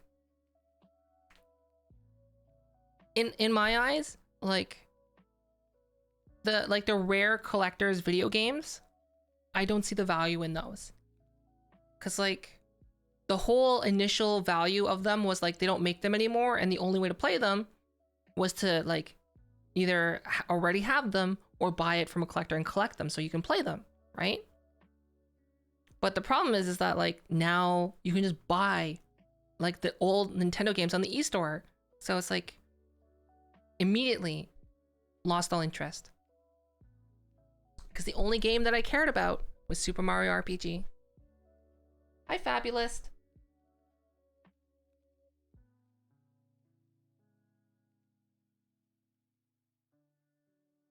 Oh yeah, I had to learn about what FOMO meant. Domo kept talking on his stream about FOMO, and I'm like, what the heck is FOMO? I don't know what FOMO means. So I Google it, like, what does FOMO mean? Fear of missing out. I didn't know that. Oh, and then also cap. I didn't know what cap meant. I'm not really hip to the beat. I'm not a youngin' at heart.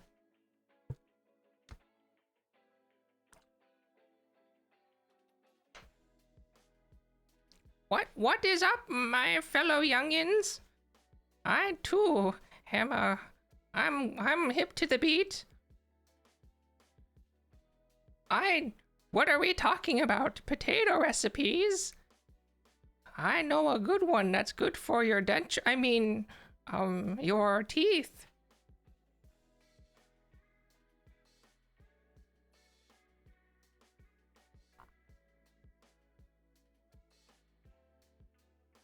Yes, I too have real teeth. Yes. What? Yes. We all have teeth. Oh, and we all have oxygen tanks. Isn't that cool? That's what the kids like, is the flavored oxygen. I like mine plain.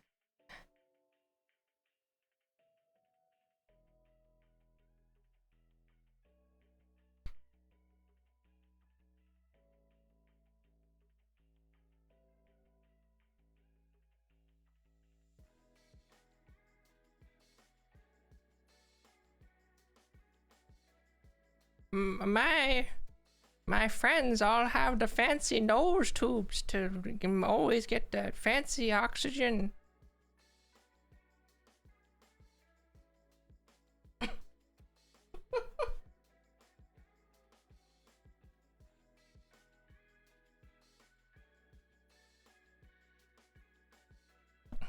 You know, it's like they say I can be one of those cool flappers like you. That's a term you still use, right? Flappers. With your large shoes and baggy pants and bicycles.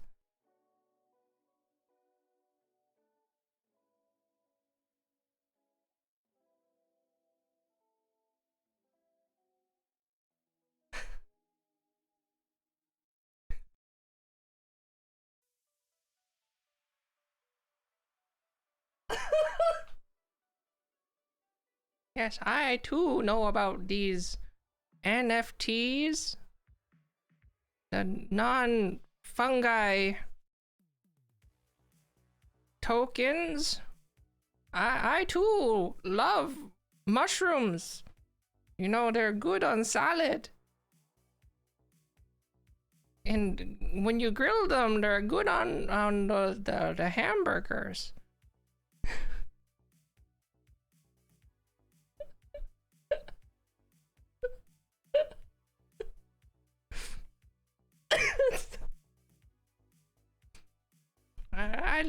I love being cool.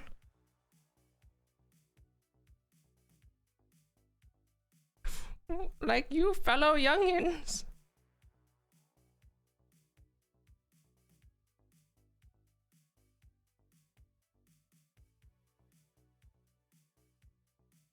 Wait, I'm actually curious. I do have one comic. I wonder what it's worth. What is it? Archie. Yes, I too love the comics. I have then Archie comics. Archie comic #1. Value. Oh. Mine's in really bad condition though. Well, I just looked at the price. Apparently Archie okay, this has to be like in mint condition. Why is it worth so much? What the heck is this?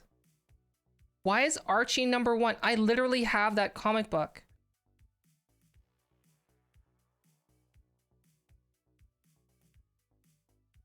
Okay, so the one that I have is probably, oh, yeah.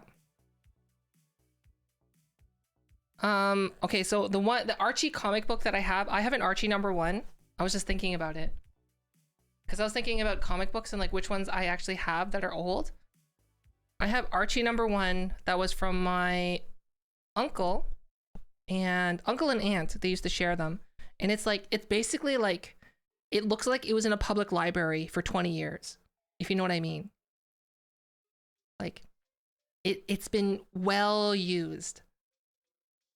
So, considering that it's probably in like the worst condition, it's probably worth, on the bottom of the list, oh yeah, there's the rating system. It's worth $4.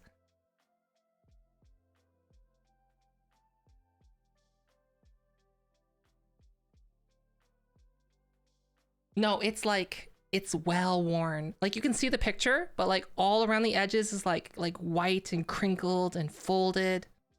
And the inside is all folded too. Hi, QB. Okay, see you. So it's probably worth $4. But like, oh my gosh, why does a mint condition one go for $175,000? What is this? Why? Why would someone pay $175,000? You can literally just get a scanned PDF that's been restored if you wanted to read it. Like, maybe I just don't get it. Do I just not get it?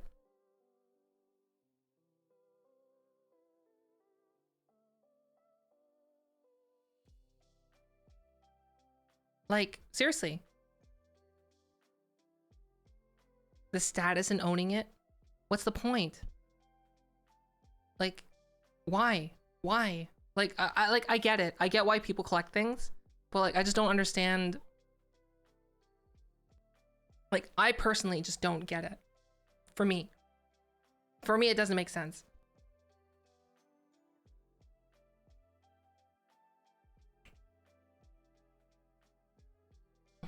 Like, if I had a lot of money to burn, I guess, like, if I was like, I don't know, like the 0.1% in terms of wealth in the world, sure, why not?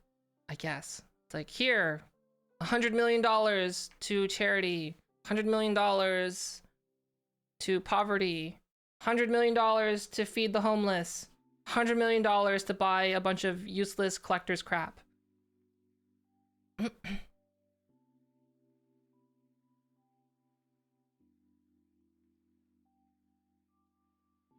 That's the thing though, is in Korea, lookism is like a huge deal. Like, oh, you don't look successful, you must not be successful. It's like, oh, you're wearing like non-brand name things? Gross. Oh, you don't go to Starbucks? Get out. You must be like homely.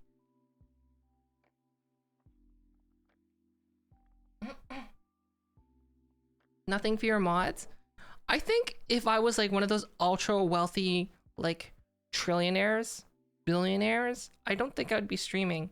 I think I would grow up in like an entire bubble of a world where like, do you know what I mean? Like growing up in that kind of environment fundamentally changes you, right?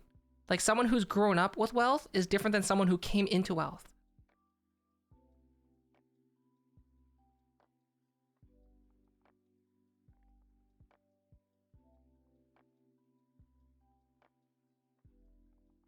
But like, if you think about it though, like look at what I always just, that's why I really like Bill Gates.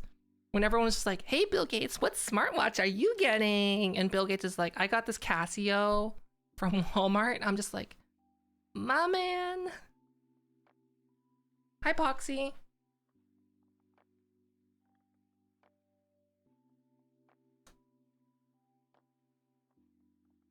Huh? Oh, it's Celty. That's why I'm like, what the heck? Hey, fellow Canadian, it's Celty, sometimes VTuber, sometimes Facecammer. You can check them out right here. Sometimes they play VR chat. Sometimes they play Stardew Valley.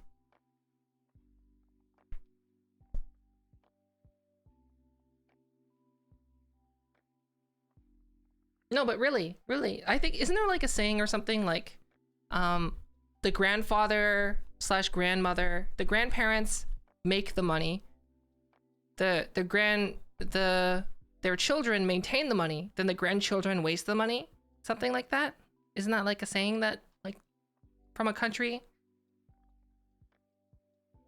I heard that before.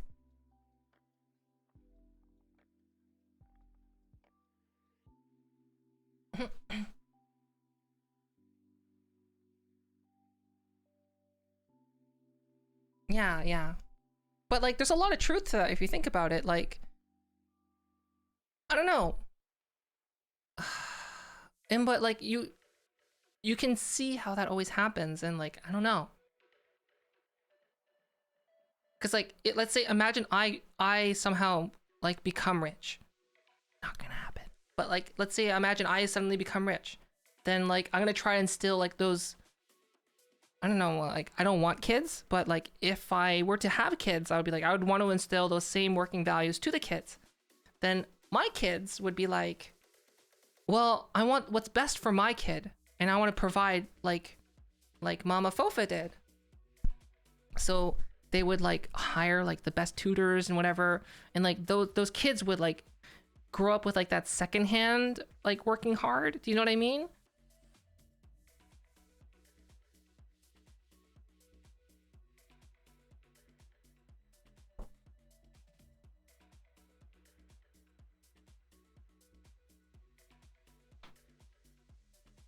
I don't know. Like, I wouldn't say that, like, I come from...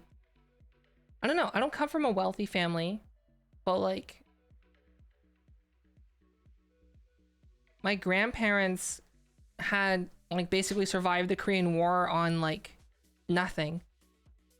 And then they're the ones who worked really hard to provide for their kids in Canada. Like, basically, they, like, literally scraped every penny together to make things right. And then my parents and my aunts and my uncles, like, all, I don't know, they all became like, they all went to university, they all got their degrees, they all got scholarships because they're super smart, so they didn't have to use the grandparents' money. But like, they all keep to themselves, do you know what I mean? Like, they don't really talk or communicate with each other. It's like, it's very closed. My family doesn't speak to each other. Like, there's no communication. It's all like formalities. Like, oh, hello there, sister. Yes, hello there, brother, right? That's what my aunt and uncle basically do. Hi, Marmar. I don't know, like, I don't know what I was like. Because, like I said, retrograde amnesia, right? So I feel sometimes like, am I the black sheep of the family? I went to university. I got the student debt. Well, I'm the only one in the family that got student debt.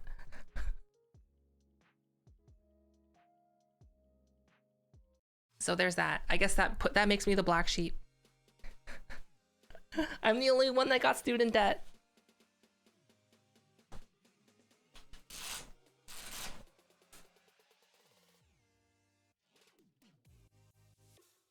Yeah, I'm the only one that got student debt. I guess by this age, I'm the only one in the family who doesn't have a house and a mortgage. And, you know, do you know what I mean? Compared to my aunts and uncles and my parents, I'm literally like so far behind, I guess, in their eyes. But I don't really care. Cause like a lot of it was like about pressure, right? Like I said before, like when I was talking to my grandparents about, or my parents about going to culinary school, because I was really interested in cooking. And they literally said, if you go to culinary school, we will kick you out. They weren't kidding.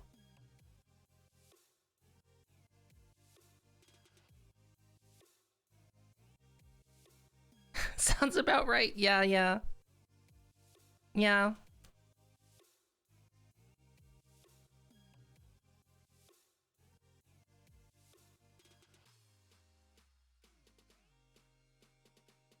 Oh my gosh. I wanted to go into photography too. Yeah, my family did the same thing. When I was like, But it's like, but I'm going to university, and they're just like, university, eh? But they're like, no. No one in our family is going to be a photographer.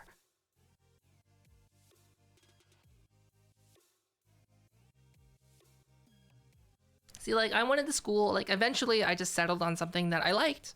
At least how I was different, I was like, was teaching.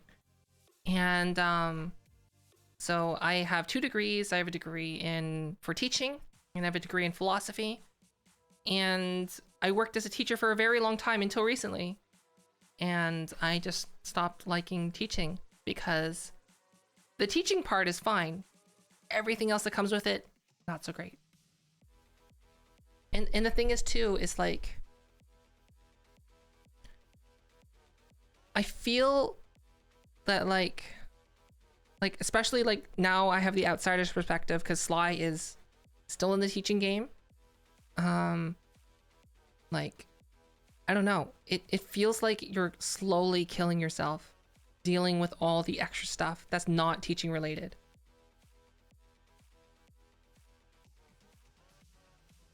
Has my neck gotten longer? I don't think so. Has it? I don't think so. I didn't change it. The only thing I changed was my my facial expressions. But like once you notice it, is it? It's literally the default settings. Is it?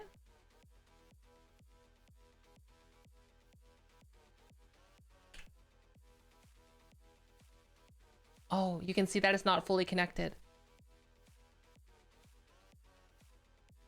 I didn't connect it on mine. I do a better job on other people's models than my own. Shh. It's true though. Well, I do. That's the thing. Like I was working on other people's models and like literally Shane, one of my mods was like, Fofa, why is their model just tracking way better than yours? And I'm just like, because I put more effort into theirs than I did with mine.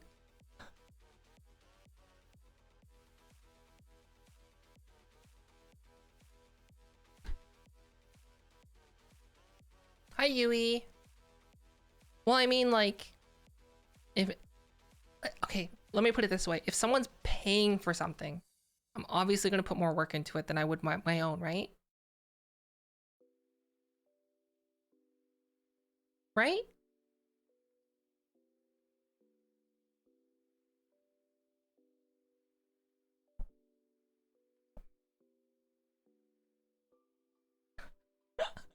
Well, like, I don't know. Like, for me, like, I have the standard of if it's good enough, it's good enough. But, like, do you know what I mean? Like, if you do it for someone else, you're like, oh, it's for someone else now. Like, the pressure's on, right? You have to do a good job for someone else.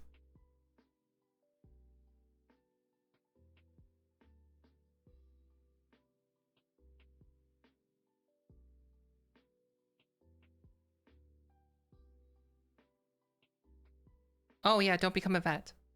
I already know that. I've heard stories of horrible owners and dealing with horrible owners, and there's nothing you can do.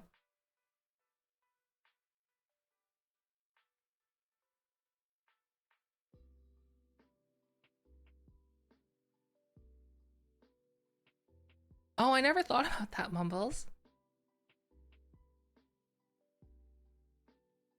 It's like,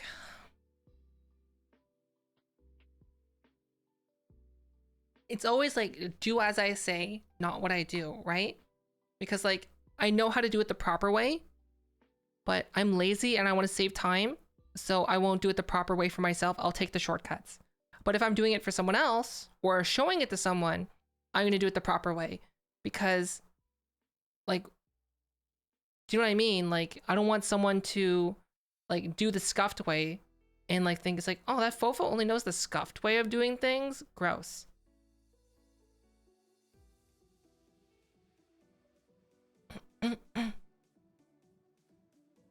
I probably should connect the head, I guess. The neck is not longer than normal though. This is the normal length. Hi, Wingding. Hello. Hi. Thank you. Thank you for the 6 months, Wingding.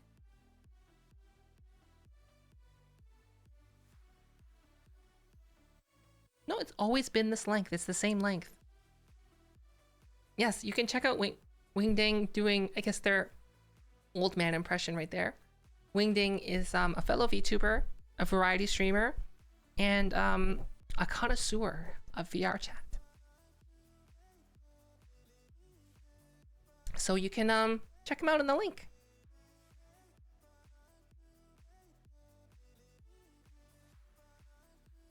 In my eyes anyways, is I'm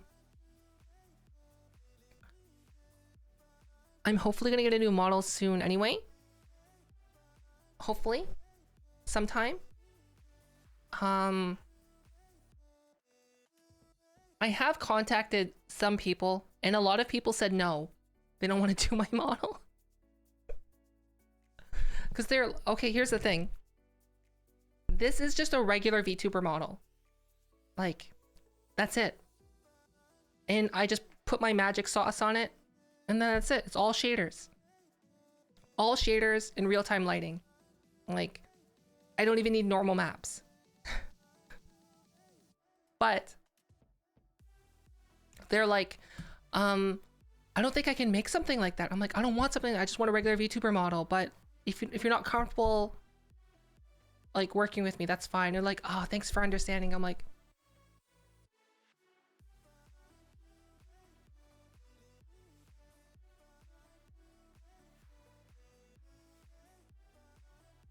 yes, there's Rush.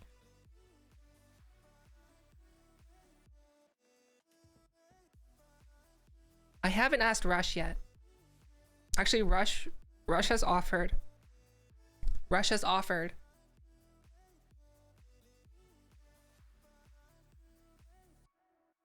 But here's the thing. It's like, even though Rush has offered, Rush kind of likes doing fantasy, like the super pinup, like thick thighs, like small waist kind of a models, which there's nothing wrong with. It's just, that's not the style I'm going for. Do you know what I mean? And like, I don't know. They even said, you know what, it's fine because I can just make the adjustments afterwards. No problem. And I'm just like, but I don't want to make them work on something that they won't like. And Fabulous Roast Potato, you know what I mean? You know what I f***ing mean, right? I don't want to make someone work on something they don't f***ing want to, right?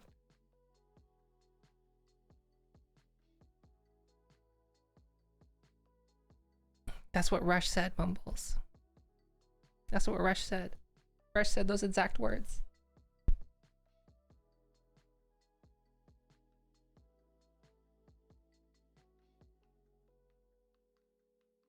Well, I'll show you my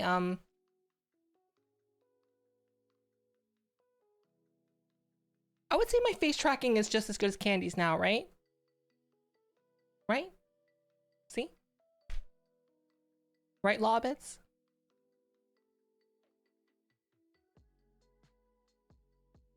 Did I bleep myself?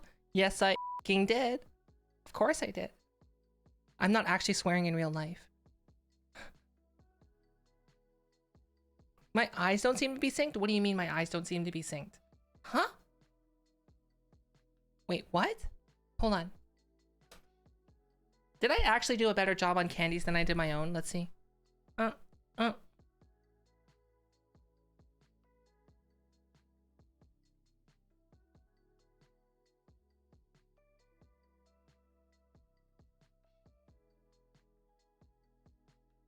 think I did a pretty good job. Yeah. The new one, all I've changed is I changed the smile so there's no more like you know, the super like Joker smile. It's not there anymore, and I added more eye movement. It's just Candy is more expressive IRL. That's the thing. I'm not a very expressive person, I guess. Yeah, yeah. Candy is purposely like pushing her face to be like, hey.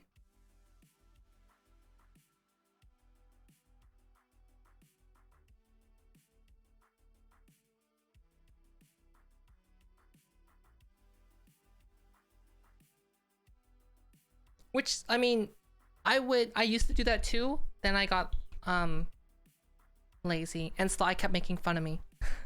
It's like, why are you making those silly faces? Because I'll be like,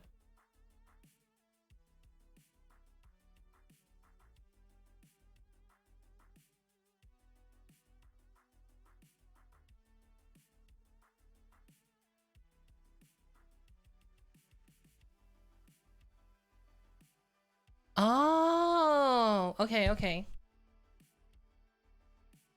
Dreadnought, you failed.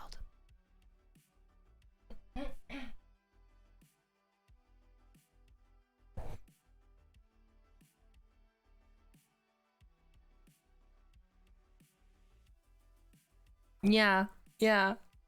I'm glad that she's enjoying it. And there's I included some hidden surprises that were not included in stream that you'll see on the day of our reveal, I think. So get excited.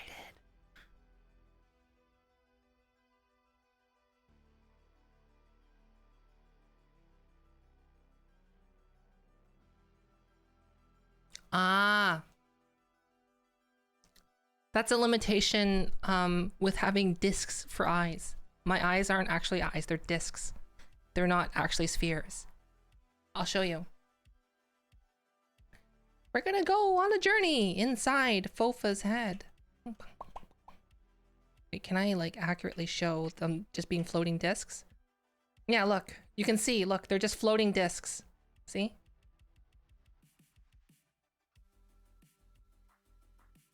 They're just floating discs. No! So, that's basically it, right? They're floating discs, and that's the reason. Not many VTubers have spheres for eyes. I think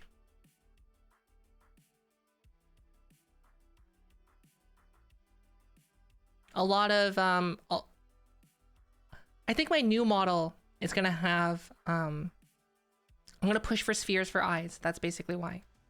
So it's for better eye tracking. You failed.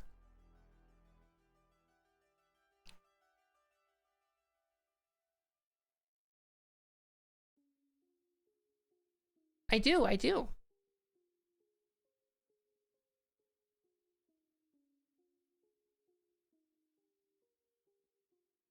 There's Athos. Hello. Hello. Hi, Ghostside King. Oh, right. I was going to show my new model. At least the character sheet that's in progress. Bum, bum, bum.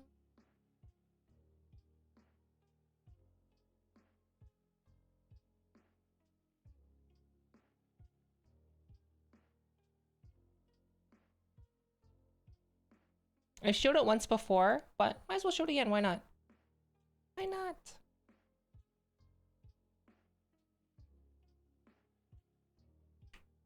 I'm really, really looking forward to it.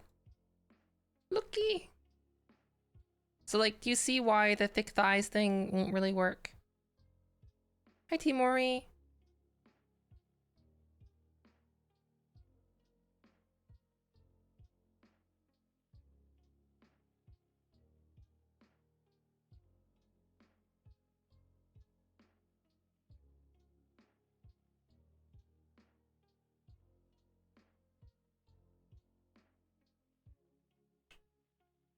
I don't know.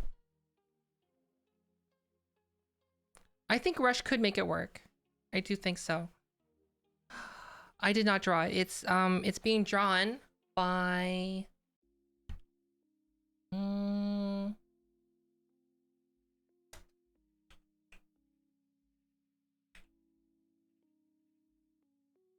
Is that it?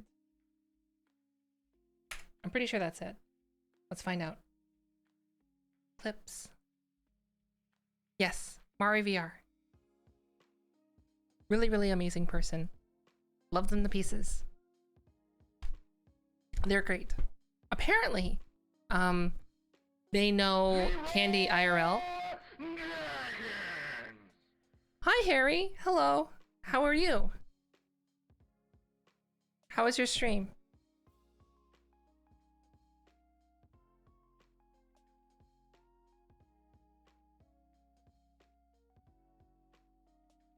Hi, child. Yes, yes. If you don't know who Harry is a fellow VTuber, sometimes IRL streamer, and you can check them out right here. They have lots of high energy, and they're really, really funny. And sometimes they invoke the power of Batman, so you should 100% check out their streams.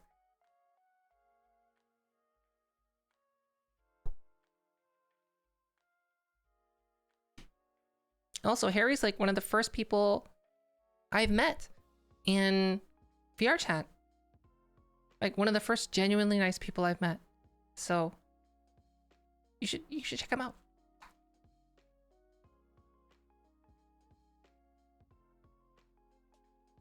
What do you mean gloves totes worth it?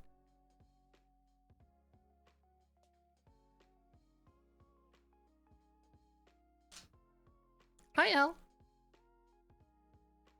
What do you mean gloves totes worth it? Well, I mean, they're worth it for me because, like, I can interact with, like, the real world, I guess.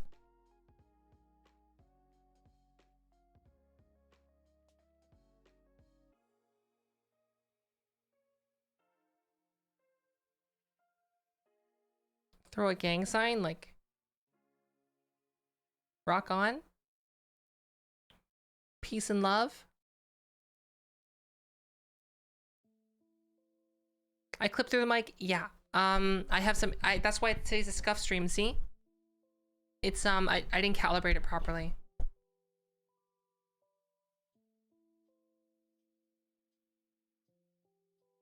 But so far, I think I'm the only one with a tracked mic. So I have that going for me. I mean, it's not hard to do. All you have to do to get a tracked mic is attach a Vive tracker to your microphone.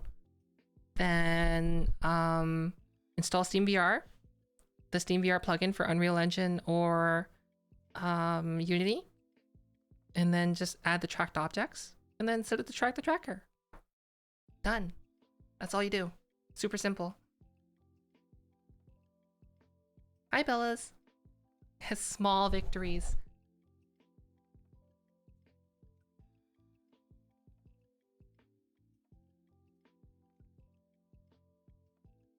Oh! One of my trackers died. Did the battery turn off? Battery? Tracked cup when, tracked cup when, tracked cup when, tracked cup when, tracked cup when, tracked cup when. Mumbles. Try as you. Thank you so much. Mumbles, thank you so much for the 134 bits. But try as you will not turn this into a castle hit stream.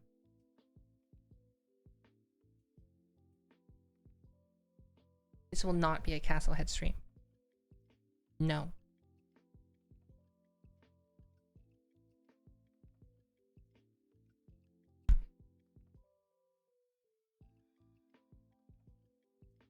Hoodie. Oh yeah, I fixed hoodie off. Hoodie off works now. See? See, go here. Boop boop. Oh, does not. There we go. Hoodie off.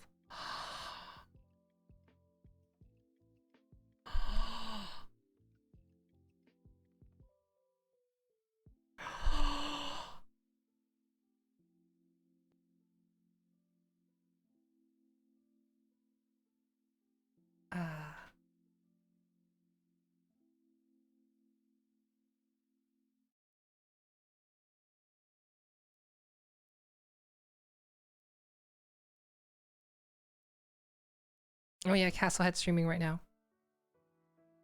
Their streams are pretty cool. I really like them. Pineapple Crusader, hello.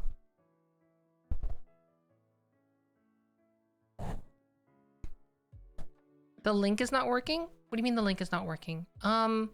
Basically, to have Oculus Link working, you need to have a computer that's good enough to run VR.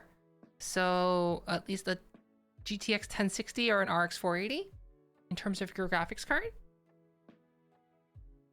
Pumpkin does not work with Big Head, unfortunately.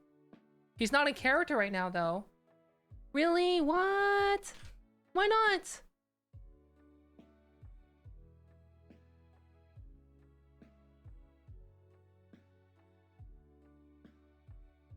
$1060, 6GB or 3GB? Oh, it is a producer stream. Oh, he has good lighting, though.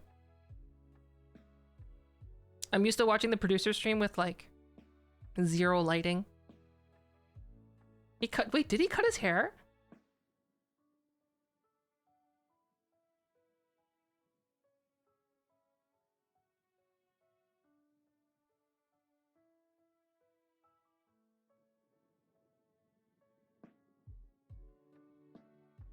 Castle had cut his hair. What?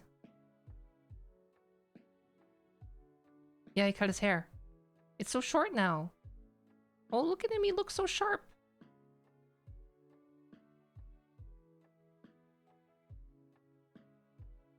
No, it's a pumpkin.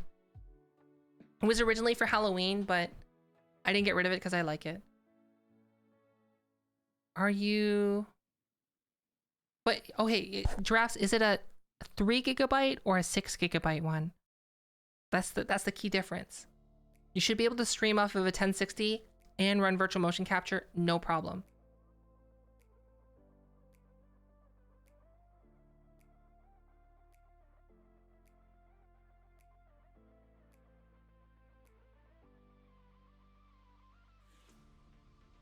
Hi, Shori. Oh. Bum, bum, bum.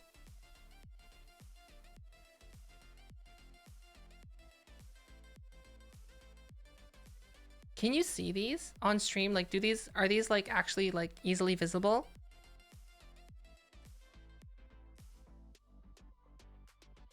Okay. Like, I was worried like they wouldn't be as visible now.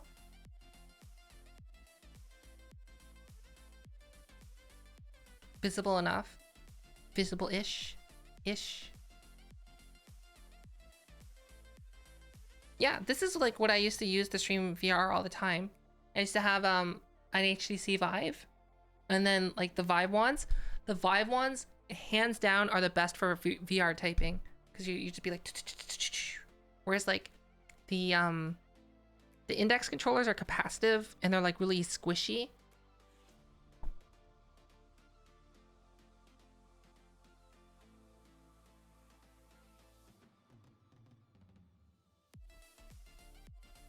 I thought they were just on top of the head. Huh? What? What's on top of the head?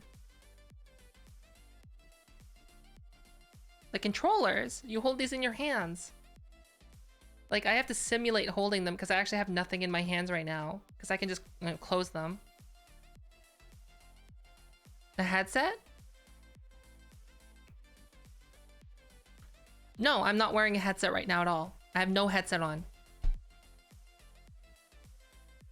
I don't have a headset on. I have, I just have an iPhone floating in front of my face. Like right here, there's an iPhone.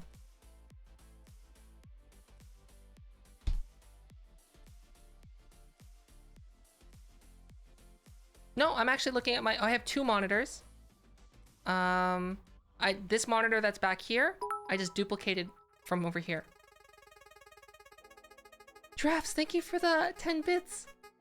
And have a good sleep.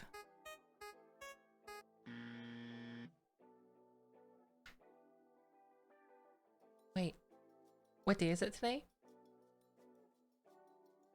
Is it Sunday? Is it Sunday?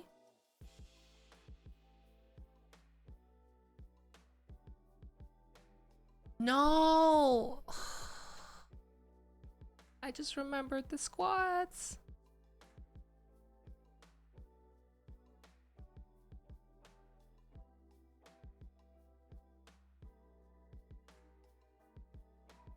No. I don't want to do squats. No.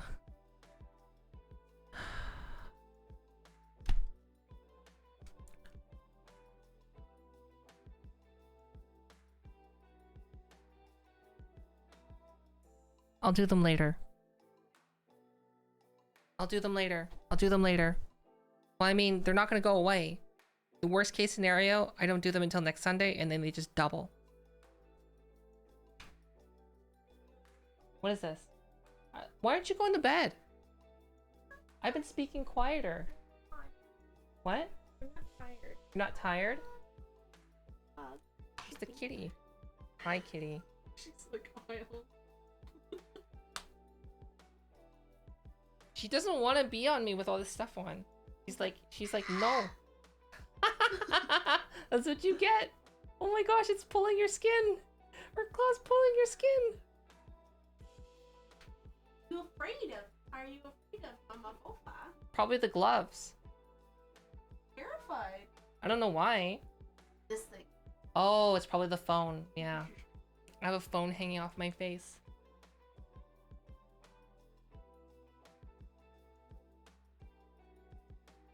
Okay. Okay, have a good night. I'm not gonna do my squats today. I'll do them next week. Think about it this way. It's delayed suffering. Hopefully no one donates any bits next week. Then that way it can stay at a nice 100. Right? Sly already left.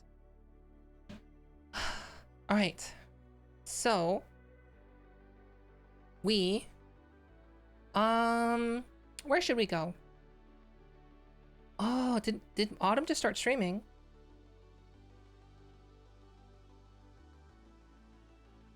I think so.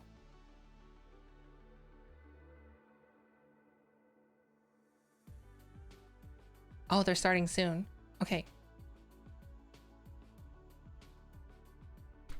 We're going to... I'm super curious. How did I come up with my name? I smashed the keyboard and it just came up. All right. We're going to head over to... Okay, so we're going to try to make this like a really great start to the stream. This is my first time being able to stream like Raid Autumn. Awesome. And what a great start to the stream for Autumn. So we do have a raid message. This is the raid message.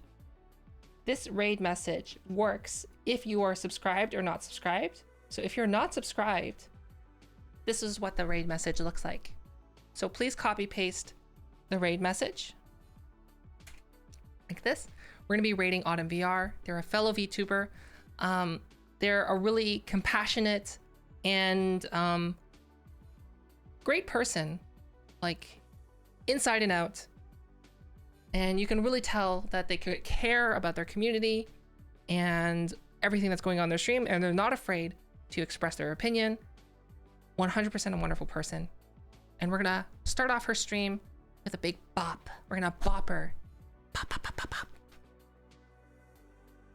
So even though I think right now they are, she's streaming VR chat, basically their streams are very similar to mine, where they're just kind of alone in a world, speaking to chat. And that's their focus of stream.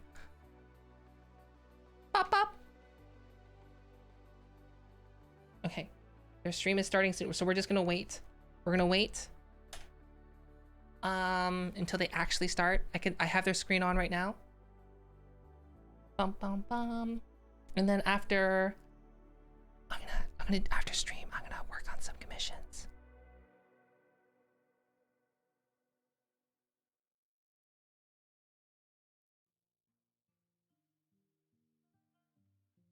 Come on, Autumn, your countdown timer. Your countdown timer finished. Welcome to Costco. I love you. Autumn. Your countdown timer finished. Okay, we're just gonna go anyway. Why not? Slash raid. Oh, they just started. Autumn.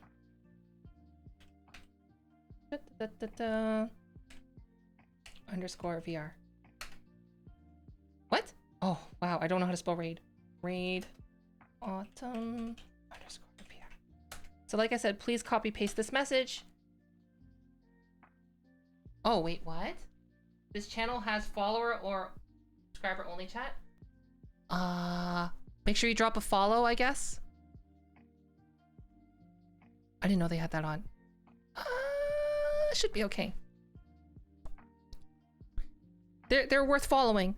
So, I never noticed because I've always been followed. Wait, what do you mean hang on a minute? What do you mean hang on a minute? Oh, okay. Can you do that? Can you do that, Mumbles? Is that okay? So we can just have the raid to go? That'd be fun. Okay.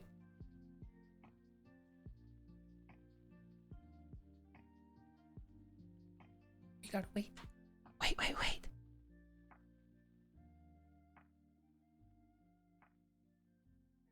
I don't see it turning off. It's not turning off. Mumbles! Mumbles!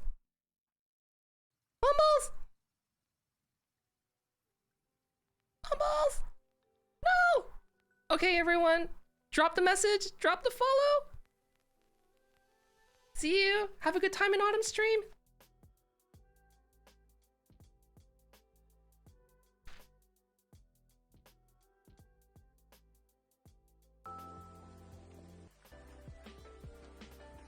Oh, toy right here. Toy right here.